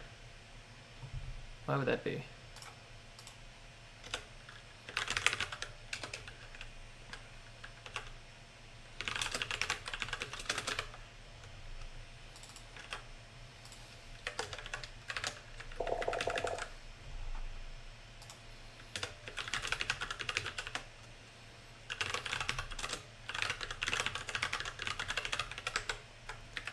Are they not all getting updated?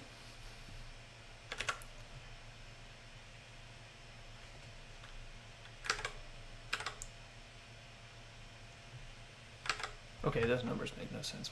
Oh, that's fine. Okay.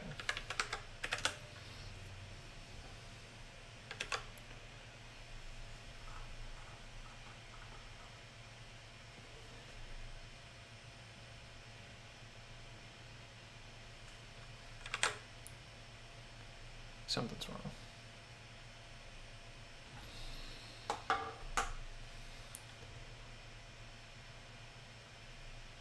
That's why.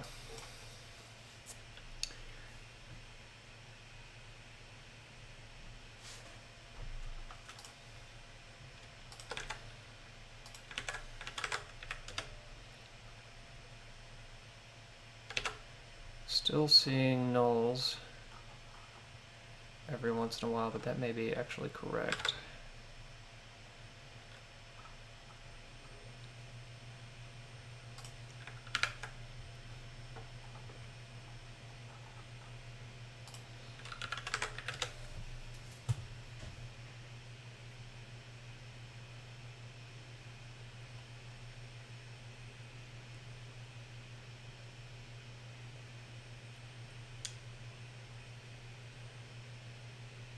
Okay, well, we are faster now. We're down to 14 seconds now, which may be pretty close to where we want to be. Let's get rid of that extra logging just to...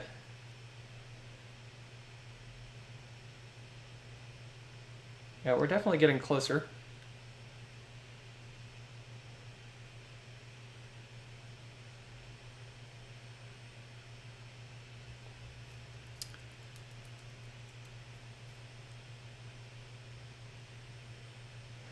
So my brother made the pause video music, and I got the actual video asset from placeit.net.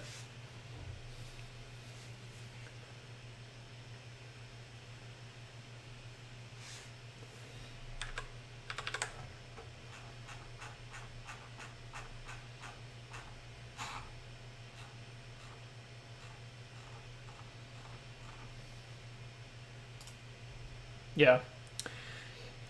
He's pretty talented. He's been doing it for a long, long time.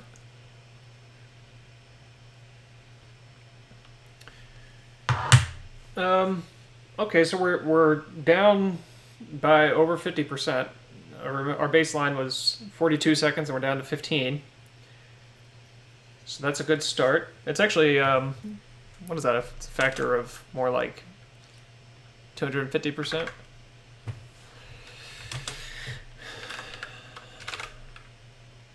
Yeah, 280% faster, so that's good. Let's see what happens like if we just run the full test real quick and see how it feels.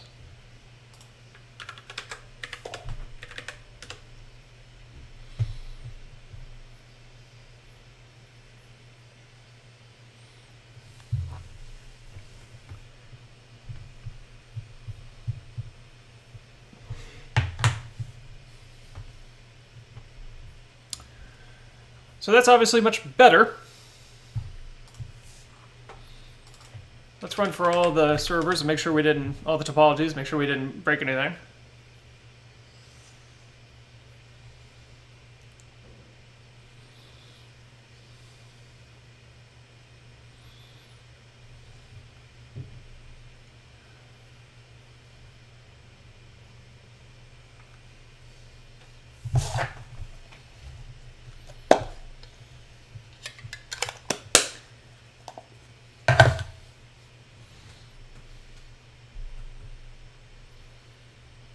I mean, we're already worlds better here.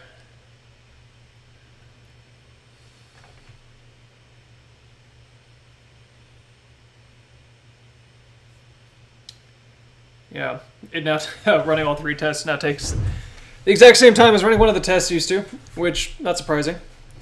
That's roughly what a 280% increase would do for us. But I bet we could probably squeeze some more improvements out of this. So let's keep digging.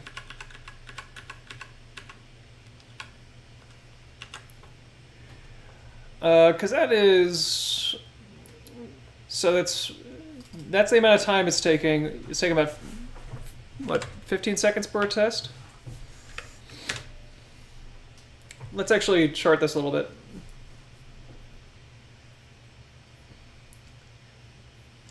So we got 5 users that are each producing 5 posts, 20 comments, and 50 votes. So 375 actions in total, taking around 17 seconds for the full test. Obviously, some of that is just the boilerplate around startup and stop. So like 10 seconds. I mean, that's not great. That's still in the realm of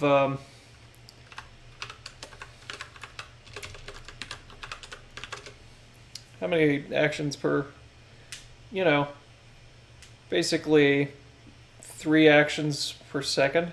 Is that right? No, 350 actions for 10 seconds. So that's like 35 actions per second.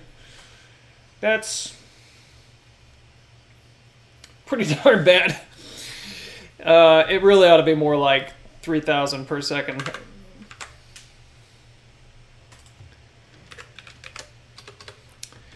Again, so that we have our baseline. If we do no indexing,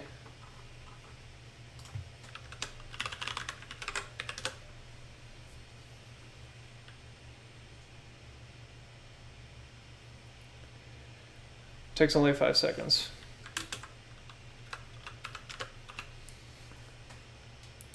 Which is really only 70 per second, which is still not super fast.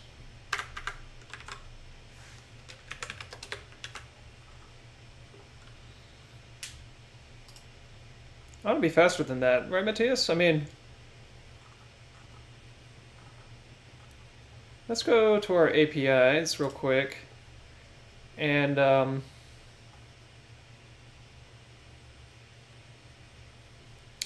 guess part of what's happening too is that our test utility is fetching content after it creates it. So let's remove that real fast.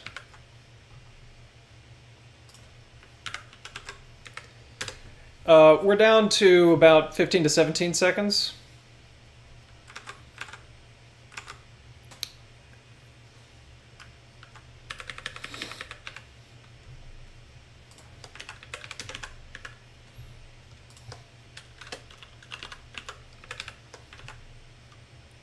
$350 actions.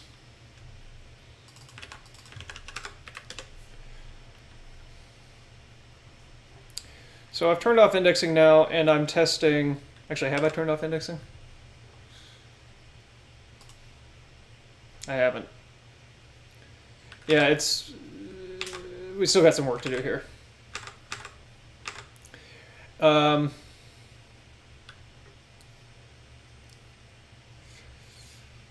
So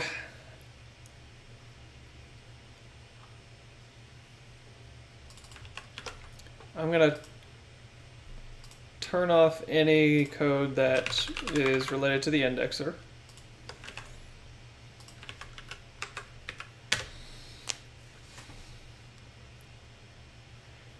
That gets us down to 3.5 seconds. Which is about 100 actions per second. Still a little slow. Now, let's see what happens if I get us down to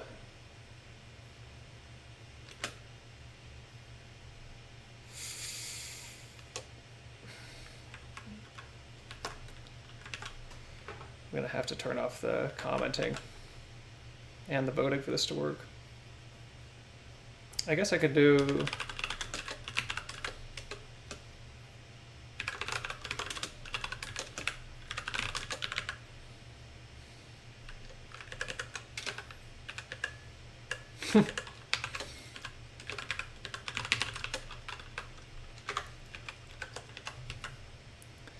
So I'm just going to modify all of our actual creators to do nothing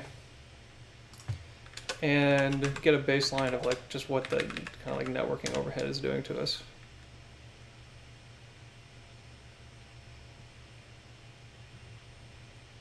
Well, that's interesting.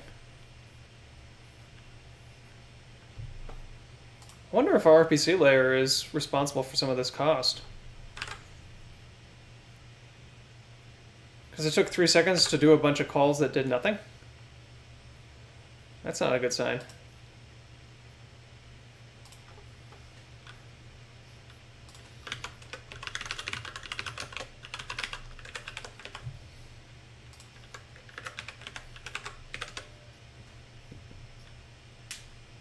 Yep, it's our fake code, fake data. So we have a fair amount of overhead right there. I mean, let's see what happens if I don't even make those calls.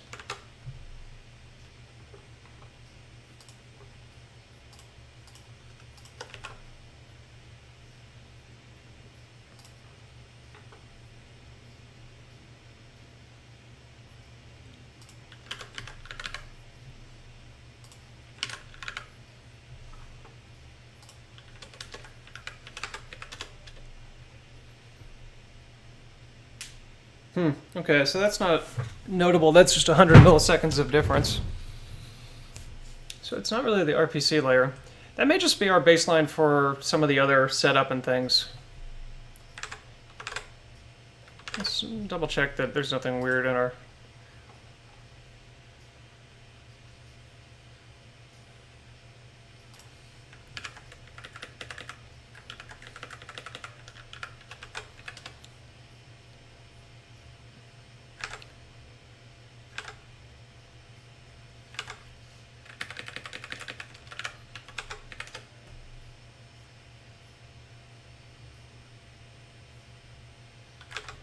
That's interesting.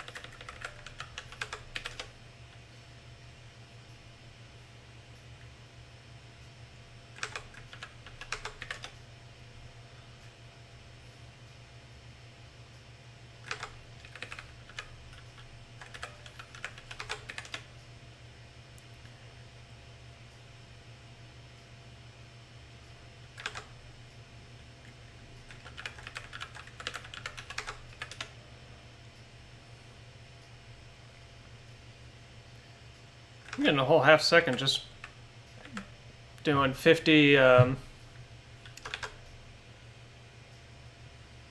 you know what? We've got all these login calls. Forgot about those.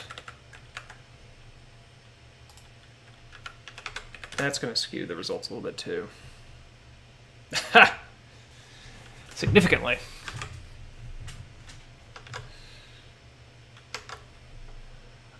Suppose we optimize that. We get rid of those calls and then just do the login at like right here.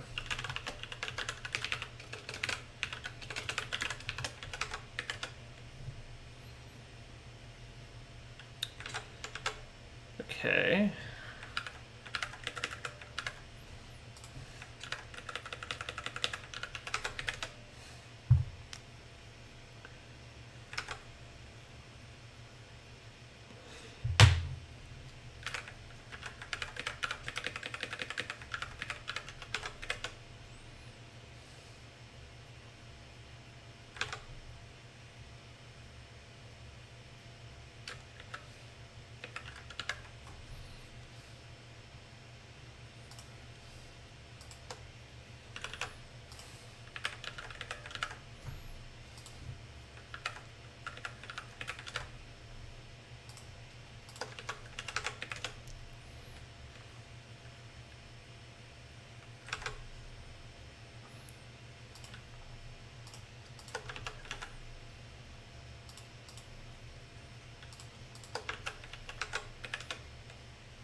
Okay, that's interesting.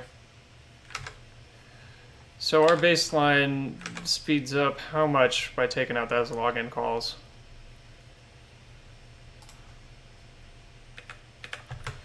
Without the login calls every time, we're down to 2.6 seconds.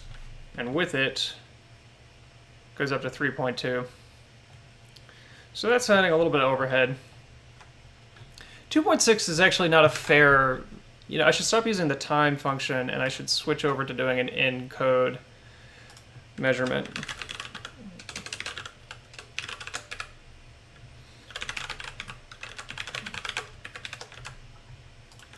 So this will give us exactly that segment.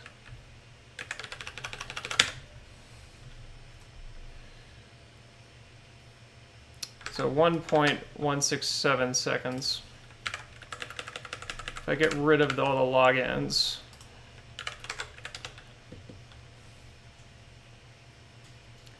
it takes 489 milliseconds.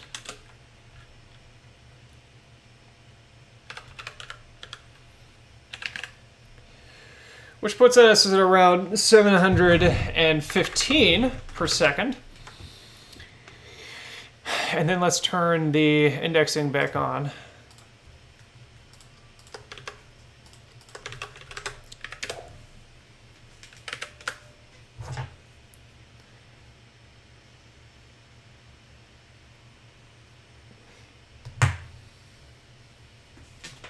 Okay, so that takes us down to 3.6 seconds for...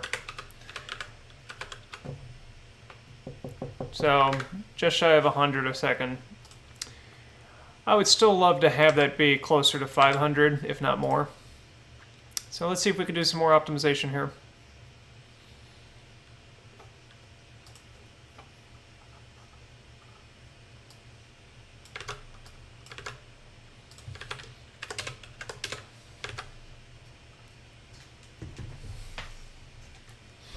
Yeah, that's it.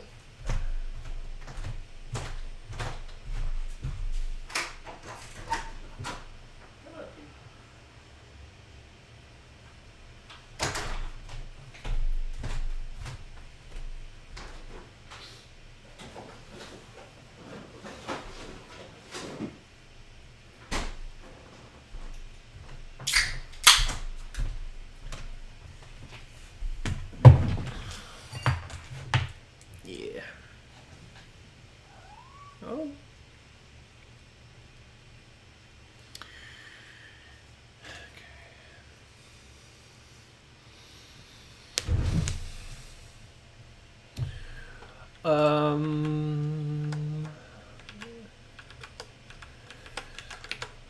Something I'm thinking about is we can actually apply the debouncer at a better spot to make it catching more instances.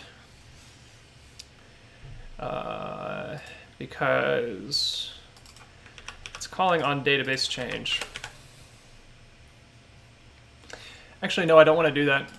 Yeah, because the times it gets manually triggered are...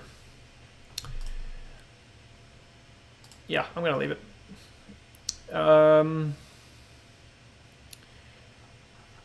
So...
So let's see real quick.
trying to collect a little meta information about what kind of calls are occurring.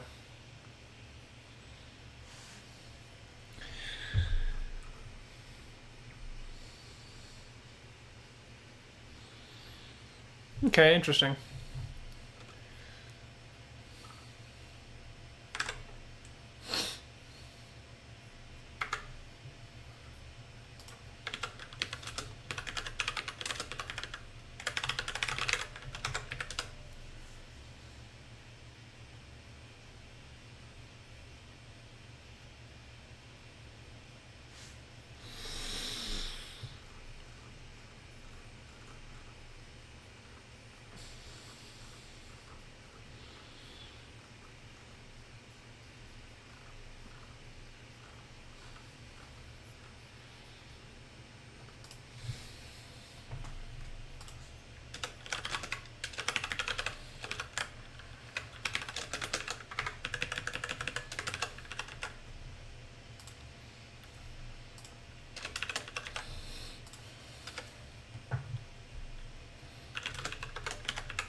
Basically watching for any kind of duplicate executions on a given change. That doesn't seem to be the case. So each change is only getting indexed once. It's a good sign. Only way to know this for sure, though, is to also check the other one that runs.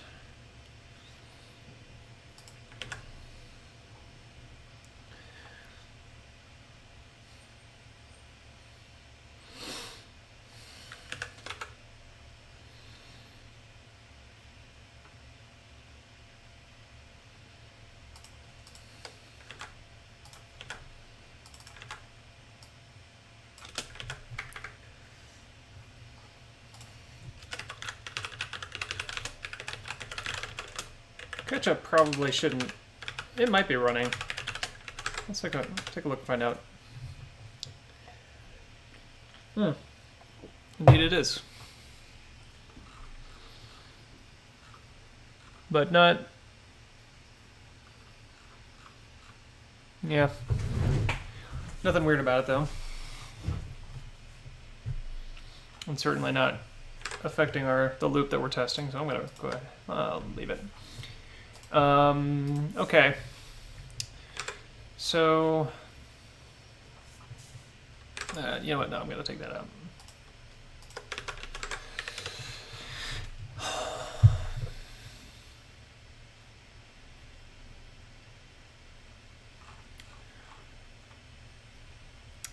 So this is all correct so far. You basically have 6 indexing databases having their index update called.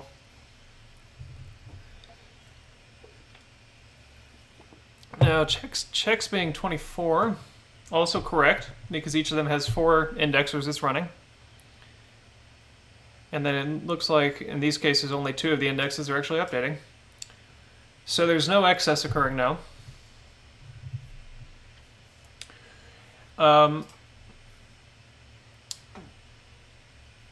Is there any way that we can...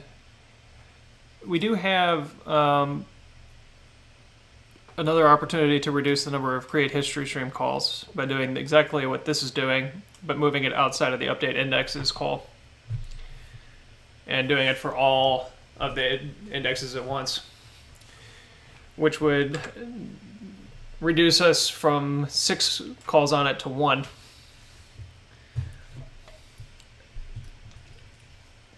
Something else I think we're missing right now is right here.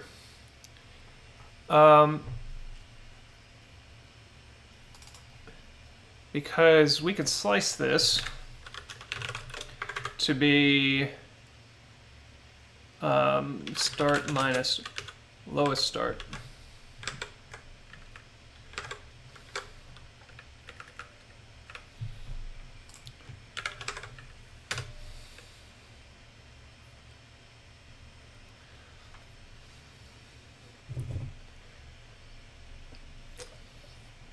Not a significantly noticeable improvement, but in some cases that can actually have an effect because we're fetching more changes than each given indexer requires. Yeah, so 200 millisecond difference, worth it.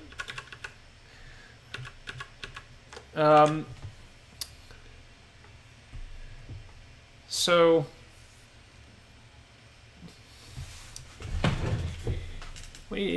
let's go ahead and do this action. We're gonna pull this out of here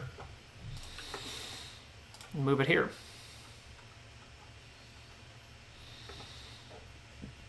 I think that debug stuff is now becoming a burden. I don't think we need it anymore. So I'm going to remove that because I checked what I needed to check there.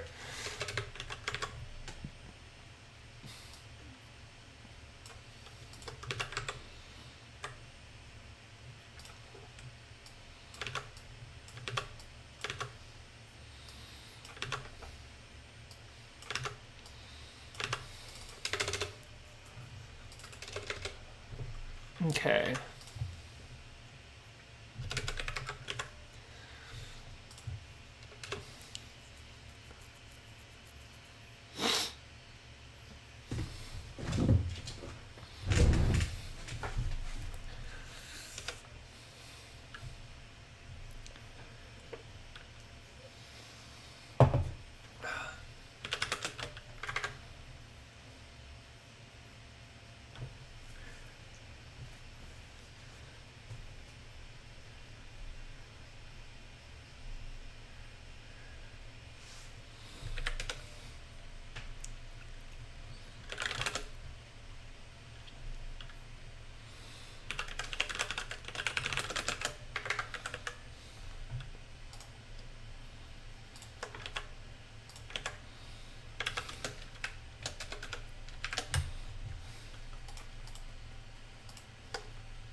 have to update catch-up indexes later. And so update indexes is now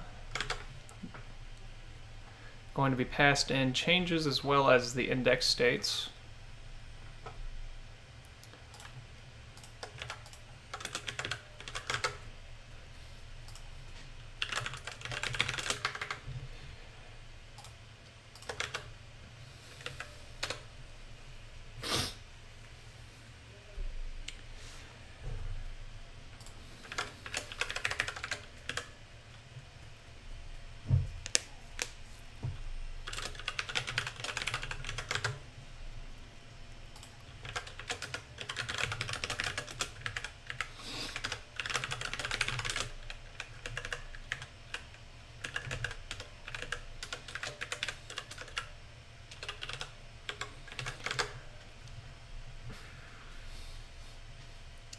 Should be correct. Let's find out.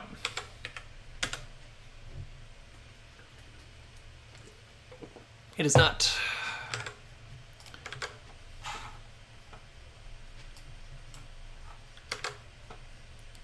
We need pump concat.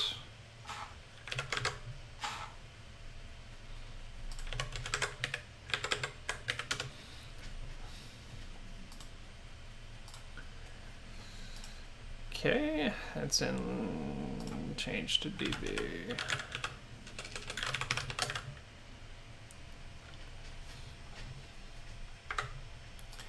You know, let's change that to right there.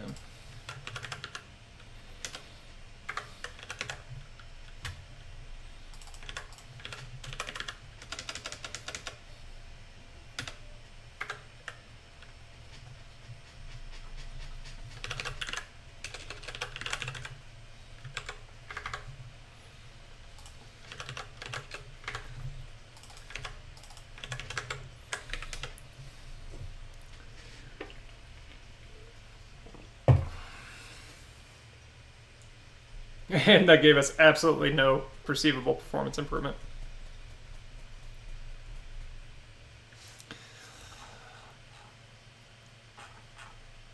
Like 100 milliseconds of improvement.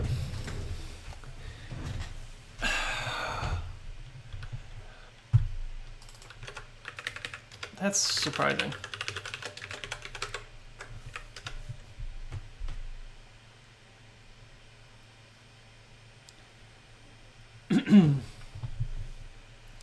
That should have had more impact.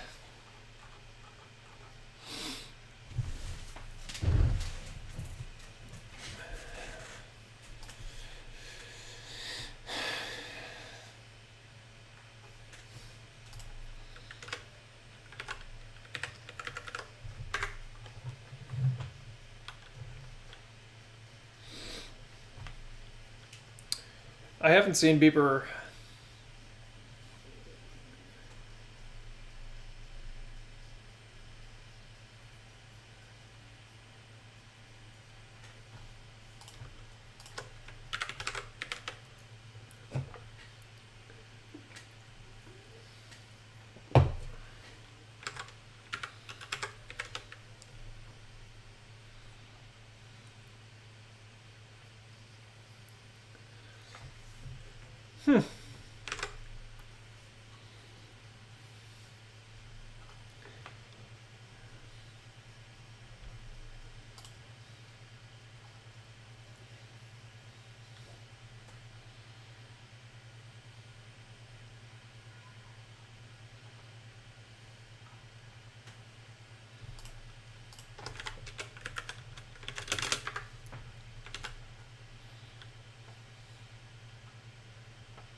Okay, well, we've reduced our calls to create history stream, I think, as much as we could possibly ask to.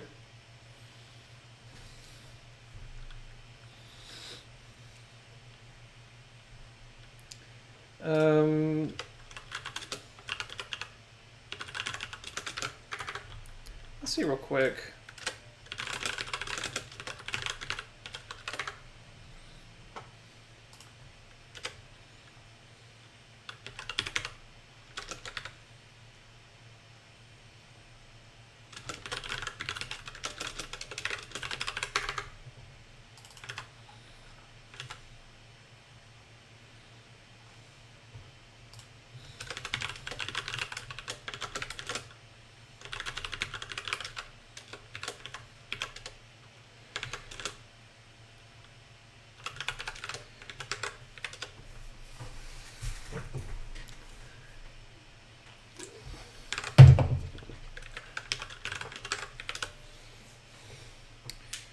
So what's our cumulative time spent on... I think that just logged too soon.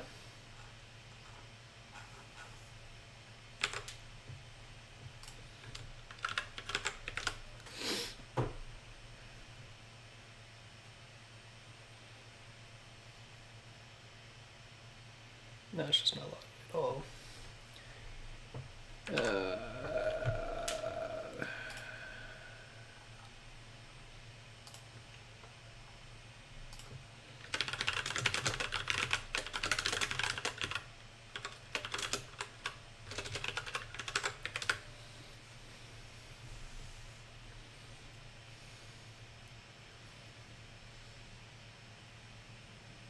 Okay, so it's only spending 65 milliseconds cumulatively on getting the history, so we have optimized that, I think, as much as we could hope for.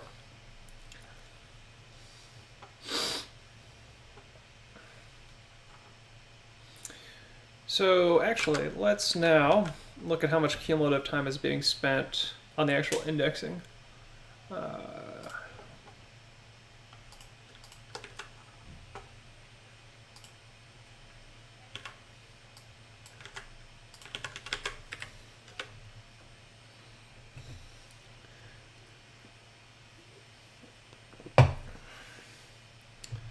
Okay, so about 2.9 seconds of our time is being spent there. Seems like that could be faster, so let's jump into that.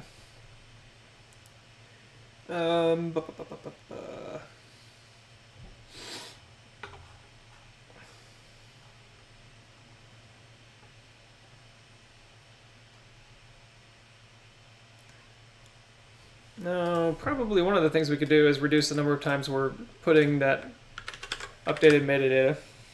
But let's see how much time is being spent on the actual indexing versus just that. Interesting. So only a second out of our roughly 3 seconds is being spent on the actual indexing.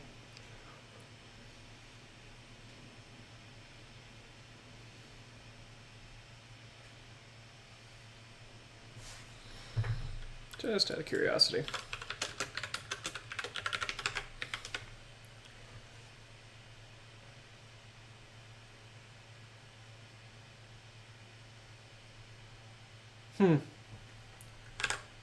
That's with the indexing. Okay, so no appreciable difference on the lock. I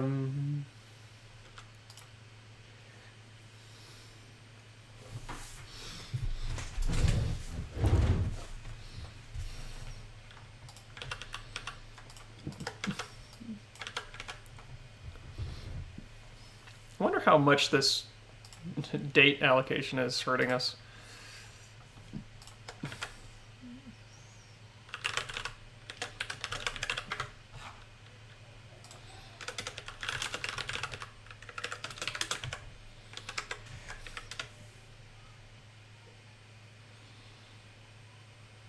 Probably not that much.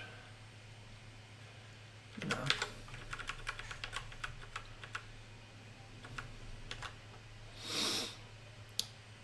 It would be handy if I could see what we're paying to do these puts every time.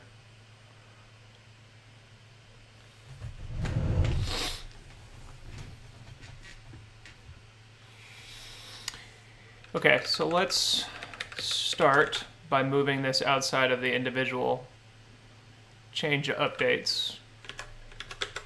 So it's only happening once per run.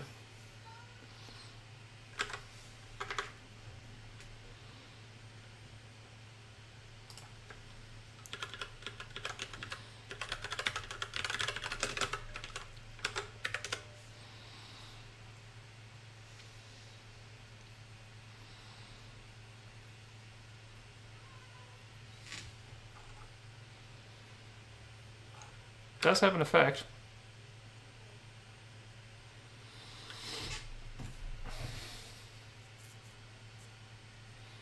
I'm a little surprised by how much time this is taking still, though.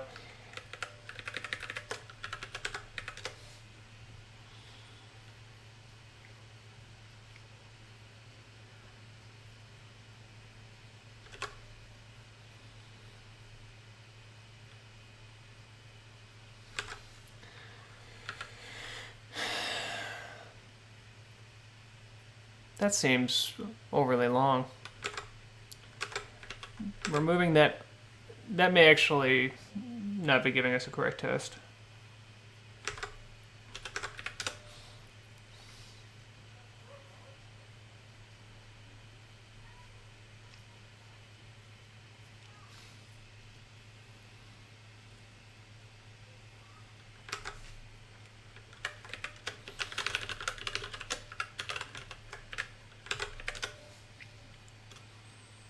No, it is actually running correctly. That should be causing us to be fetching more with the lowest start than we ought to be. Yeah? Okay, this is interesting.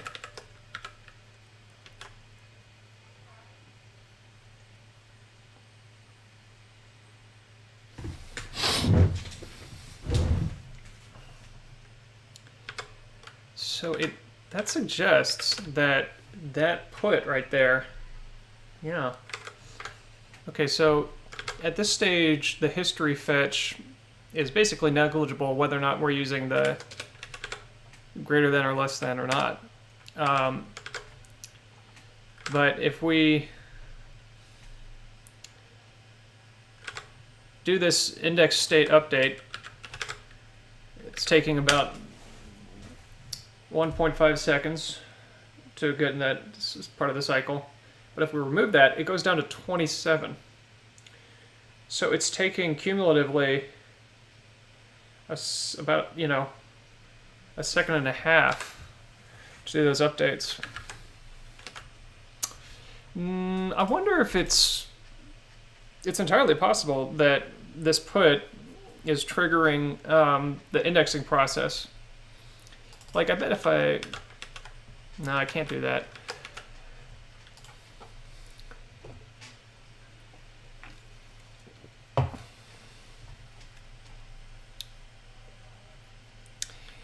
If writing to the indexes triggers the indexer update, that's obviously a problem.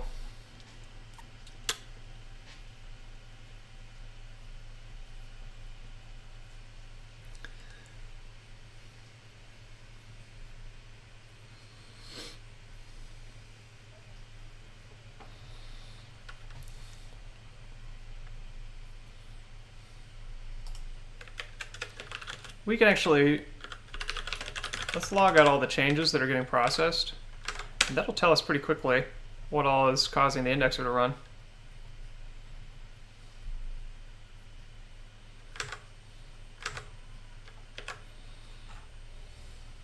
Yeah, so the index updates are actually triggering the indexing process.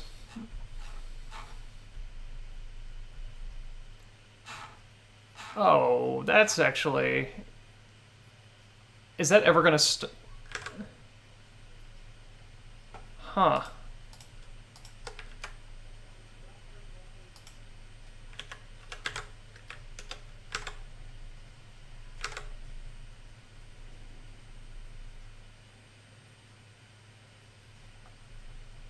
Huh. That could, if we were not careful, if I make the move that I just suggested making, it could put us into a situation where it's endlessly self-updating.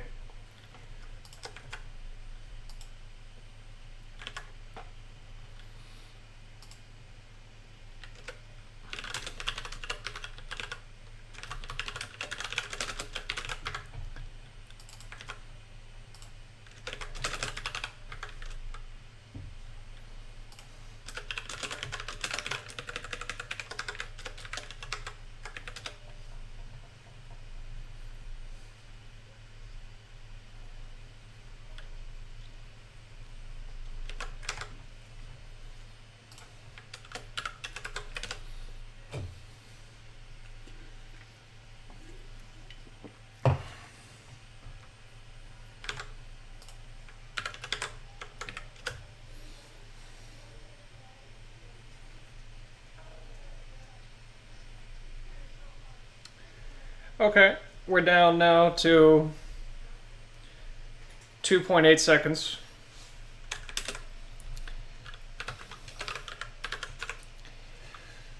$125 updates per second. Still could be better.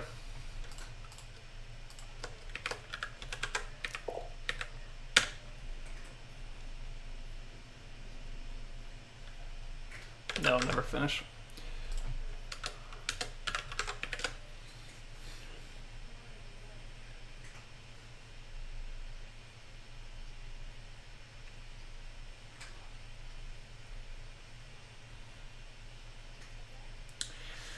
Again, our baseline is that right there, with no indexing occurring. 350 divided by 1.13, about 300 actions per second. And with the indexing on,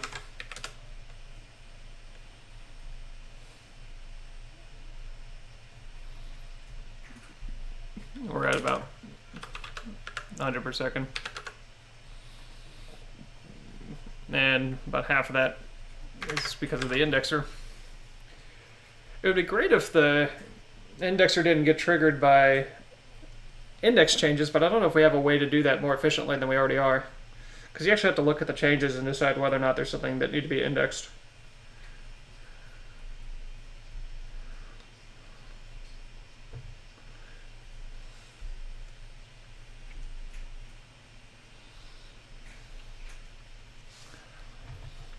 So we may be as optimal as we could hope to be.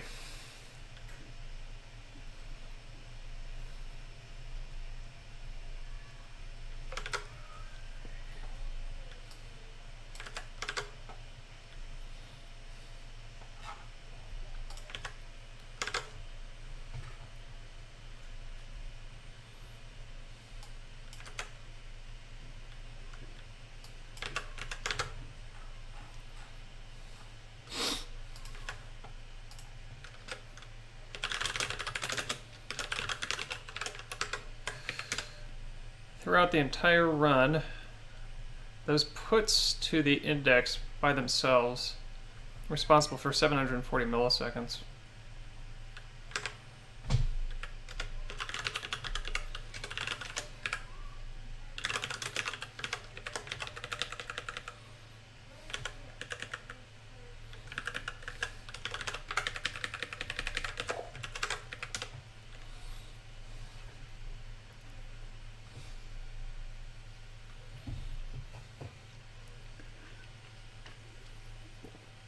Seems like more puts than are strictly necessary still.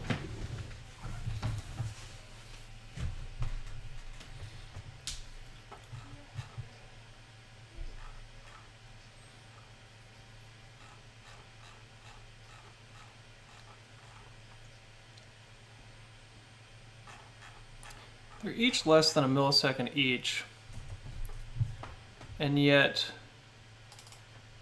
I'm saying the number 798, which seems wrong.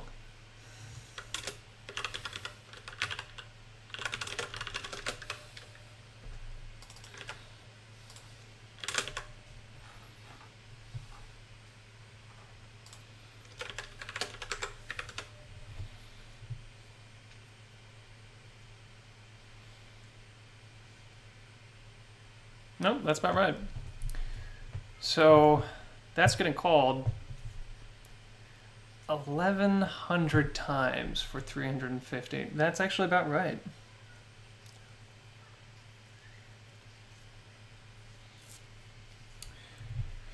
Can we reduce that any more?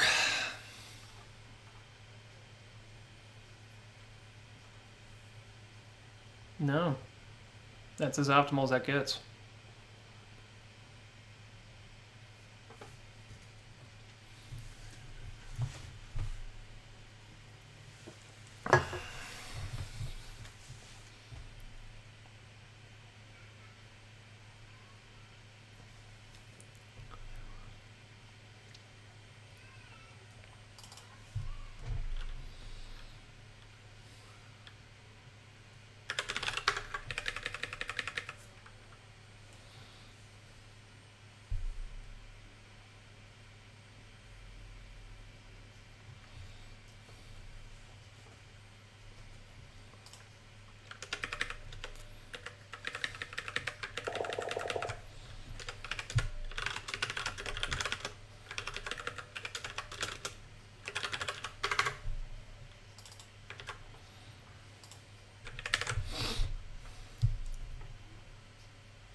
So, I mean, we're doing a lot better than we started, to be sure. We started out at like 42 seconds, I think, for a single run.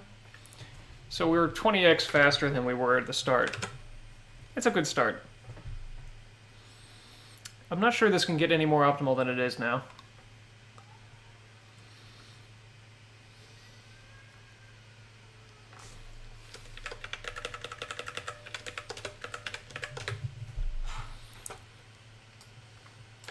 Because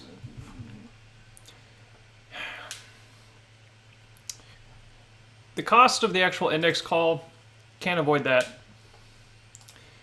The cost of the index state updates, we could try to reduce how often we do that somehow.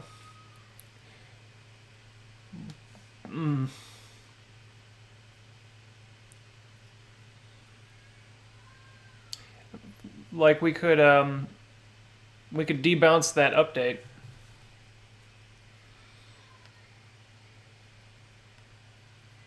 Let's try that.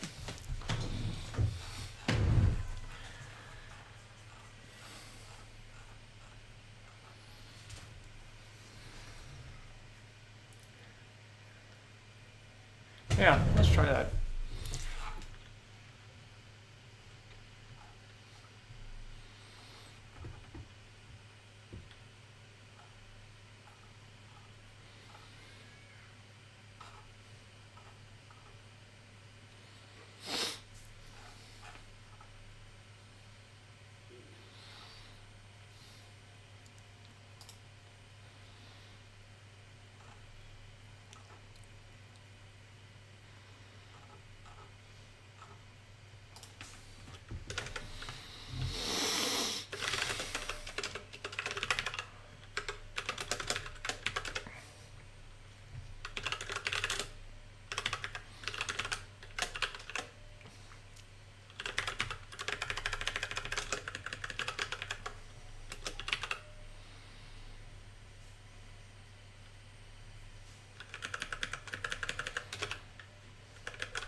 A little bit of memory overhead for doing this.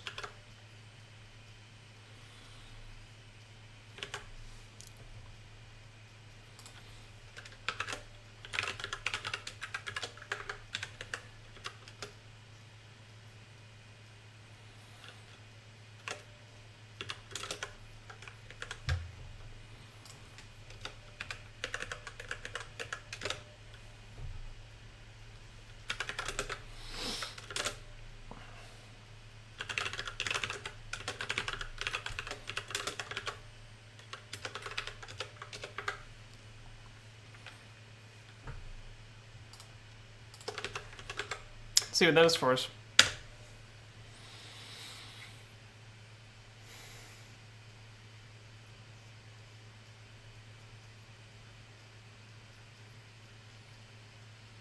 Just made it worse. I'm guessing that's okay. Interesting. It's probably because we need to be able to read the current index state. So if I log lowest start, I bet that completely screwed it.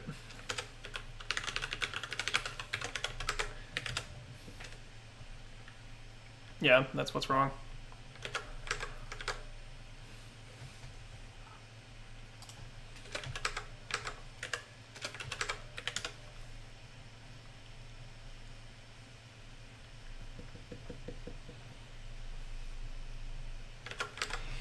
Okay, let me think.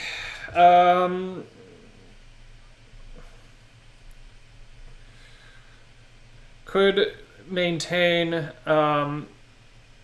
the index state in memory and then use the debouncer to flush it every once in a while. That would be a big memory versus performance trade-off there.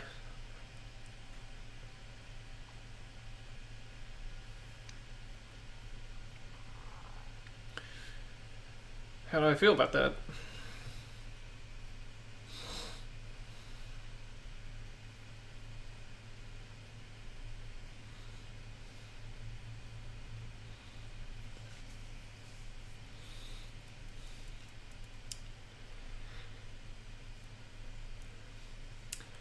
I'm kind of inclined to try it.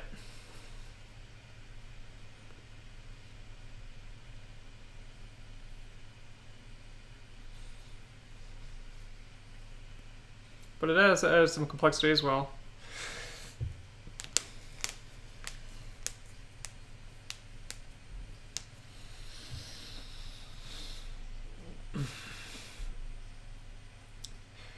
We're talking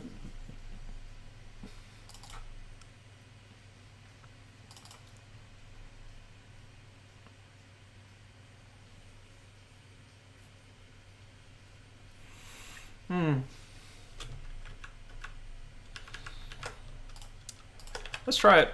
It'll be a little bit of work to try, but I'd like to try it.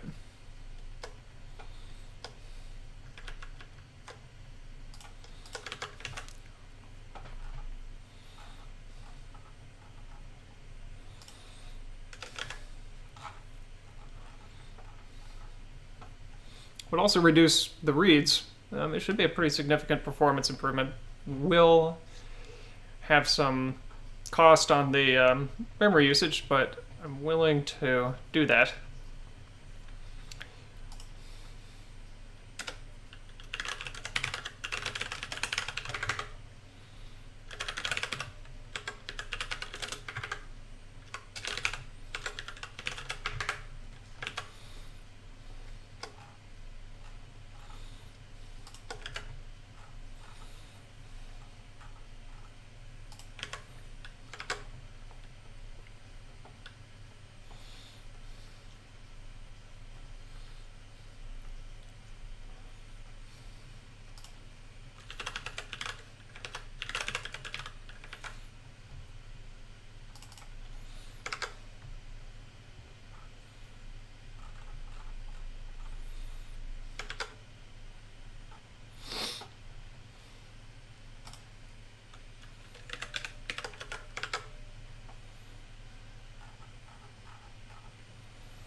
Okay. I think we're ready to test it now.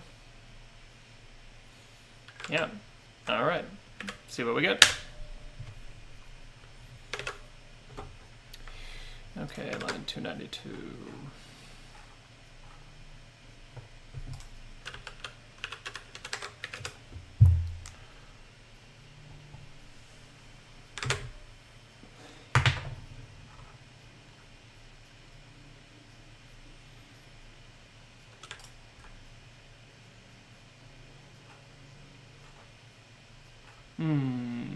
Okay.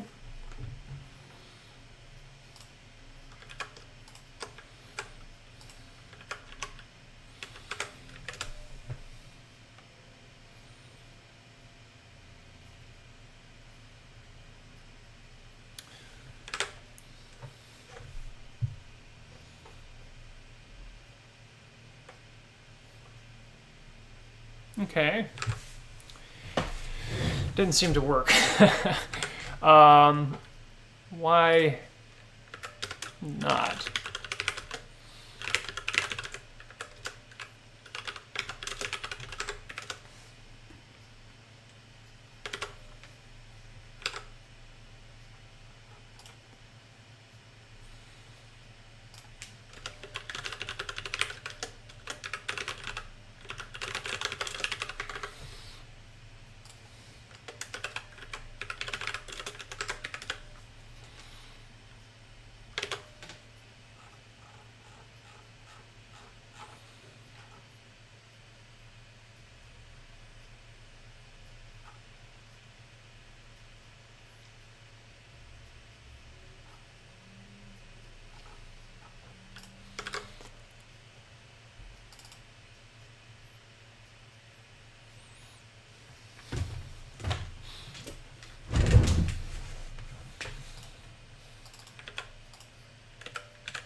So lowest start is consistently coming out at 0 for some reason.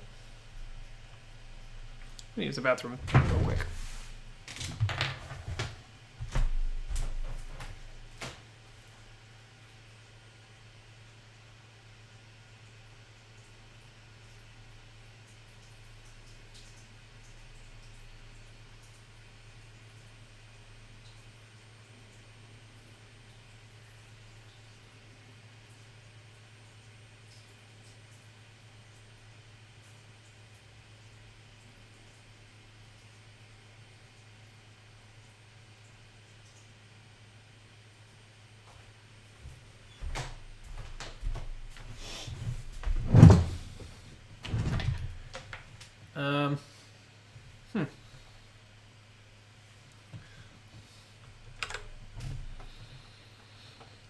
We're consistently getting some nulls in the state fetches, which is absolutely why lowest start is coming out at 0.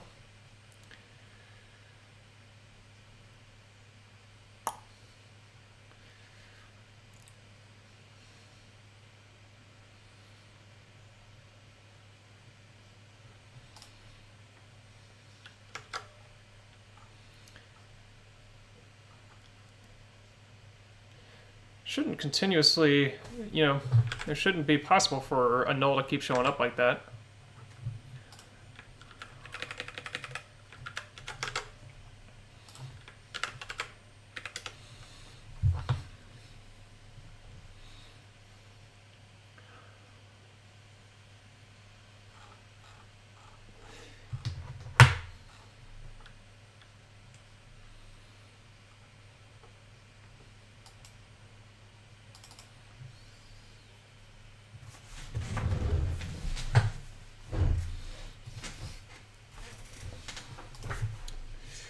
A lot of complex state interplay here, so might be just passing a parameter in wrong somewhere. So update state.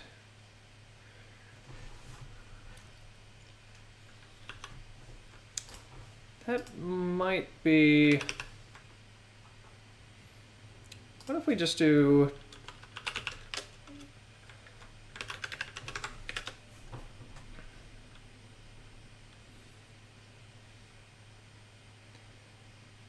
That fixes our bug.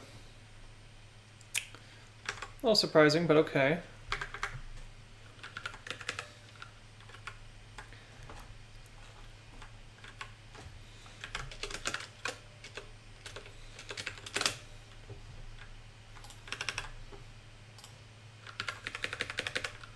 So we're using totally in memory for this test. Okay, lowest start is correctly coming out.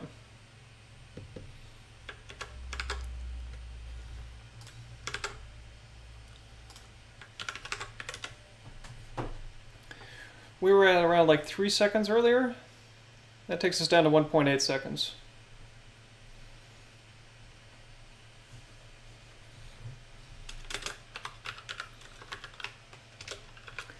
So that takes us up to just, okay, yeah, takes us up to about 200 transactions a second.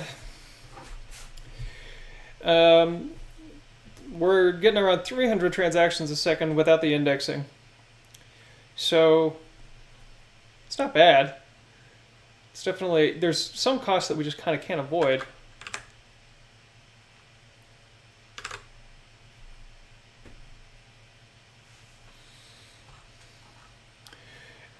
Let's bring back the debounced puts, because we do need to actually retain this information into the database.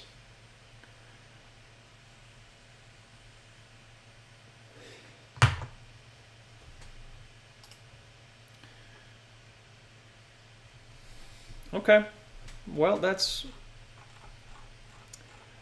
trading a little memory for some performance, to be sure. But I think I'm satisfied with that trade-off.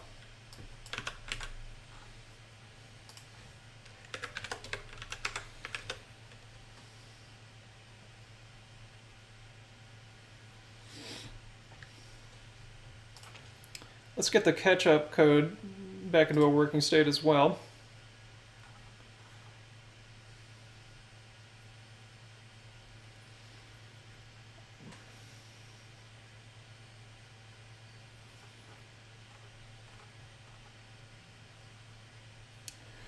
A little bit of a pain.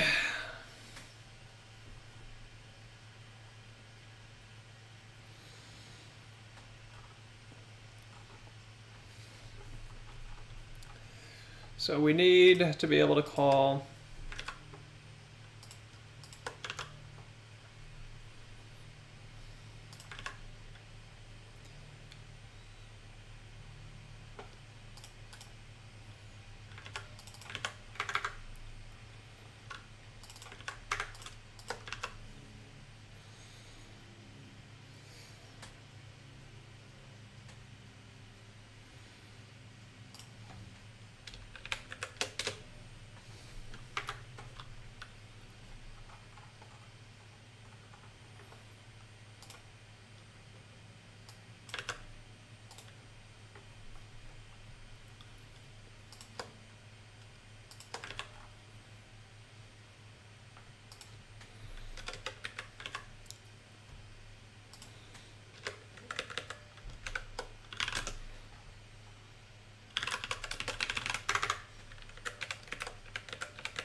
Okay, that should be right.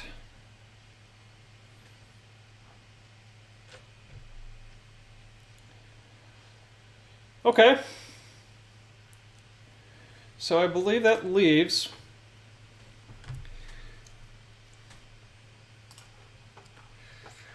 just the actual index call.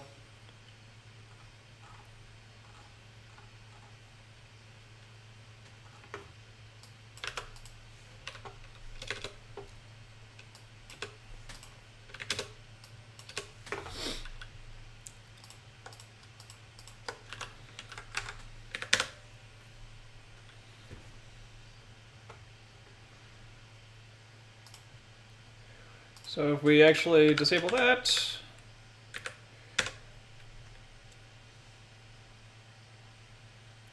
so that takes out a full second worth.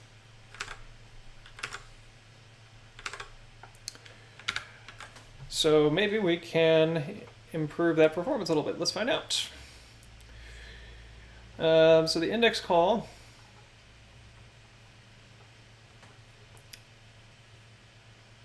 that's just like a straight pass through to these things here.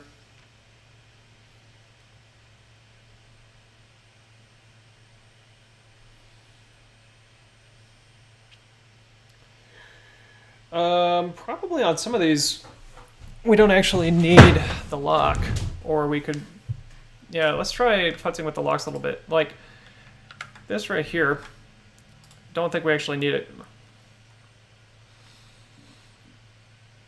Or if we do, it's for the actual individual change. So we should be able to make these locks a little more specific.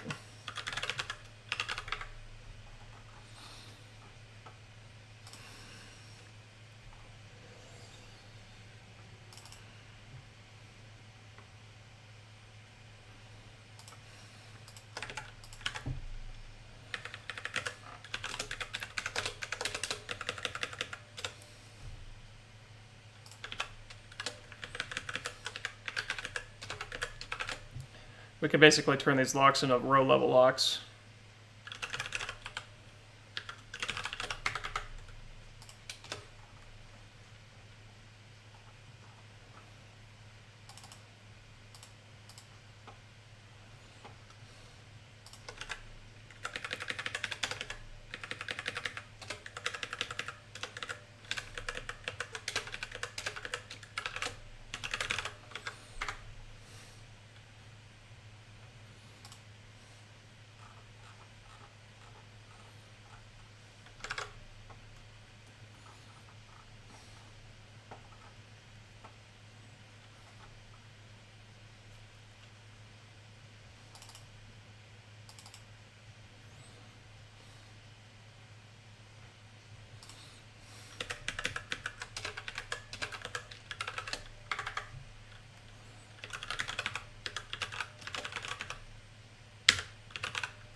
So that's just on the user databases, and then we could change the server database as well. That takes us to no noticeable effect. This will affect correctness, but let's just find out real fast. Well, actually, let's also make sure we do this on the server one, because that might be the one that's slowing us down. So I'm gonna, before I go through the tedious bit, I'm gonna just do this. This will affect the correctness, but it'll tell us whether or not there's speed to be picked up.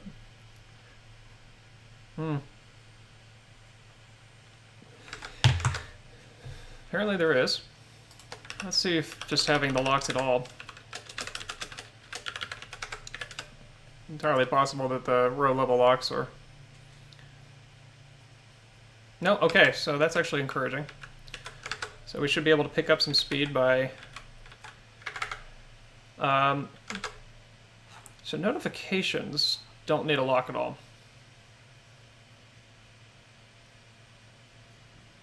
Well, no, the change itself. Just in case.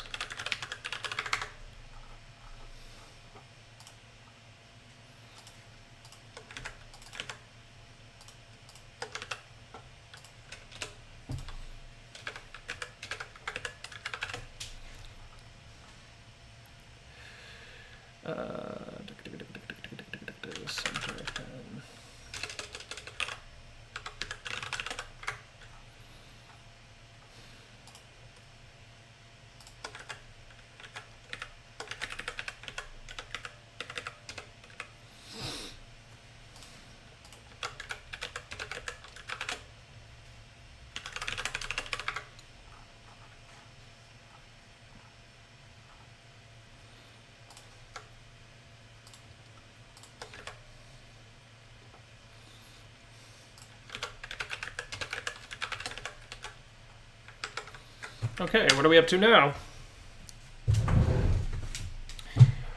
Not checking the correctness on these things, which is not great. So we're up to... Did we just slow down? 180?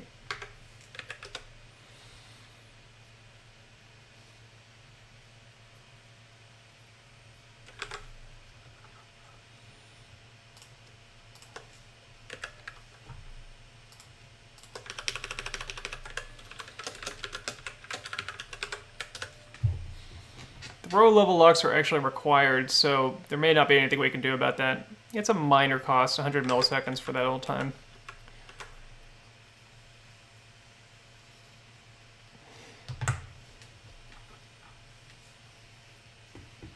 Yeah, I'm not sure that can be optimized anymore. Well, let's find out if we actually... the indexes still work or if we broke everything.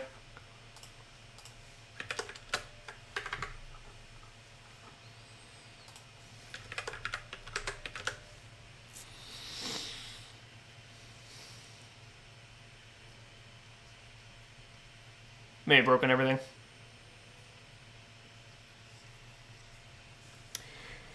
This is going to get distinctly unfun to unbreak.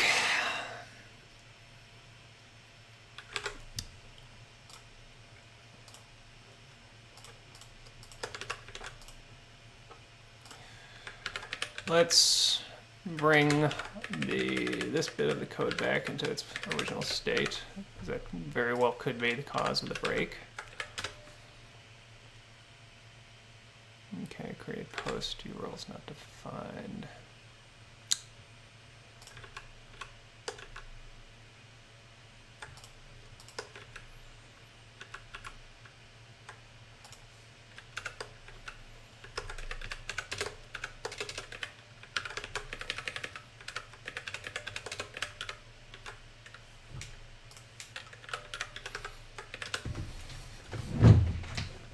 Okay, that's good news.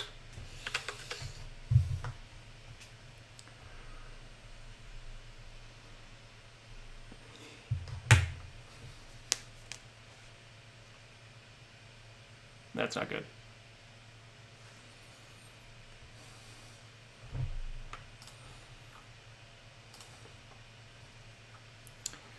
Doesn't do us a lot of good to optimize our indexes if we just break them. But on the plus side, we got all the way to the votes.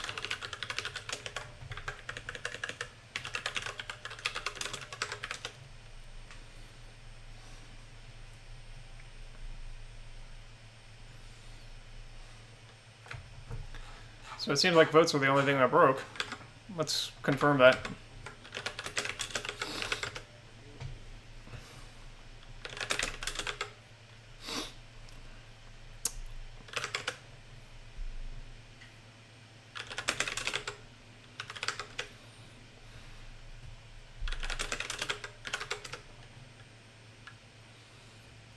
Okay, well, interesting. Votes are the only one we broke, eh?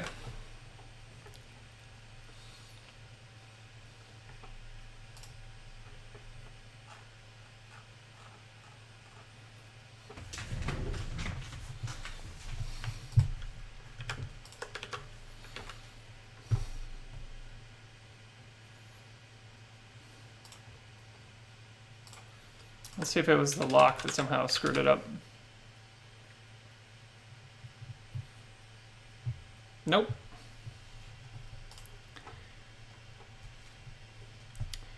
Did I forget to... Ah, that's why. So we actually have been testing the votes indexing.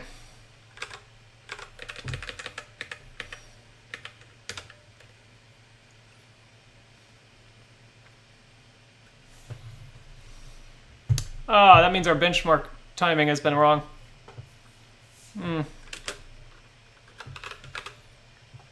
We're actually at 70 transactions a second. What a bummer. That sucks. That totally sucks.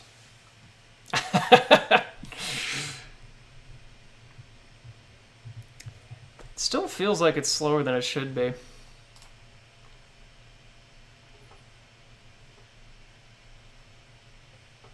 I mean, we're definitely better than we started by a long shot.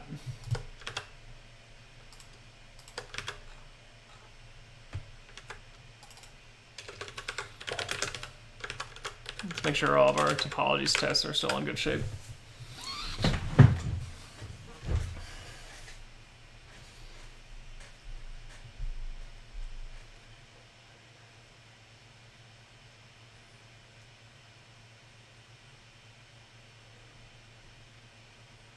Yeah, I mean, at least the tests don't suck to run anymore.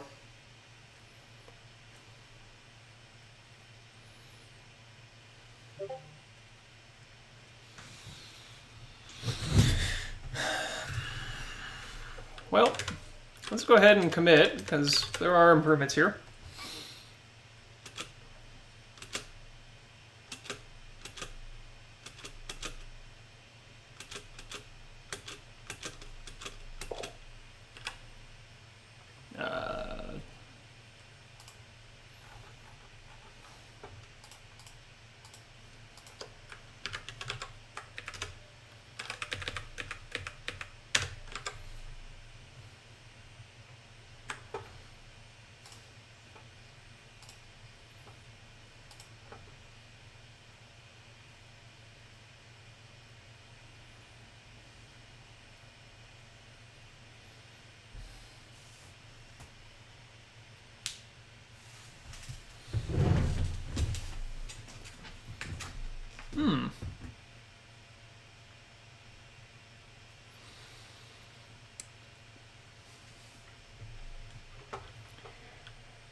Shoot, I broke our distributed social graph indexing of all the things to break.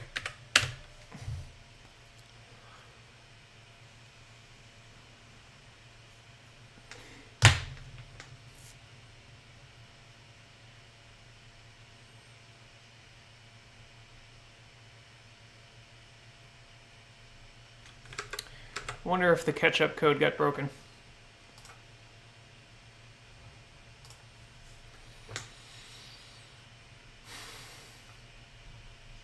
Oh, of all the stupid things to break.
Who's indexing the private database?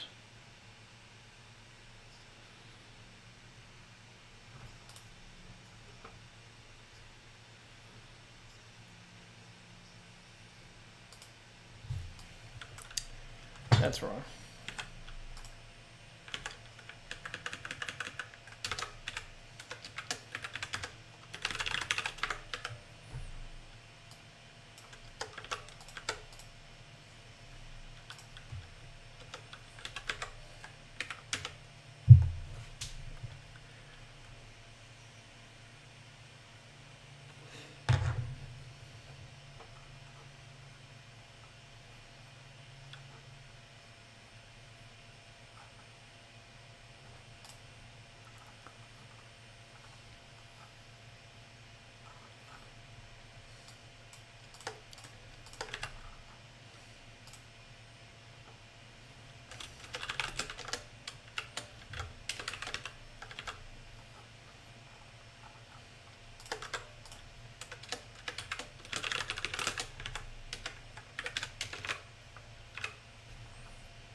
So ketchup actually is running.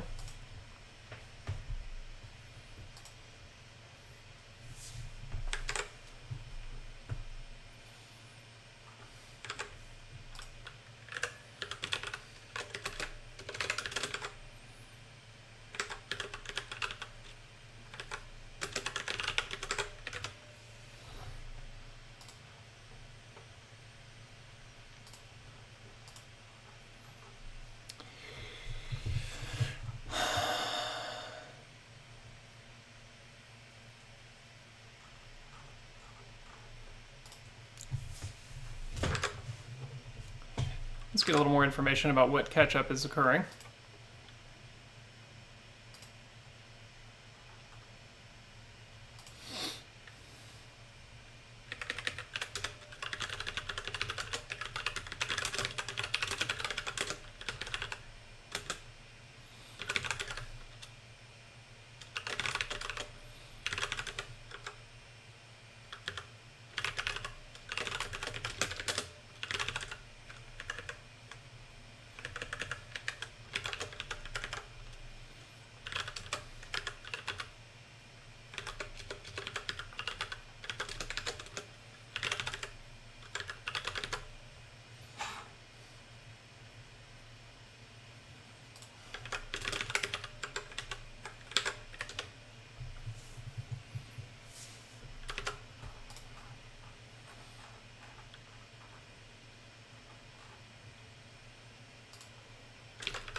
So let's see. What's missing is user 4.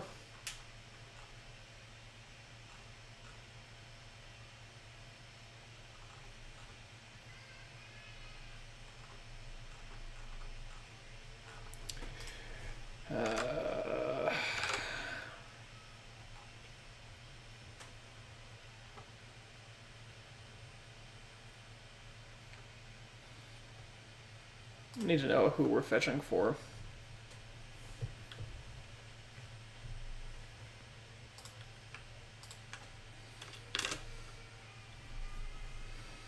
There's no good way to know. Not in the way that I'd be happy with.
There's a child screaming bloody murder. I gotta find out what that is.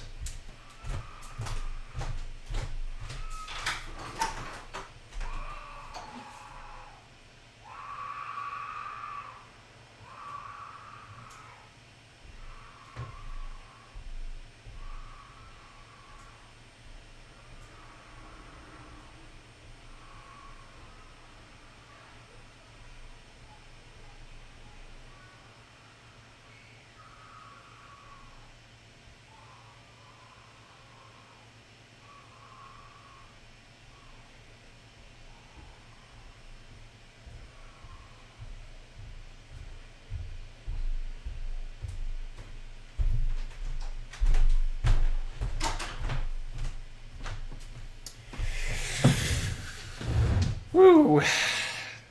That was a behavioral problem, is what that was. By the sound of it, the kid had gotten hit by a car.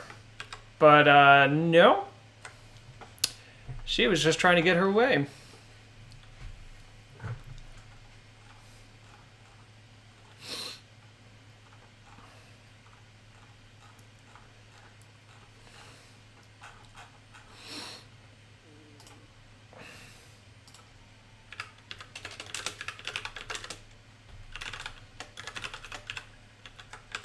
Yeah, not my kid. New neighbors. Have a young girl, and so we are right back to that bug we were dealing with earlier. So somehow I broke our indexing in exactly the way that was broken earlier.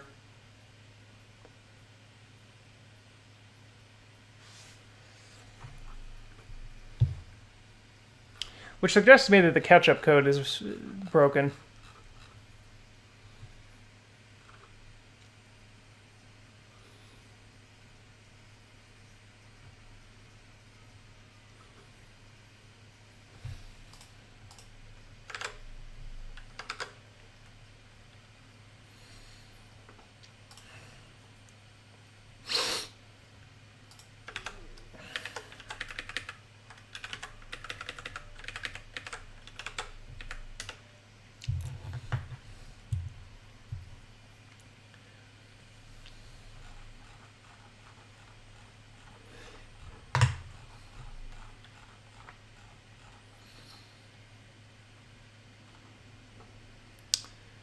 So it seems like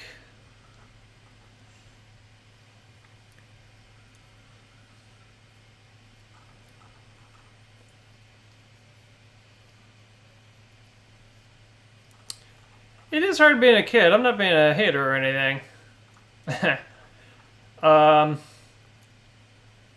But okay, this is interesting. We got kind of duplicate catch-ups being run.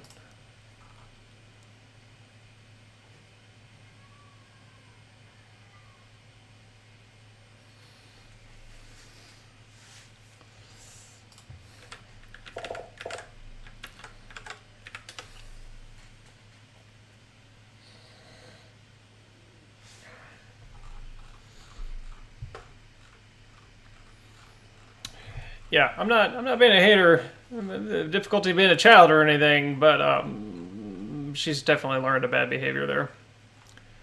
That's not the normal kind of like crying because you're upset. She was like screaming at the top of your lungs nonstop to get what she wanted. Like, because like at one point she was doing that, completely stopped, talked in a normal voice, right back into it. So she wasn't even agitated anymore. She was just screaming because she has a learned behavior. So I'm glad I'm not dealing with that problem.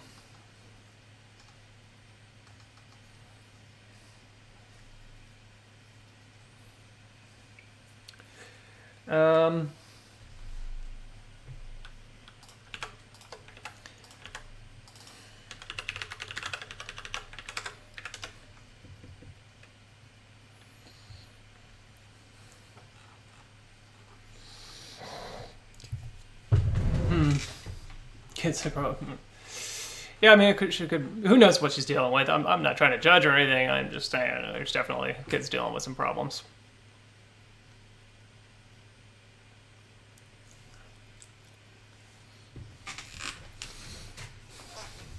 I wonder if this thing is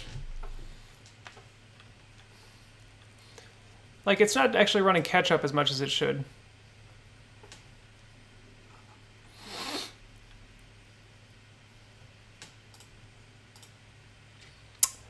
The update fix? I can't remember what you were helping me with, Andrew.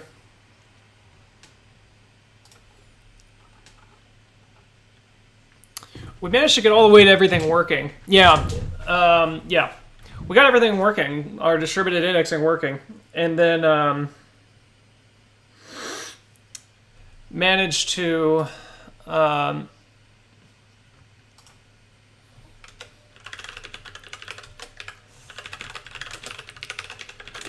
got into performance improvements.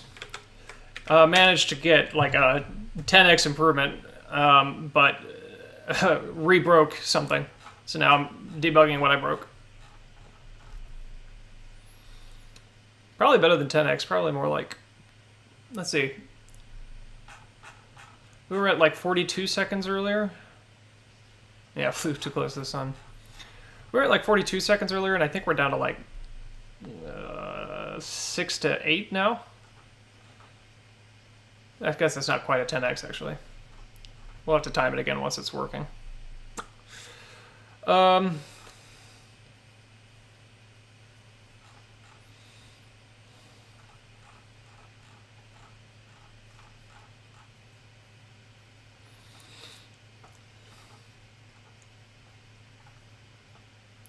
So why is catch-up being run?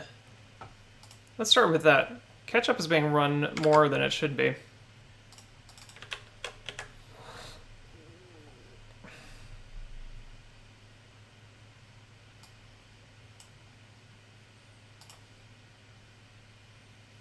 Right, it gets run whenever you update the follows. So that's actually correct.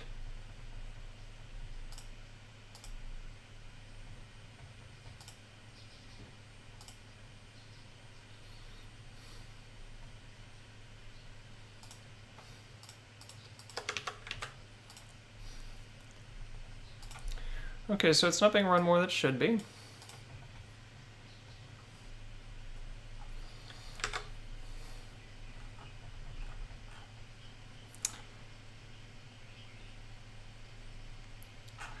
So we know for sure that user 4 is under indexing. So let's reduce our logging to just when it's user 4.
It's skipping more than it should be.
Okay. Well, it's doing what it should here. But it seems like the catch-up...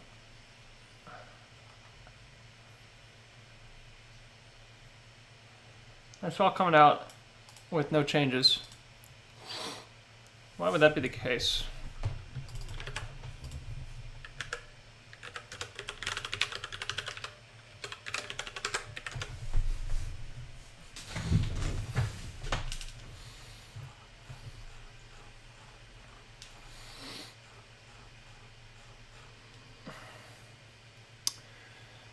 Yeah, so that's interesting. A couple of weird things here.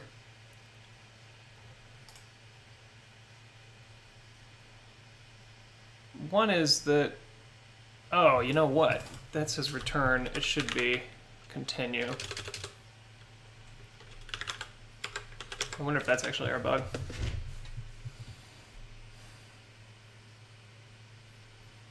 That was our bug. Oh, gosh, it's always stupid, isn't it?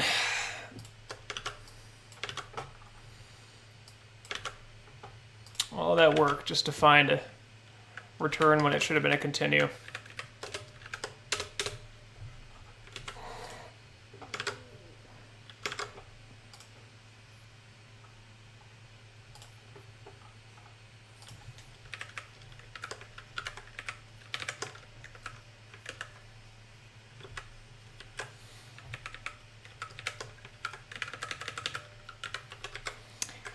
It's always the last thing. That is tautologically true. Ah, it's still broken. Okay. Now it's war.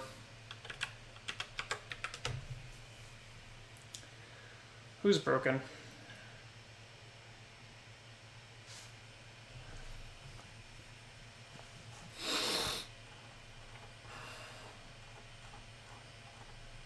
Right there. User 1 for user 3. Also user 0 for user 3. It's missing the updates by user 4.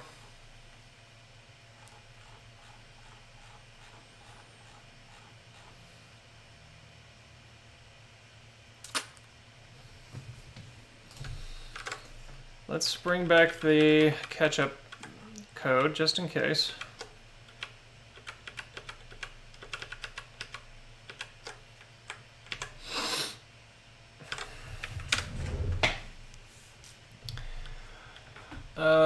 Who is it that's broken now? It's actually not user 4 anymore.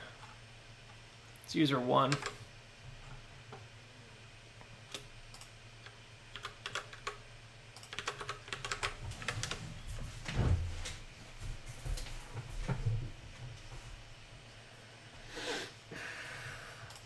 Let's bring back...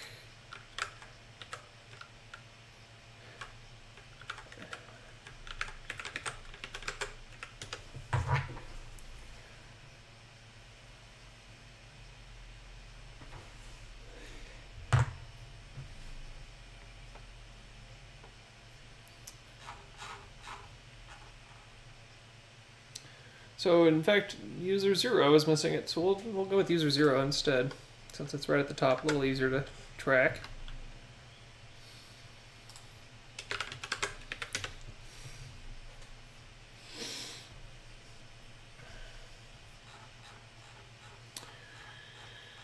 So user 0 is missing 0, missing not everything for user 4.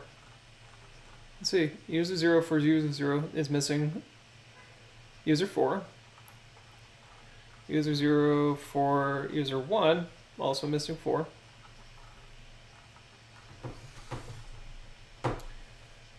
But in that one, it's not.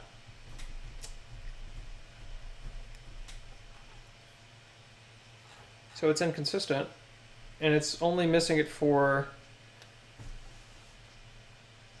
users on its own server, it looks like.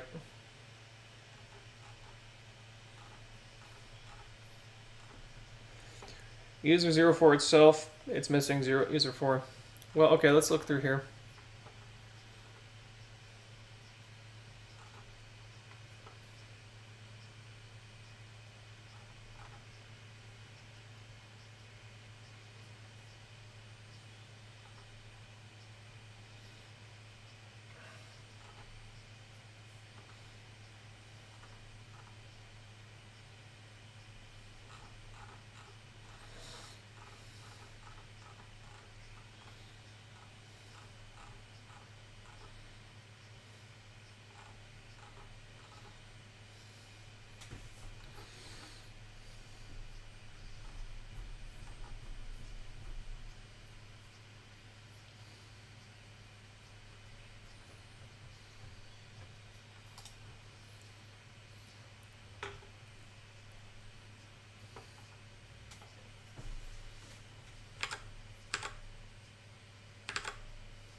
So does user 0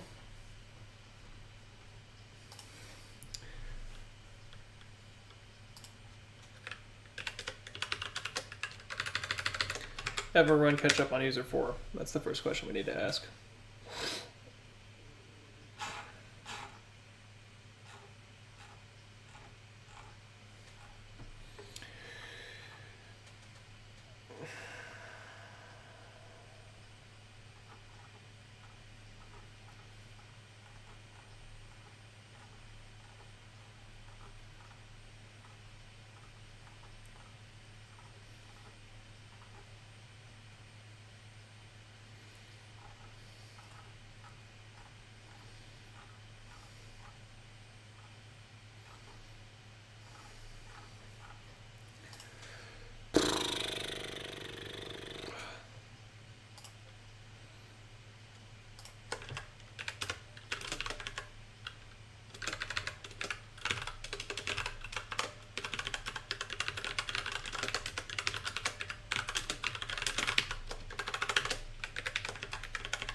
So it did run catch up on it.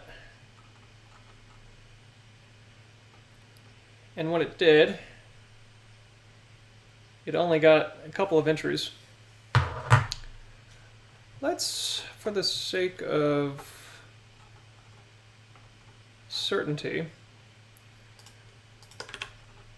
wait for the sync to occur.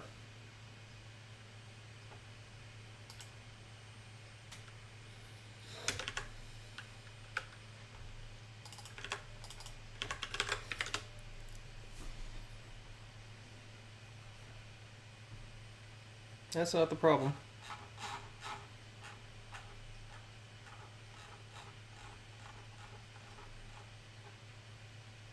So it's not the catch-up code right now. The catch-up was part of it, but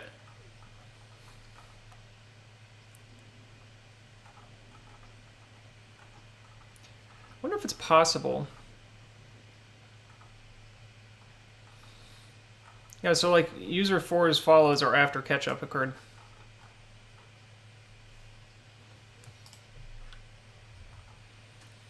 But something that's sort of interesting is this right here. I'm pretty sure that's logging for the catch-up code.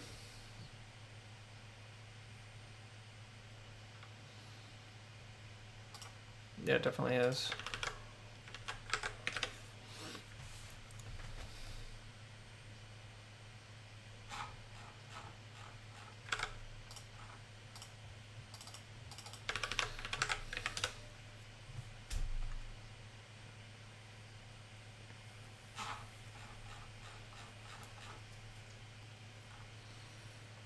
Okay, so the catch-up stuff is working correctly, but then user 4 does its following later. So now what we're dealing with is a bug in the actual updater.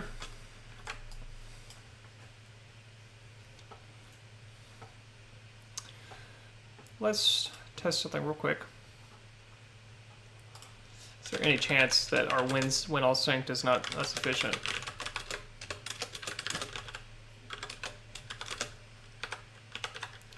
Doubt this will be the case, but let's try it.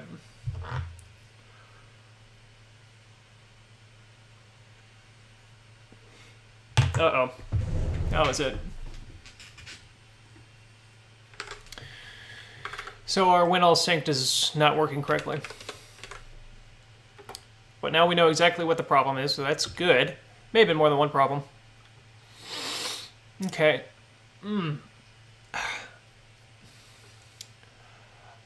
So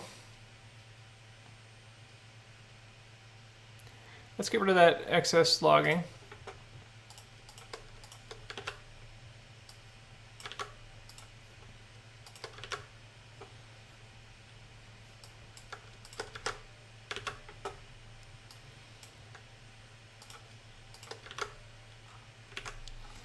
And let's try adding a similar when synced.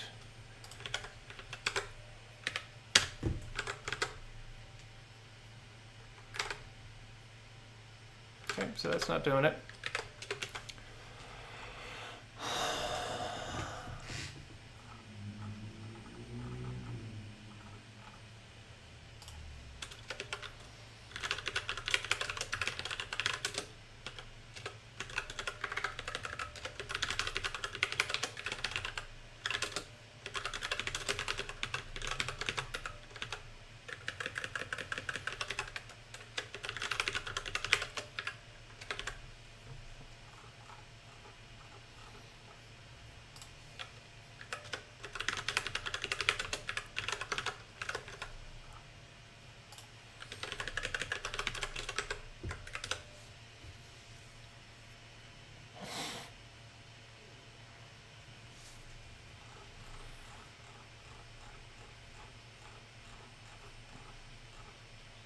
Yeah. Okay, let's get rid of some of the logging here. That's not helpful. Need to figure out precisely why our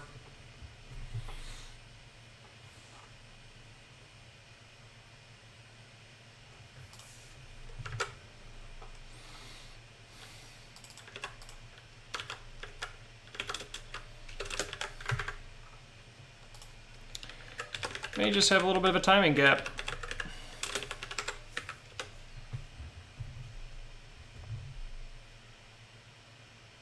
Yep, a little bit of a timing gap there.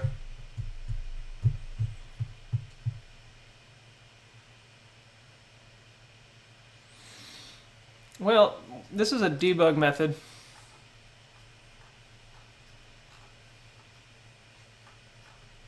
So we can actually kind of cheat a little bit.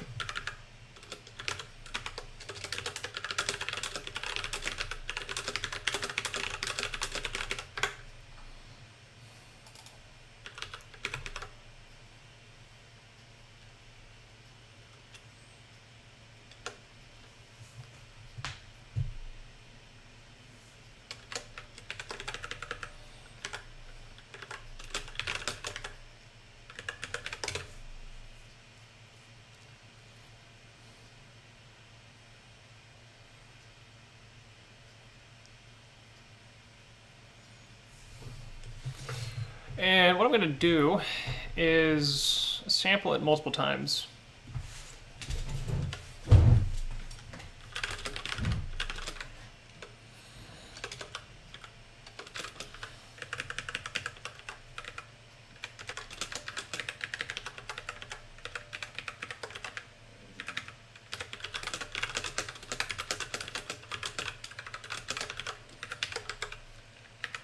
And if the samples indicate that it was ever processing during that period,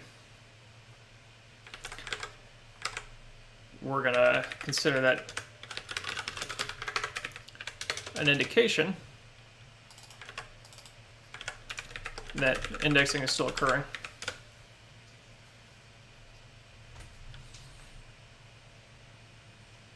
That did it. So how I'm fixing this is we have this increment, this number right here, this variable is getting incremented and decremented anytime index sync is occurring. And the problem is there's a gap which can happen where a catch-up indexes or a on database change is going to happen, but we were checking the number kind of in the gaps between the calls. So what we're doing here is I'm going to take this actually up to 10 times. We're just going to go and within a second check 10 times once every 100 milliseconds to see if that number is ever 1. It's not the perfect way to do it, but it's not terrible. And if it ever was 1 during that period, we know that indexing has been occurring, so we're going to wait until there's a second where it just hasn't happened at all. It's not the perfect way to handle that, but because it's still possible that each of these samples could occur in the gaps between the calls. But this is for tests, and I don't know. It's not a terrible solution. Not amazing, it's not terrible. It's also going to increase the kind of the log, the waiting period, which kind of seems to be actually why this is working more effectively.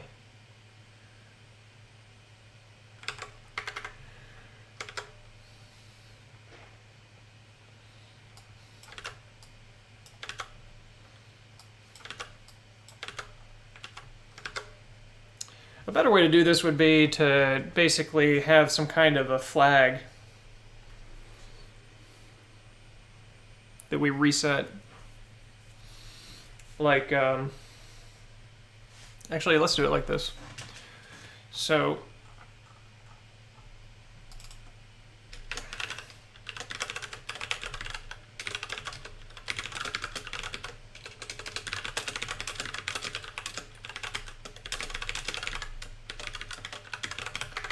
basically what this will do here is make it so that this flag gets turned on anytime an indexing occurs.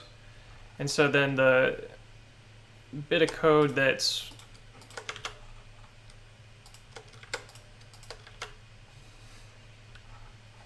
let me make the change before I talk here.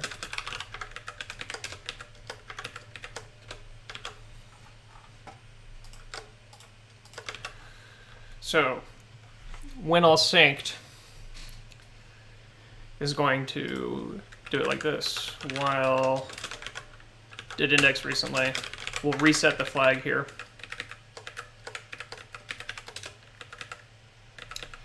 And then we'll wait 100 milliseconds. And if it gets flipped again in that time period, we'll turn it back off, wait another 100 milliseconds. So that'll give us some sense that indexing has settled down. The question is whether or not 100 milliseconds is enough time. Looks like it is.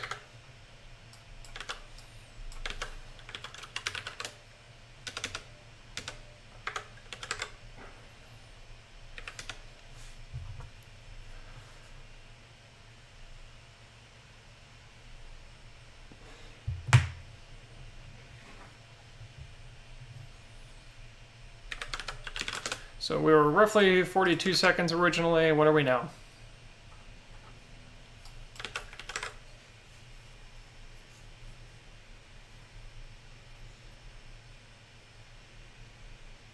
About 12.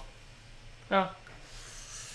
Would have loved it to be more significant, but it's not bad. We're going to need to spend some time really digging into this and figuring out how to improve this more.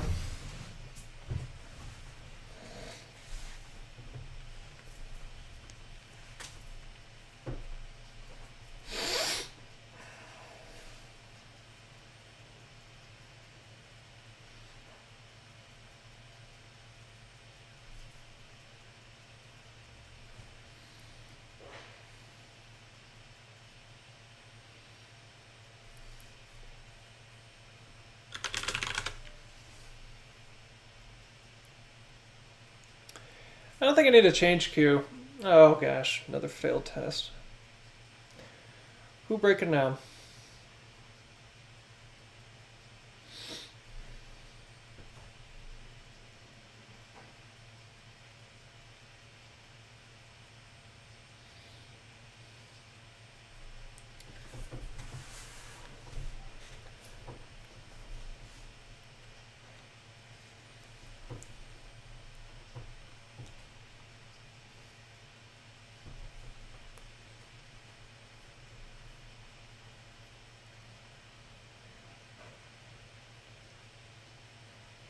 Okay, the DB load unload.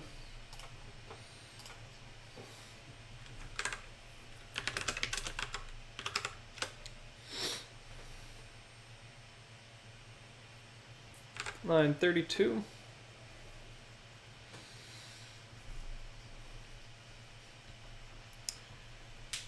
I think we're the victim of the debounce, so I think if we do...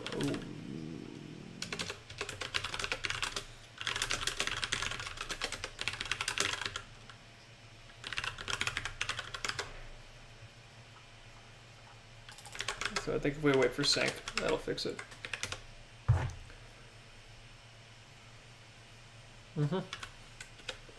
Okay.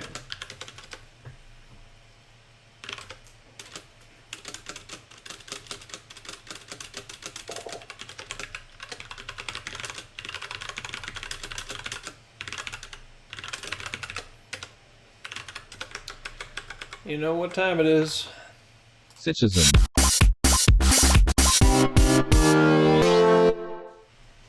Whoop whoop.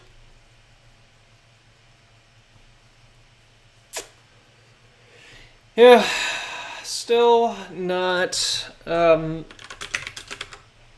know, ecstatic about our performance, but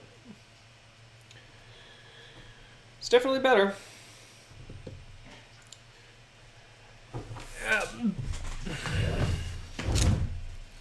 I think that may be end of the stream for today. Next thing to do, I suppose, will be to get back into the front end and make sure everything's working there. And then probably it'll be time to set up some test instances, at like, test1.citizen.network, test2.citizen.network. Start doing some tests off of that. And then we got to think about, like, is it time to get the protocol implemented for, like, rehoming? Because basically, you know, the next question is, like, I guess what we might do next is I'll probably set up those test servers. I'll set up those test servers and probably have a couple of people test it out with me. Do a little dev off of that. Maybe do the rehoming code. And then it's going to be time for the testnet. So we're moving along here.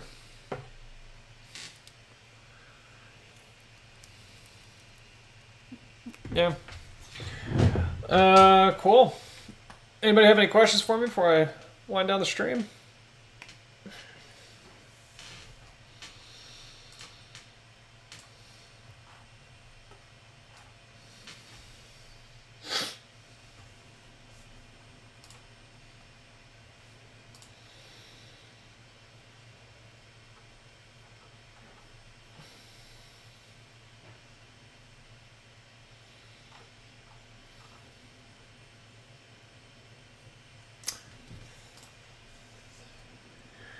I wish you all a relaxed weekend as well.